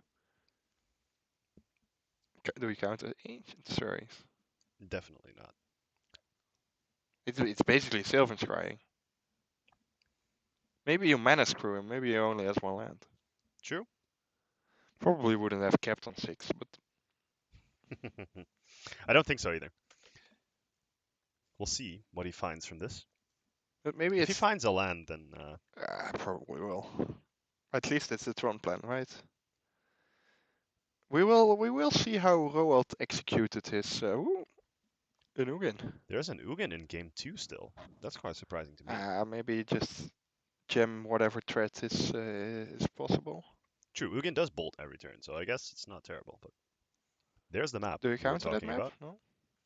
Jan says no. Maybe he forgot about that force of negation after showing it. Yeah, I think that's the case. No, I don't think the map is. Maybe it's too difficult to keep them off Tron, and you. Yeah, I think the risk is too great that you put yourself down a card to counter the map, and they But just but draw whatever at else that point you happens. have to counter everything they play. They just keep playing it once they have Tron. True. It scares me. I don't think there is some debate there for trying to keep them off Tron for a little bit. Gold is going to find Sanctum of Ugin there, so So that means he just has natural Tron. yep. Is that it? Um, Mult to 6 did all those work as natural Tron anyway. isn't that the running gag that that's the skill of a Tron player to have just have natural Tron?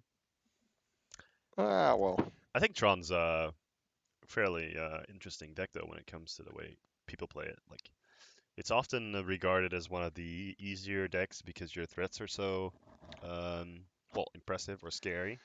I think But I think there's a lot of lines that you need to consider when you're playing Tron. the big thing is you just do the same thing every game. Perhaps. I think that's what makes it easy to pilot in some people's mind. Right. All those games look the same. You make turn 3 Tron, Play Karn, win the game. play whatever, and hope it wins the game. But yeah.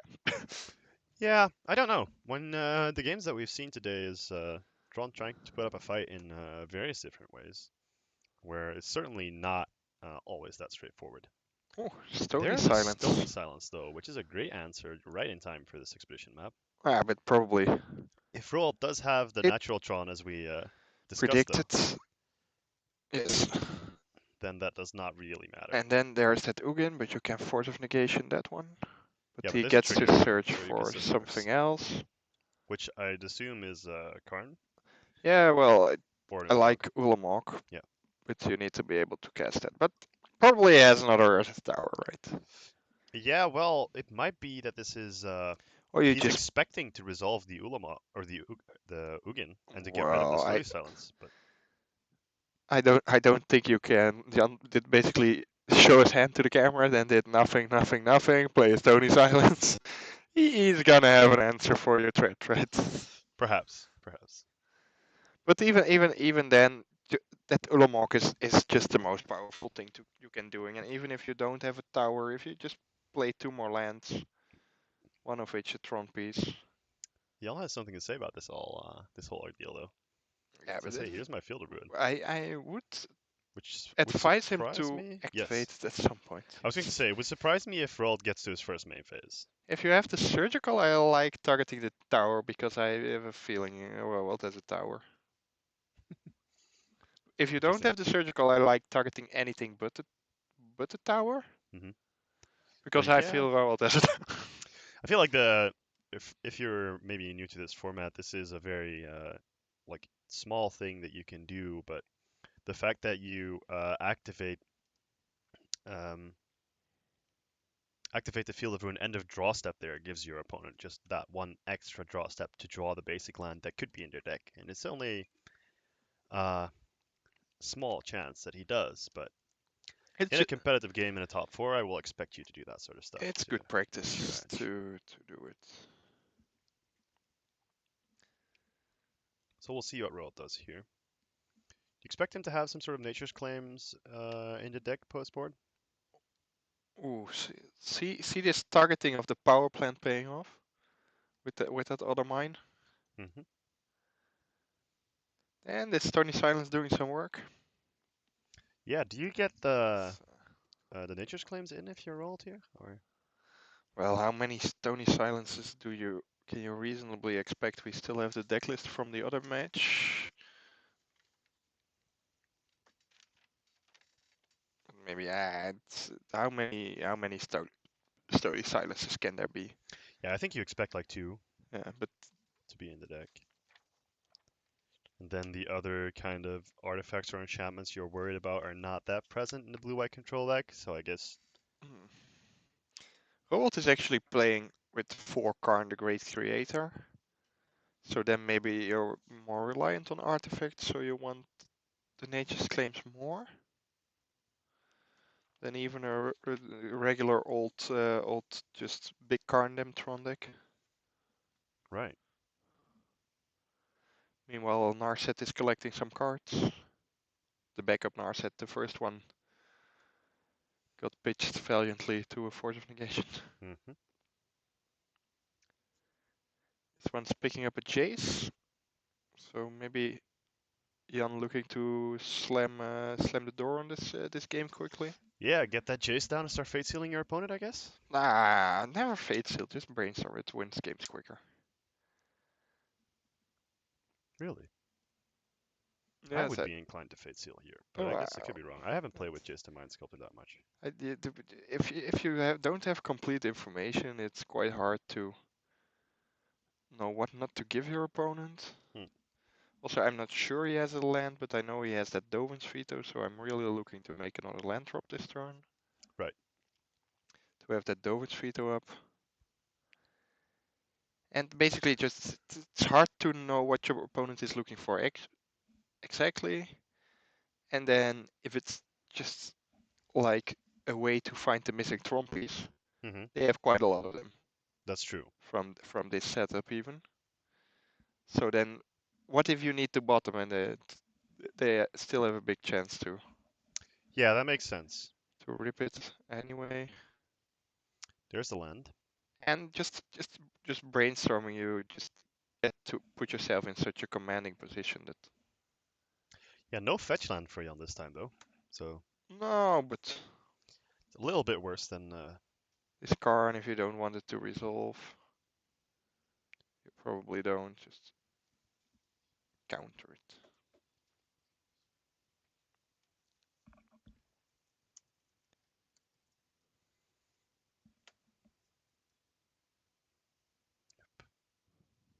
Dovin's Veto being an uncounterable counterspell here, countering a non-creature spell.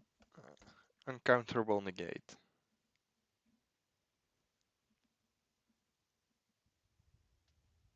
Oh, There's the uptick on the he's Jace. he's switching to your plan. Does Fate Seal. Sees a tower. I assume he's going to give that to roll. It is a fifth land though for something like a Traktusk maybe. Who But knows? Jan looking to activate the Celestial Colonnade these in are play, there. perhaps? There it is. Ooh, that means Swinging in for shields 4. are a little bit down. Yep. Then I especially like brainstorming. Just to try to find something to lock your opponent out. What if he still has a relevant card left? And now it's just going to happen. Are you scared of the Thractus though? I don't think you are. Well, not specifically attracted, but he previously dove in vetoed a Karn. What if there is another Karn? Yeah, but you know that your opponent cannot cast the second card. Or the oh yeah, you mean the small card. Yeah, small Karn. Right, yeah, you're Baby right. baby Karn. Do we Baby call it card. baby Karn? It feels wrong somehow. Does feel wrong. But yeah, I appreciate trying to get the game over with by getting in with that colonnade. But at that point, I believe this is a big card that's on top of the deck right now. ah, Y'all taking a look at it and keeping it up there. but if you give him this, then you are not going to be able to give him lands after that. There's this member coming down targeting that Celestial Colonnade. Roll trying to buy himself some time. See if what Jan Takes the thinks about same that. amount of damage this turn, but It's quite then you interesting have that dealt with the colonnade. it's quite interesting that Jan got to attack with that though. As the good practice against these kind of control decks is before they declare an attack with the colonnade, you cast the dismember. Because in that case, if they do have the dispel or Oh. whatever answer for it, they might actually still have to tap the colonnade for it, and they won't be Yeah, able to but attack you. in this case, what answer are you afraid of? Fair enough. So there's another uptick on the Jace. This is the Fate easy sealing pretty mode well. with Fate Sealing, making it look good, but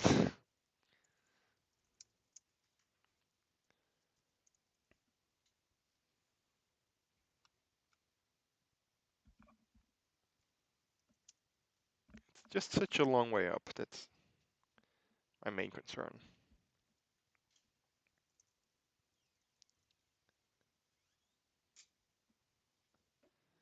The thing is also, if you just keep it on top, it does nothing. You have to take the chase all the way to up to 12 or 13 or something. It Yeah, naturally goes to 13, I think, and the ultimate is minus 12. But yeah. Ultimate is minus 12.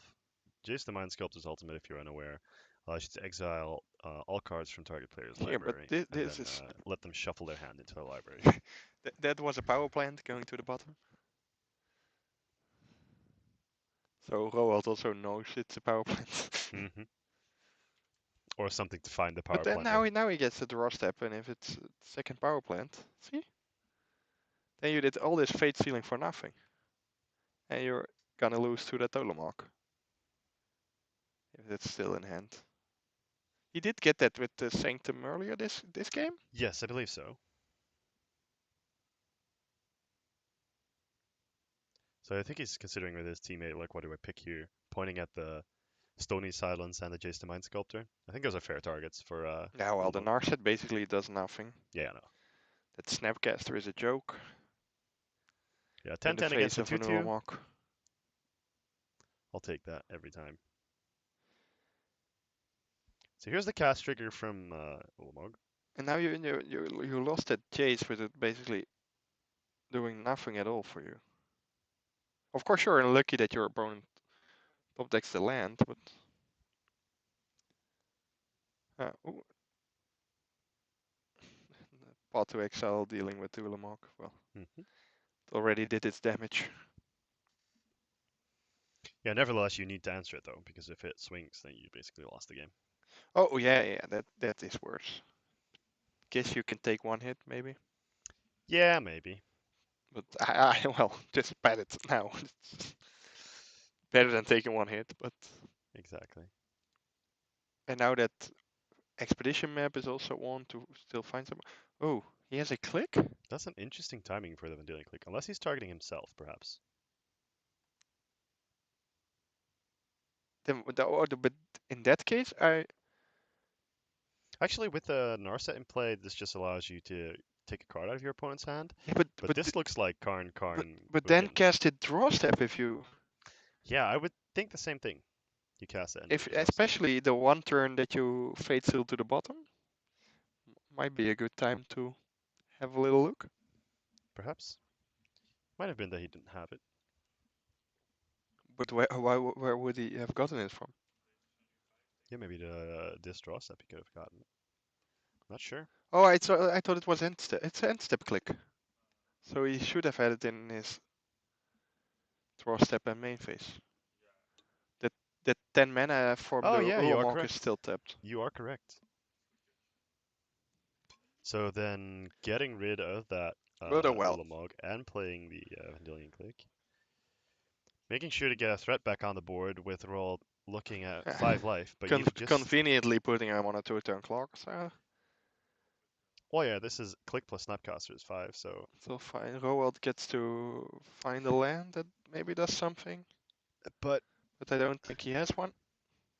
in the confusion about the click timing, I didn't quite catch what Jan actually picked, but I assume it had to be the Ugin otherwise. Yeah, or just nothing if you have an answer for it. True. But maybe with this much mana, he has like 12, 13, 14. Okay, so Jan did not take anything with the click. Indeed, you're right. And then the tower So that does is signal 17. some sort of counterspell. Yeah, but He you need has three two. towers, which is 9, and another You need 6. two counter spells. So he has 3 towers, which is 9, and then 3 He has non-towers, 17 which is mana or 6. something. Yes, it's 15, and then the 2 forests is 17 mana. So he can cast the Ugin and the Karn. Yeah, but that is why. So do you cast the Karn first, or the Ugin? I think you cast the Karn first, right? Because you want the Ugin to resolve. Try and get the counterspell. Although Jan obviously knows what Roll Yeah, has in maybe his he hand. has two counter spells. I'm not sure what Jan is up to, but he saw the hand, so I guess he should be able to win from there.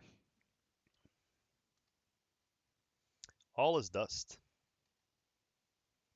Seems to be a pretty safe play here for Alt. There's a ceremonious rejection to deal Probably with just that though. ceremonious rejection And then maybe another and Snapcaster cryptic Mage. or snapcaster.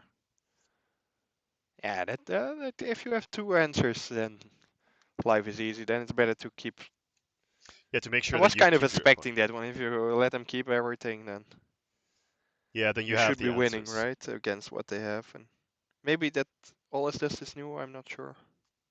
Yes, Alzust is a new card in But was then a new again, card in still Alzust. Karn roughly does something similar, right? Mhm. If you go to Ugin Karn, you kind of can't have either of them resolve. So am I going with Karn here? I don't think it matters much. Play a free Force of Negation instead of Snapcast a Ceremonious Rejection? I have no clue why that happened. Maybe keep some more mana up for... For, I don't see any cards in for Jan's what? hand. I don't know. That's interesting. Oh, he does still have cards in hand, so... Yeah, but then still, otherwise you get to.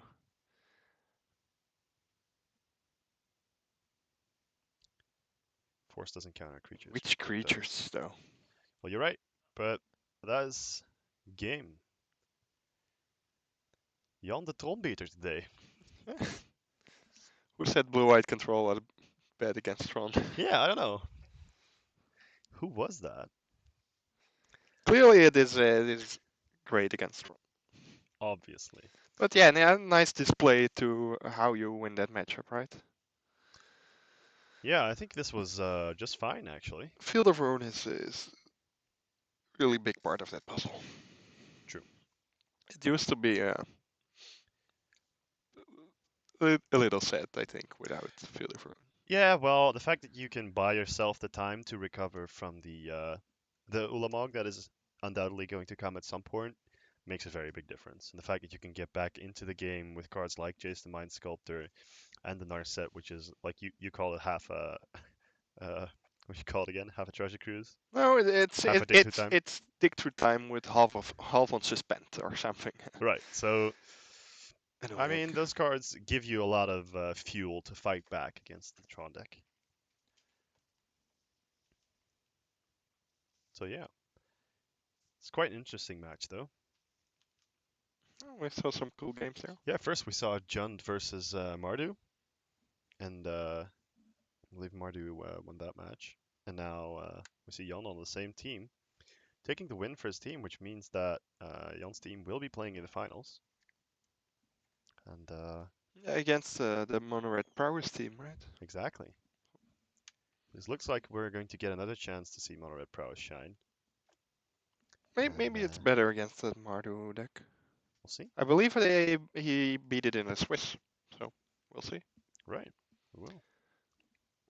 Going to be on a short break before our final playoff. I think so. Yeah, we'll give our players a little bit of time to take a little hike, walk outside, sniff some air, and then get down to the finals of today. Which means that we will be taking a short break as well, play some music, and we'll be back with you in, well, somewhere between the next 5 to 10 minutes for our final matchup today. Thank you very much for watching, and we'll see you soon.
All right. Welcome back to our finals of Team Modern at the Gameforce in Eindhoven today. After 5 rounds of Swiss, we had a cut off to top four. We've just played the semifinals, in which we saw Mardu beat Jund, Hmm. Mardu Stoneforge, and then we saw Blue White Control beat Tron. Notably without Stoneforge Mystics. Yes, exactly. Don't know if that matters much for that matchup. So last match we did see Thijs beat the Jund deck. Now he is playing against Kalion with the mono red prowess deck that we saw earlier today. I think we saw that against some other Stoneforge Mystic deck, right? Maybe that black-white Stoneforge Mystic deck I believe so, yeah. with the Kaya's Guile. Yes. I believe that is the deck we saw then. And it dismantled the mono red prowess deck pretty effectively. It took No, care of all its threats, and it didn't leave Kalion very much room to actually get prowess triggers and get big swings in. So we'll see if the Mardu deck does the same, or that Kalion does get the turn or 2 turns that he needs to finish the job. I did actually see these two guys playing in the Swiss, Hmm. where Kalayan, I think, narrowly won this game. I don't know the match result though. Interesting. But he won with one of his sideboard Aria Flames. Aria of Flame. So we'll see what happens here. Yeah, quite interesting. Players currently resolving mulligans.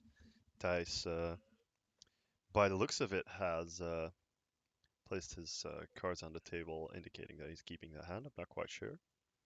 The bottom of the screen, you see the 3 and the 4. That was the positions of these teams when they entered the Swiss. So uh, the first place team was beaten by Thijs's team last round, and Kalyan's team beat the second team. So does that mean it's good to be on the draw in Modern? Apparently, It I is think that's the only conclusion we can draw somewhat from today. surprising though in a team event where you all get to play first. It's a really powerful advantage, but apparently maybe the matchups didn't line up great for them. Yeah, that is correct. Interesting. We'll see. Oh, We'll see how it goes this time. well, actually, when they previously played in the Swiss, Hmm. Kalian himself might have won, but his team His team actually lost. lost. Ah, So okay. we'll see if they get to improve upon that performance. Yeah, we will.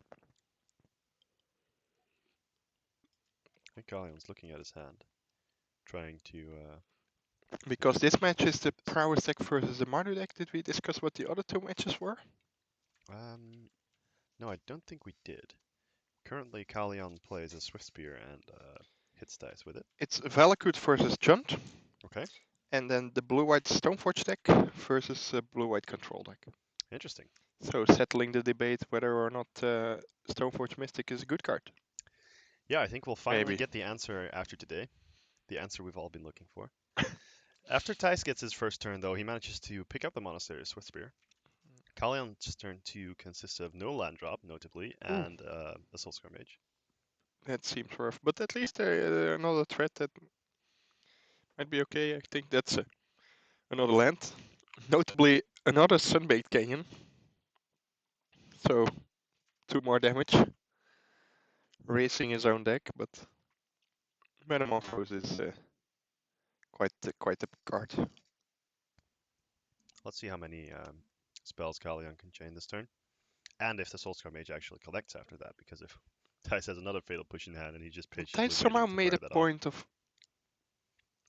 I don't know what timing it was that he killed the Swift Spear, but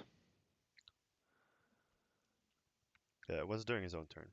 yeah, So we maybe see 1 red floating, and I that then believe means he doesn't have it. this is 5 prowess triggers right now. Oh, well, Oh, there is the Fatal Push. might as So well stop taking, counting. yep, take 3 from the Lava Spike regardless, but not the big hit that Kalyan was hoping to get in there. And a Dreadhorde Arcanist coming down. Yes, which Kalyan probably not too happy to see. It gets cleanly answered by that lightning bolt. Yes, True. but Flashing back fatal pushes is probably not something Kalyan wants to the important see. part for Kalian, I think, is to find the damage source again. Yeah. Which means that he has to destroy the Arcanist and play a creature this turn.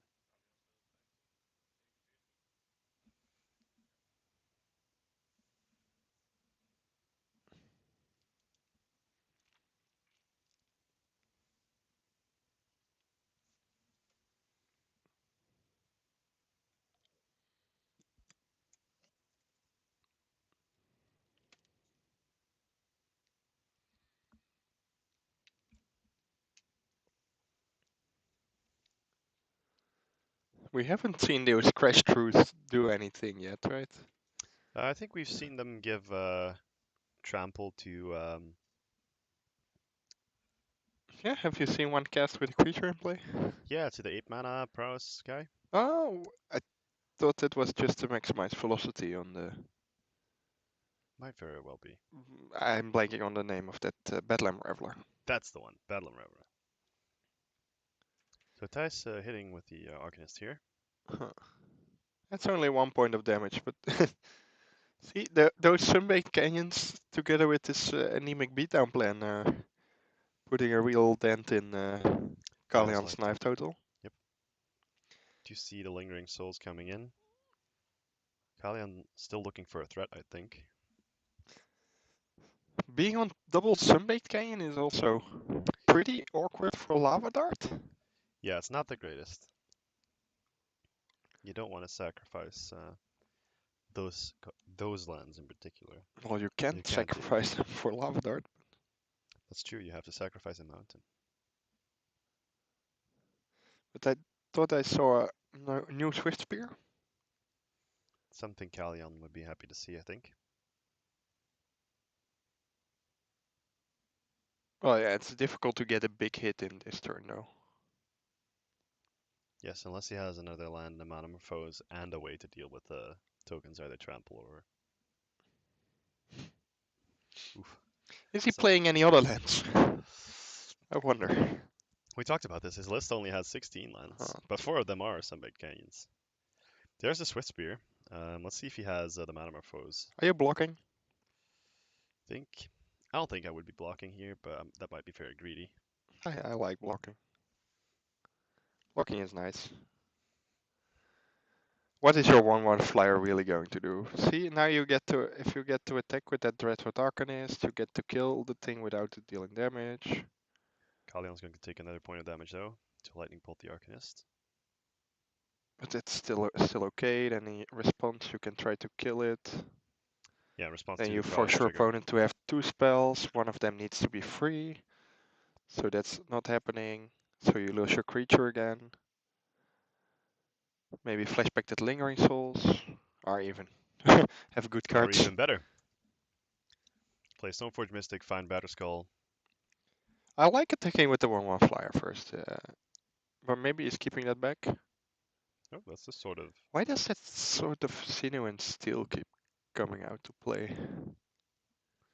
I'm not sure if I like that one I know best here. Thijs is naturally drawing a lot of better skulls.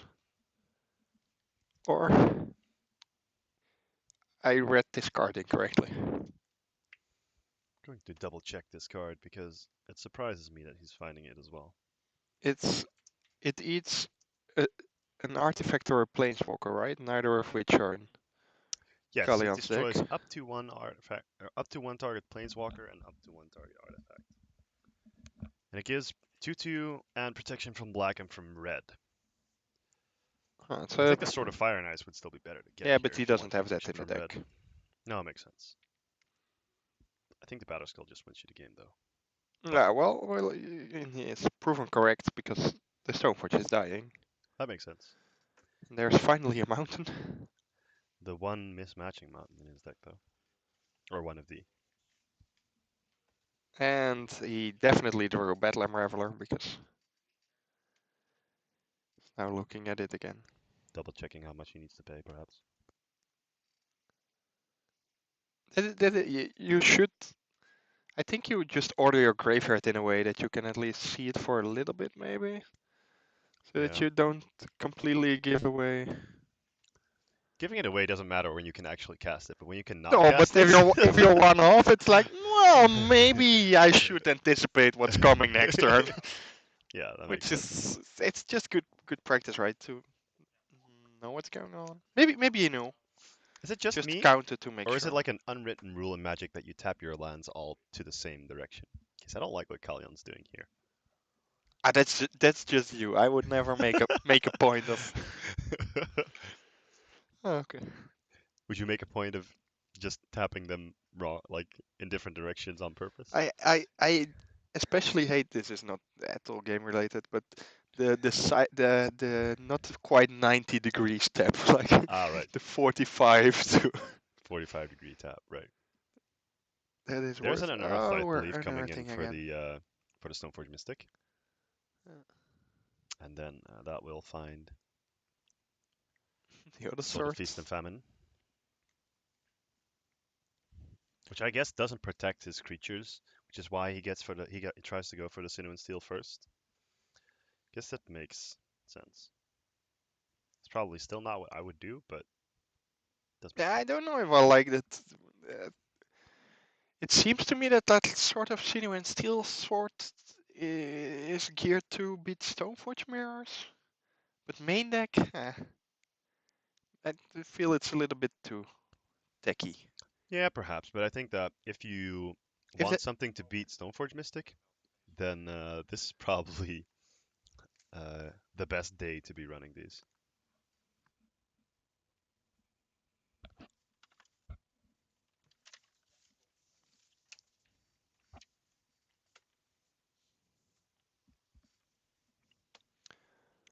so he's just trying to jump that Reveler for a bit and then Yeah, get his Kalian's. opponent dead with either help of a sword or no. I think Kalian's just looking to end the game this turn or go to the next one, because I don't think he's going to get another, or he can Yeah. actually do anything with the two pain lands in play. Oh yeah, that's also. So I think if you want to try and win the game, you're trying it this turn because Where next is turn it's that not lava happening. dart being cast from? Onto the tapped spirit, it looked Oh, like, or was it face? Face, I guess, because the tapped spirit is still in play. so you need to find then Crash Through or something. Soulscar Mage and another lava dart. So I don't quite get why you want to. Oh, you need to enable light up the stage. yes, you need to enable light at the stage with the That card is interesting. fire dart, lava dart. So yeah, Yeah, I don't see how this is doing much. That lava dart, well, again, he has no mountains. So. Otherwise, it's a relatively okay answer to half a lingering souls. is it really though? It just doesn't line up nicely, right? No, I don't think it does. But yeah, this game obviously is some mana issues and stuff like that. There is But there is another mountain. another mountain. Maybe you can incentivize that Stoneforge Mystic to jump. There's 2 mana. Going down to 5. Is that a Manamorphose then, or a second Bedlam Reveler? Yeah, I Maybe guess Colin's just trying to dig as deep as possible right now. digging for a maximized velocity to have two attackers. I don't But I think he's think he going to already come played a close. land. You kind of need to lava dart those 1/1s if you want to be doing anything Yeah, and with your. Lava Darting a 1/1 costs you another 1 life, so you're going to 4. And you need to sacrifice a mountain. And then you still get hit by 2 of the flying spirits. You're at 2, and you cannot activate both of your lands next turn because you'll just Yeah, die. you can kill both 1/1s with one lava dart, right? True. He Stoneforge goes Mystic for killing is the lightning Stoneforge bolt. Mystic, which is also acceptable. That forces. If Thijs doesn't, I would just block here, right? Hmm. I think There's no lava if you dart. have a land, you don't need to block, do you? My biggest question is there a lava dart in the graveyard? Yeah, we'll have to see. Because land wins with 2 tokens. True. He probably has a plan though. Don't know what plan. Ah, Chandra kill you. Chandra's the plan. Seeing Stoneforge Mystic do another good job. 2 damage. Being 2 damage to the face. All right. So this is fairly comparable to what we saw from the mono red prowess deck against Jund. That prowess deck doesn't look great in a grindy matchup. No, definitely does not. Even it got to get back in a little bit with those Battler Marvelers. Mm-hmm. Yeah, we'll But see. I heard Kalian talking about this where he has some sort of like transformative sideboard plan, or he used to have that, where he would just board out all his creatures except the Bedlam Revelers, and then just go full on spells with Arya of Flame. I'm curious to see if he boards in the Arya of Flames again against this matchup because like the key cards that the Mardu deck does not have access to that Jund does is this stuff like Abrupt Decay and Maelstrom Pulse to deal with your Arya of Flame. So when it comes to if you've resolved an Arya of Flame, the dice is probably going to have a very hard time actually dealing with that. I don't know if he has Wear Tears in his sideboard. He does have the one copy. Dice has the one copy of Wear Tear, which means that there is a chance he can deal with the Arya of Flame, but the Arya of Flame does a lot of damage very quickly, and you mm-hmm. don't actually need anything in play for it to do that. Yeah, Thijs does have some combos that might be good against the plan of Casting a lot of spells? casting Metamorphose. Yeah, Gumball is pretty good against people that want to cast a lot of spells. Yeah, I don't know why they shouldn't have printed that. I like to cast my Metamorphose free of charge. In somewhat surprising fashion, Junt won game one against Valakut.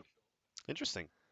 So that is the team of Thijs being on the board in two of the matches. Hmm. And then the other match was the blue-white The mirror. blue-white nonsense is going on. Is still playing. All right. Well, while the player's sideboard, um,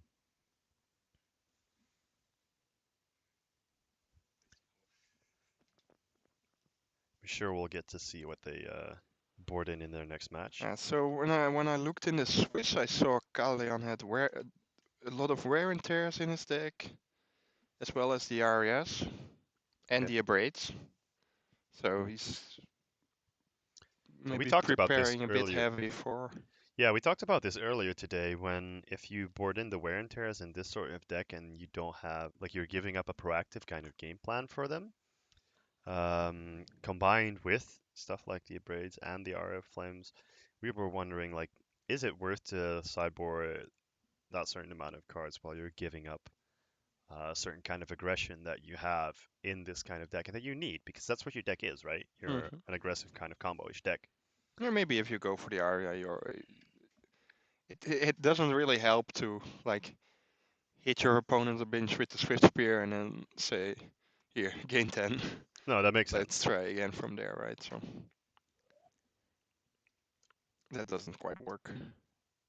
Although, to be fair, if you hit them a couple times and then they gain 10, still better than that they're at 20 and they gain Yeah, but yeah, okay, it's 10. better, but it's like not a plan, No, right? fair enough.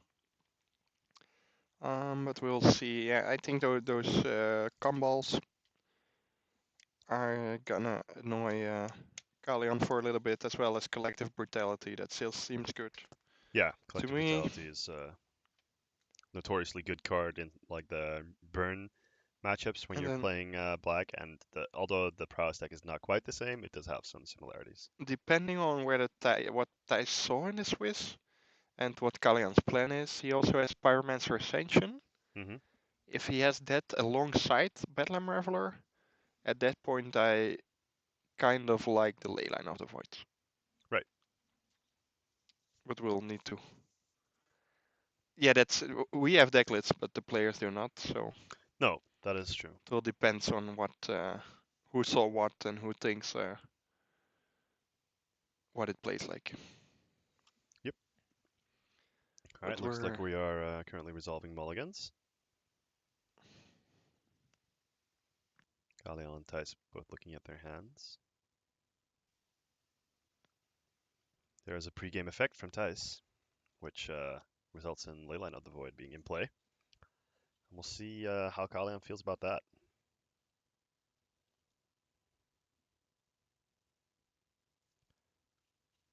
Obviously, having the wear tears might be something that Kalian brings in because he anticipates the ley lines. I don't know if he's seen this in the Swiss before, but I wouldn't think that to be very weird if he does board in stuff like the wear tears to deal with these kind of cards. Thijs revealing a Kolaghan's command on the top of his deck towards the Mishra's Bauble from Kalian. Kalian getting to draw an extra card in his upkeep. That's all part of Mishra's Bauble's effect.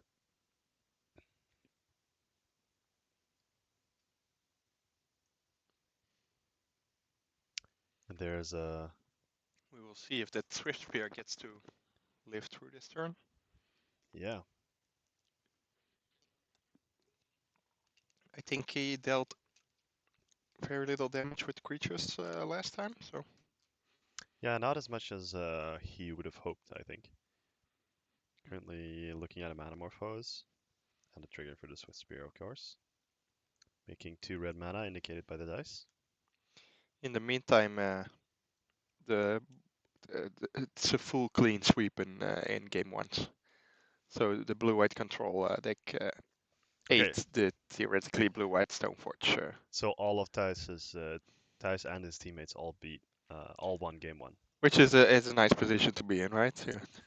Yeah, this Your opponents need to win 4, you need to win 2. That's yep, might be a little bit mentally challenging to keep a positive outlook on the match if that happens if you're on Kalyan's chair, but in order to maximize your chances of winning. if you get to connect with this,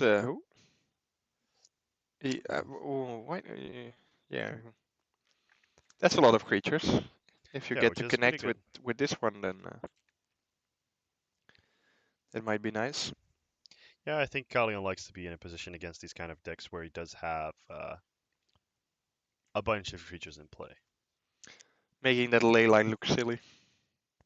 Yep, getting a bunch of prowess triggers and just something that gives +1/+1.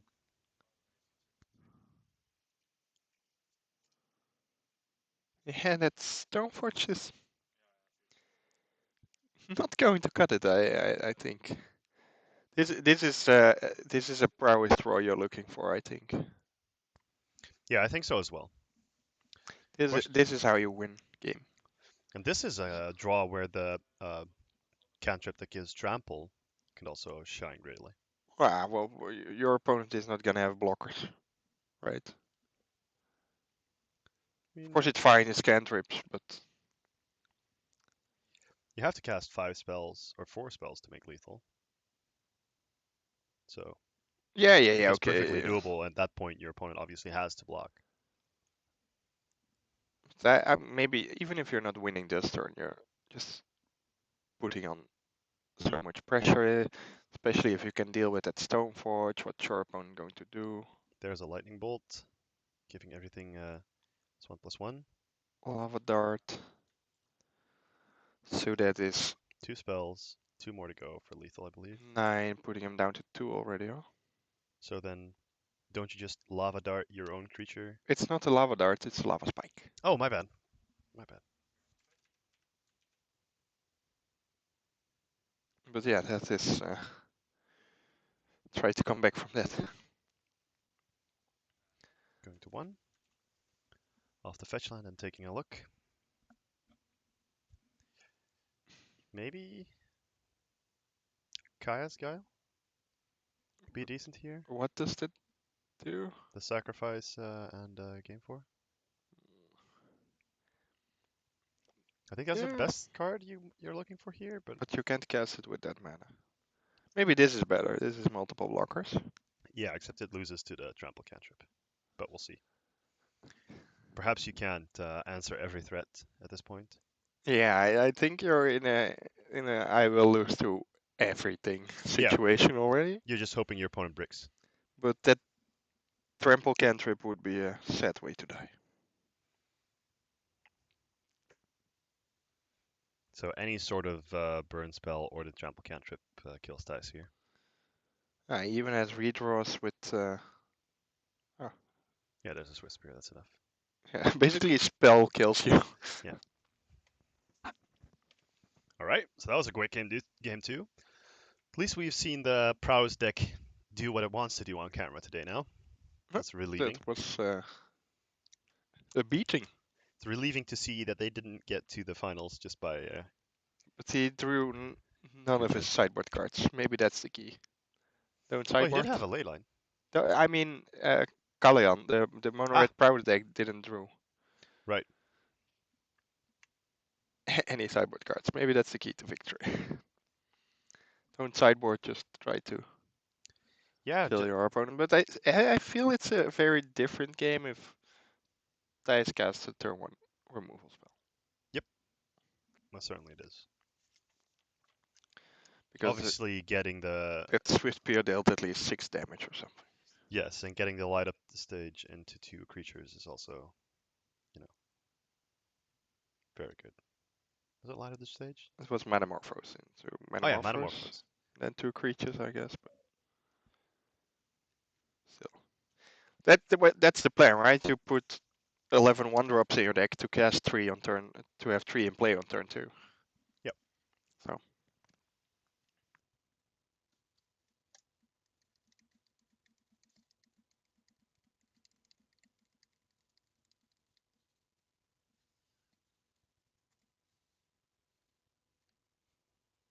All right. So players double checking their sideboards and going for their mulligans again. Looks like we'll be heading into game 3 shortly. Kalian asking for the Oracle text, I believe, for a card. Not quite sure what that was, but looked like a Leyline of the Void to me. Nothing wrong with double checking some stuff,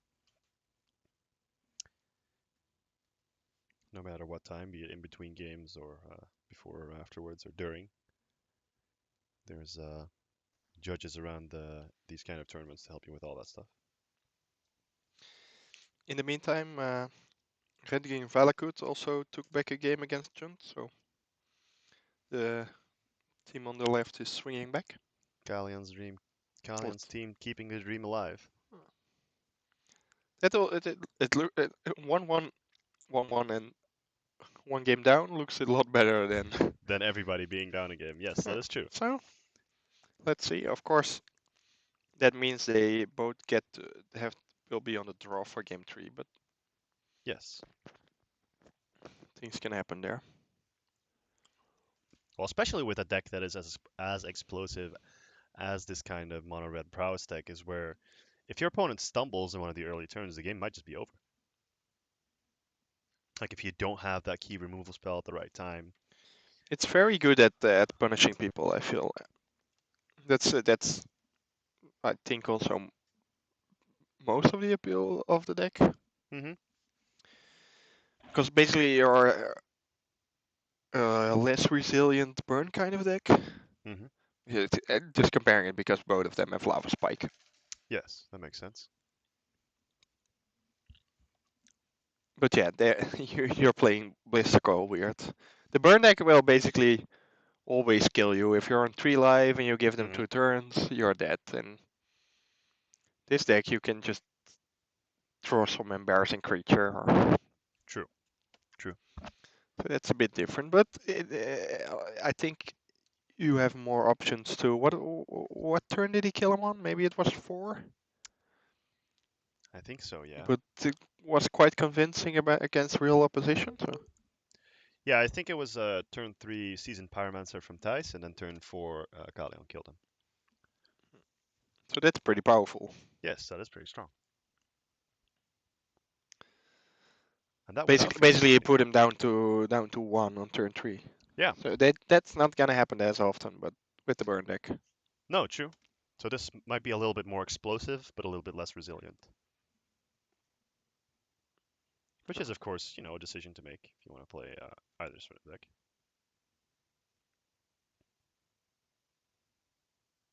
And what's better will depend on. Some people don't like talking about this too, but it's also just a very cheap deck looking at these cards. I mean, you're running basic mountain and a Really? couple of the lands that can draw you an extra card.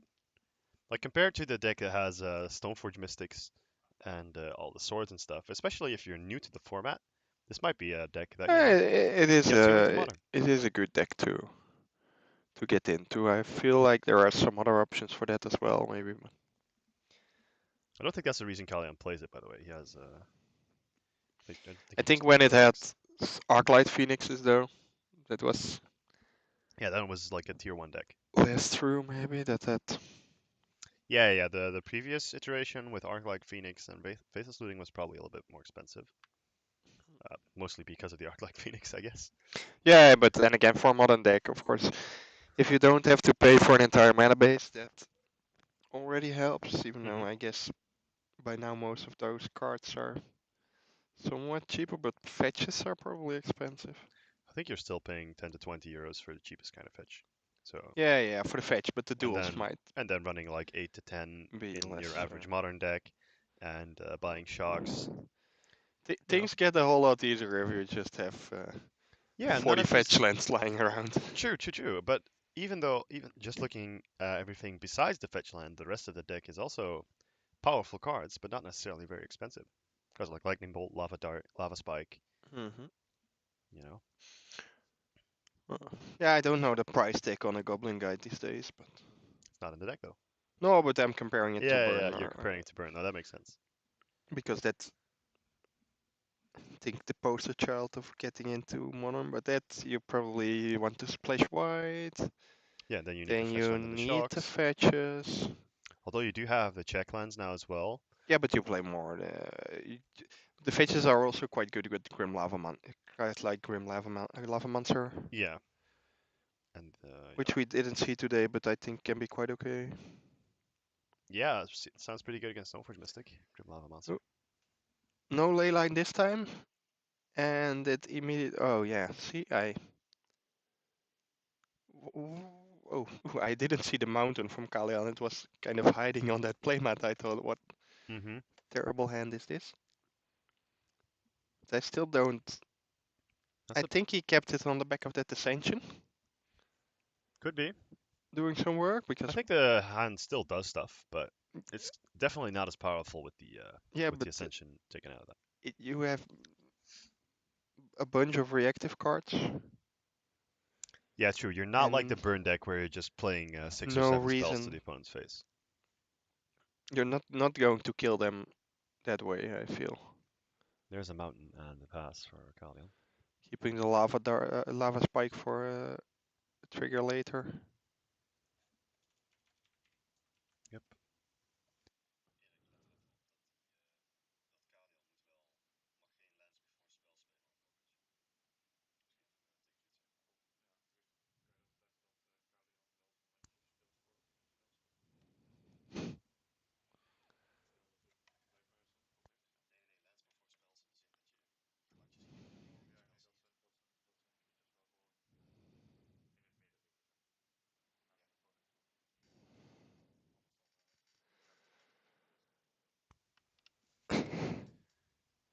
Think you're going to have to abrade that Dreadhorde Arcanist here, Yeah. otherwise you will just lose your braid to the Inquisition. Mm-hmm. And then maybe some Lingering Souls from Thais? Who knows? I think he'd be very comfortable in a position if he can play Lingering Souls right now. I just He's, have a bunch of blockers. he's gonna cast something. See? Ah, but blockers for what? True.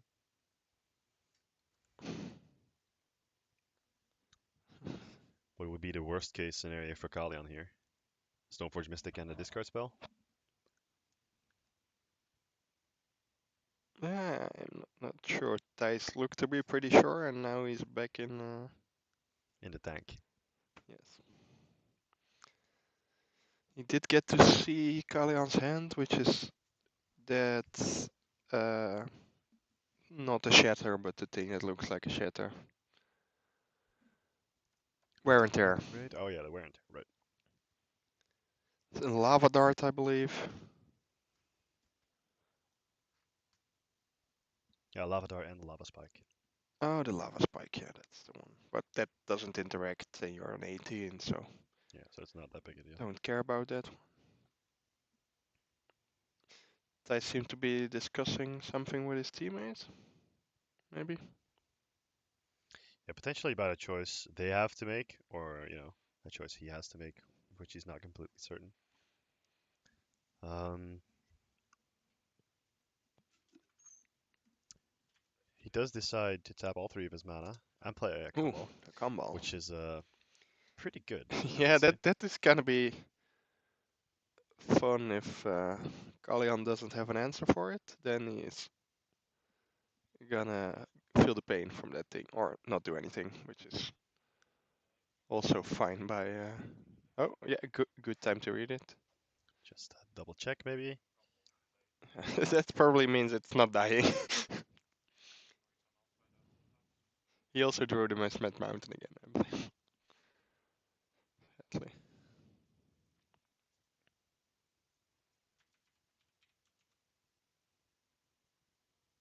Combo was a one-sided effect, correct? Yes, I believe so. And here's a Kaya. Which also gains life. Yeah, not really, because they're. Oh, yes, really? He wants to exile his own Dreadlord Arcanist. Just to clarify, Kambal's effect is indeed one-sided, so it's only for your opponents. That whenever they cast a non-creature spell, that player loses 2 life and you gain 2 life.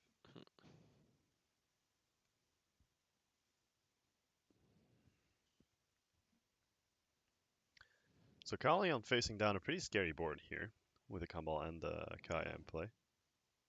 The Kaya isn't doing that much here, I feel. No, but it has already gained 2 life, and that might just make a difference. Well, he needed to get some damage from somewhere, I feel like. Yeah. I would have preferred Lingering Souls there over the Kaya. But There he is a Pyro. found the second Pyromancer Ascension. I think so, yeah. But that is not great against that Kambal and Kambal, no. Kaya cleaning up your graveyard. Well, maybe, of course, it's that Kaya has a sorcery speed effect, so Yeah, maybe you can play around that. can do stuff.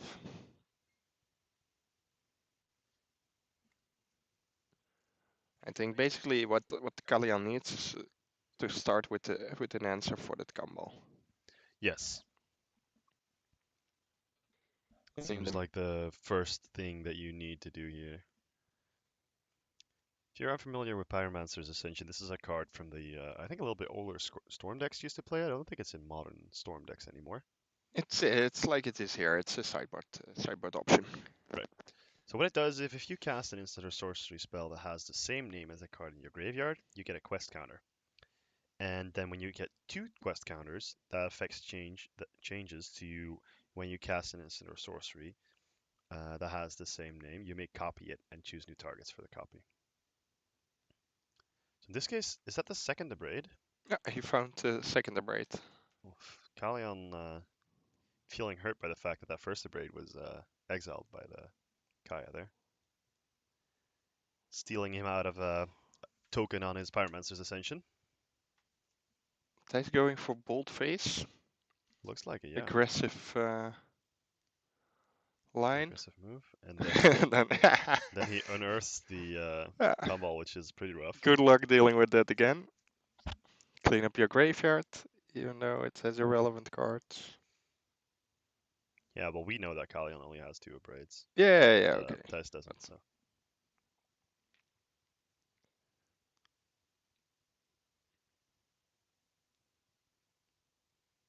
Yeah, I was a little bit surprised that he exiled his own Dreadhorde Arcanist if he still has Unearths in his deck, but apparently he found a good use for Unearth Yeah, anyway. I assumed that because he did that, he had boarded out the Unearths, but it doesn't look like he did that.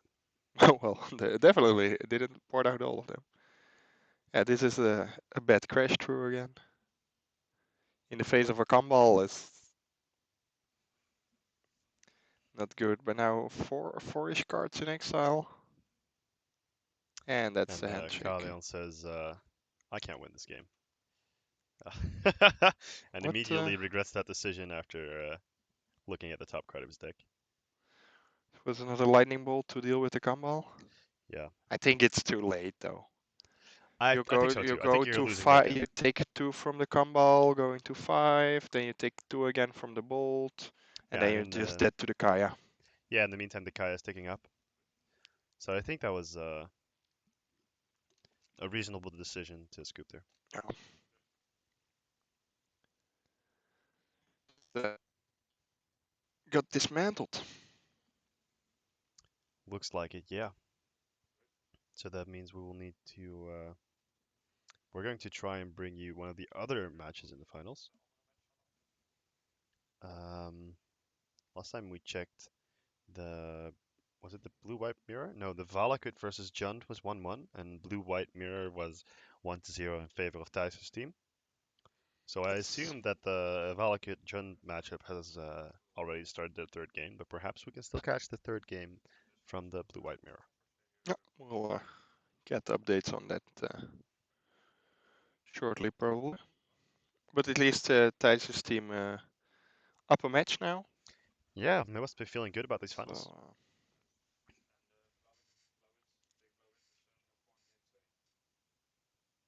and I think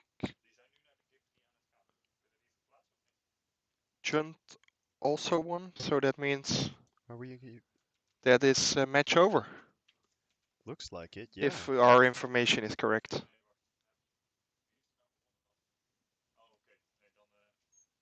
We're double checking that real quick. There seems to be some conflicting information. Ah, no. So Okay, so that Junt is actually managed correct. to. Jund did manage to beat the Valakut deck, and that means that the blue-white Stoneforge mirror will no longer be played out. Because since this is a team format, when your team wins 2 out of 3 matches, you get the win, and that means Thijs and his team take the win for the day. They win a qualifier ticket, I believe, and a buy for the Dutch Open Series. And there's also some cash in there for them. So congratulations to them. Kalian's team did put up a respectable finish with a deck we didn't expect to see so high in the standings after the Fatalist No, looting ban. was a cool deck. So pretty interesting to see that, and I think we're pretty excited to see where the format goes from here. We're about to close off the stream. Um, some closing thoughts from you, maybe from looking at today, Jesper? I think we saw a lot of people eager to try Stoneforge Mystic, Mm-hmm. and a lot of them also succeeding with it. Mm-hmm. So I'm interested to see where that goes. And otherwise, I think we had some exciting matches. Maybe some unfortunate moments with some mulligans and stuff, but Yeah, overall, yeah, I think interesting tournament to watch. yeah, I have to agree. I think that it's very interesting to see people experiment with Stoneforge Mystic. We saw a bunch of different color combinations. We see the Mardu version winning the tournament right now, which I wouldn't have expected if you'd asked me this morning. I would have said it would be a blue-white version that would come out on top. But in this case, Mardu did. We also saw, next to the blue and white version I already mentioned, we also saw a black and white version that had Stoneforge Mystic, which is quite interesting. And then we've seen different variations of Tron uh, coming back into the metagame. And as a notable player in anybody that has ever played Modern knows this deck is Jund, because Jund has been pushed out of the metagame for quite some time because of the quote-unquote unfair decks and strategy and the variety in them, where if you're trying to play a more fair classical deck like Jund, it becomes very hard to deal with all of them. And as always, watching Jund makes for interactive magic, which is a lot of fun to watch. Oh, Um, what do you think? Like we mentioned this at the beginning of today, this is a tournament that is leading up to a GP, or as they're currently called, I believe, Magic Fest in isn't it Ghent. the Grand Prix at the Magic Fest or something? All right, well, They name things whatever, and then yeah. we play them anyway. So a big tournament Woo! in Ghent soon, where we're expecting a pretty large turnout for the modern format in the same team modern format as well. Do you expect to see a similar metagame diversity there, or what do you Well, think about that? I think some people will find the Stoneforge Shield it's good enough for that tournament. Hmm. But I also expect to. Today we saw a lot of mid-rangey fights, and the unfairest things we saw were a blister called weird and the Karn, Hmm. which are unfair, can be unfair, but I think it can be a little bit more degenerate. Hmm. Can be a little bit more like the modern we know and the modern we love. Do you want to see three ad nauseam players at the I same need table, I or? need to see people die on turn 3 more often. All right. I like those 20 turn games, but I think, like in the broadness of the entire modern format, though, that might not be an opinion that is shared across every player. I think there is a large group of player that likes a little bit more interactive modern that has not been very happy with the state of modern, with the three or four or five different Hogak or Faithless Looting decks in every to be, top eight. to be honest, it's more what I'm expecting, not Yeah. necessarily what I want, but I think modern is still an unfair format. Oh yeah, no, sure. Like modern has a history of doing very powerful things, and every time we see a shakeup in a format like this, it takes a while to find, the optimal playstyle in a new kind of format. So we're very curious to see how that will end up working out. This has been the second event that we have covered from AMTG Player digitally. We post weekly content on our YouTube channel where we post matches from a little bit less competitive league that we run every Wednesday that does have competitive modern decks. So if you would like to see more of us, be sure to check that out. The link is in the Twitch description, and since we're also streaming on YouTube, you probably have already found our channel there. Um, if you have any sort of feedback, feel free to leave that either on the YouTube comments or on Twitch or on the website, wherever you like. You can also email us if you like, because we're still learning and trying to figure this stuff out. For now, though, I think we all that's left is to thank everybody for watching the entire day. Thank the entire crew that's been here. You've heard me and Jesper talking throughout the day, but we also have somebody playing director here with us, which is Erik, and we have our floor judge Ruth out there trying to communicate whatever or uncertainties we have about game state or make sure that everything's visible, and they all do that voluntarily. So big shout out to them, and I would like to thank them a lot. Um, I think that's it for now. Be sure to keep up. Don't forget our man picking the feature matches and making our technical Evo's life easy. Evo is not important. He's just one of the It's just nice. one of the directors of AMTG players. So no, but Oh, big thanks to everybody, yes. and thank you again for watching. And we'll see you next time. Goodbye. Bye bye.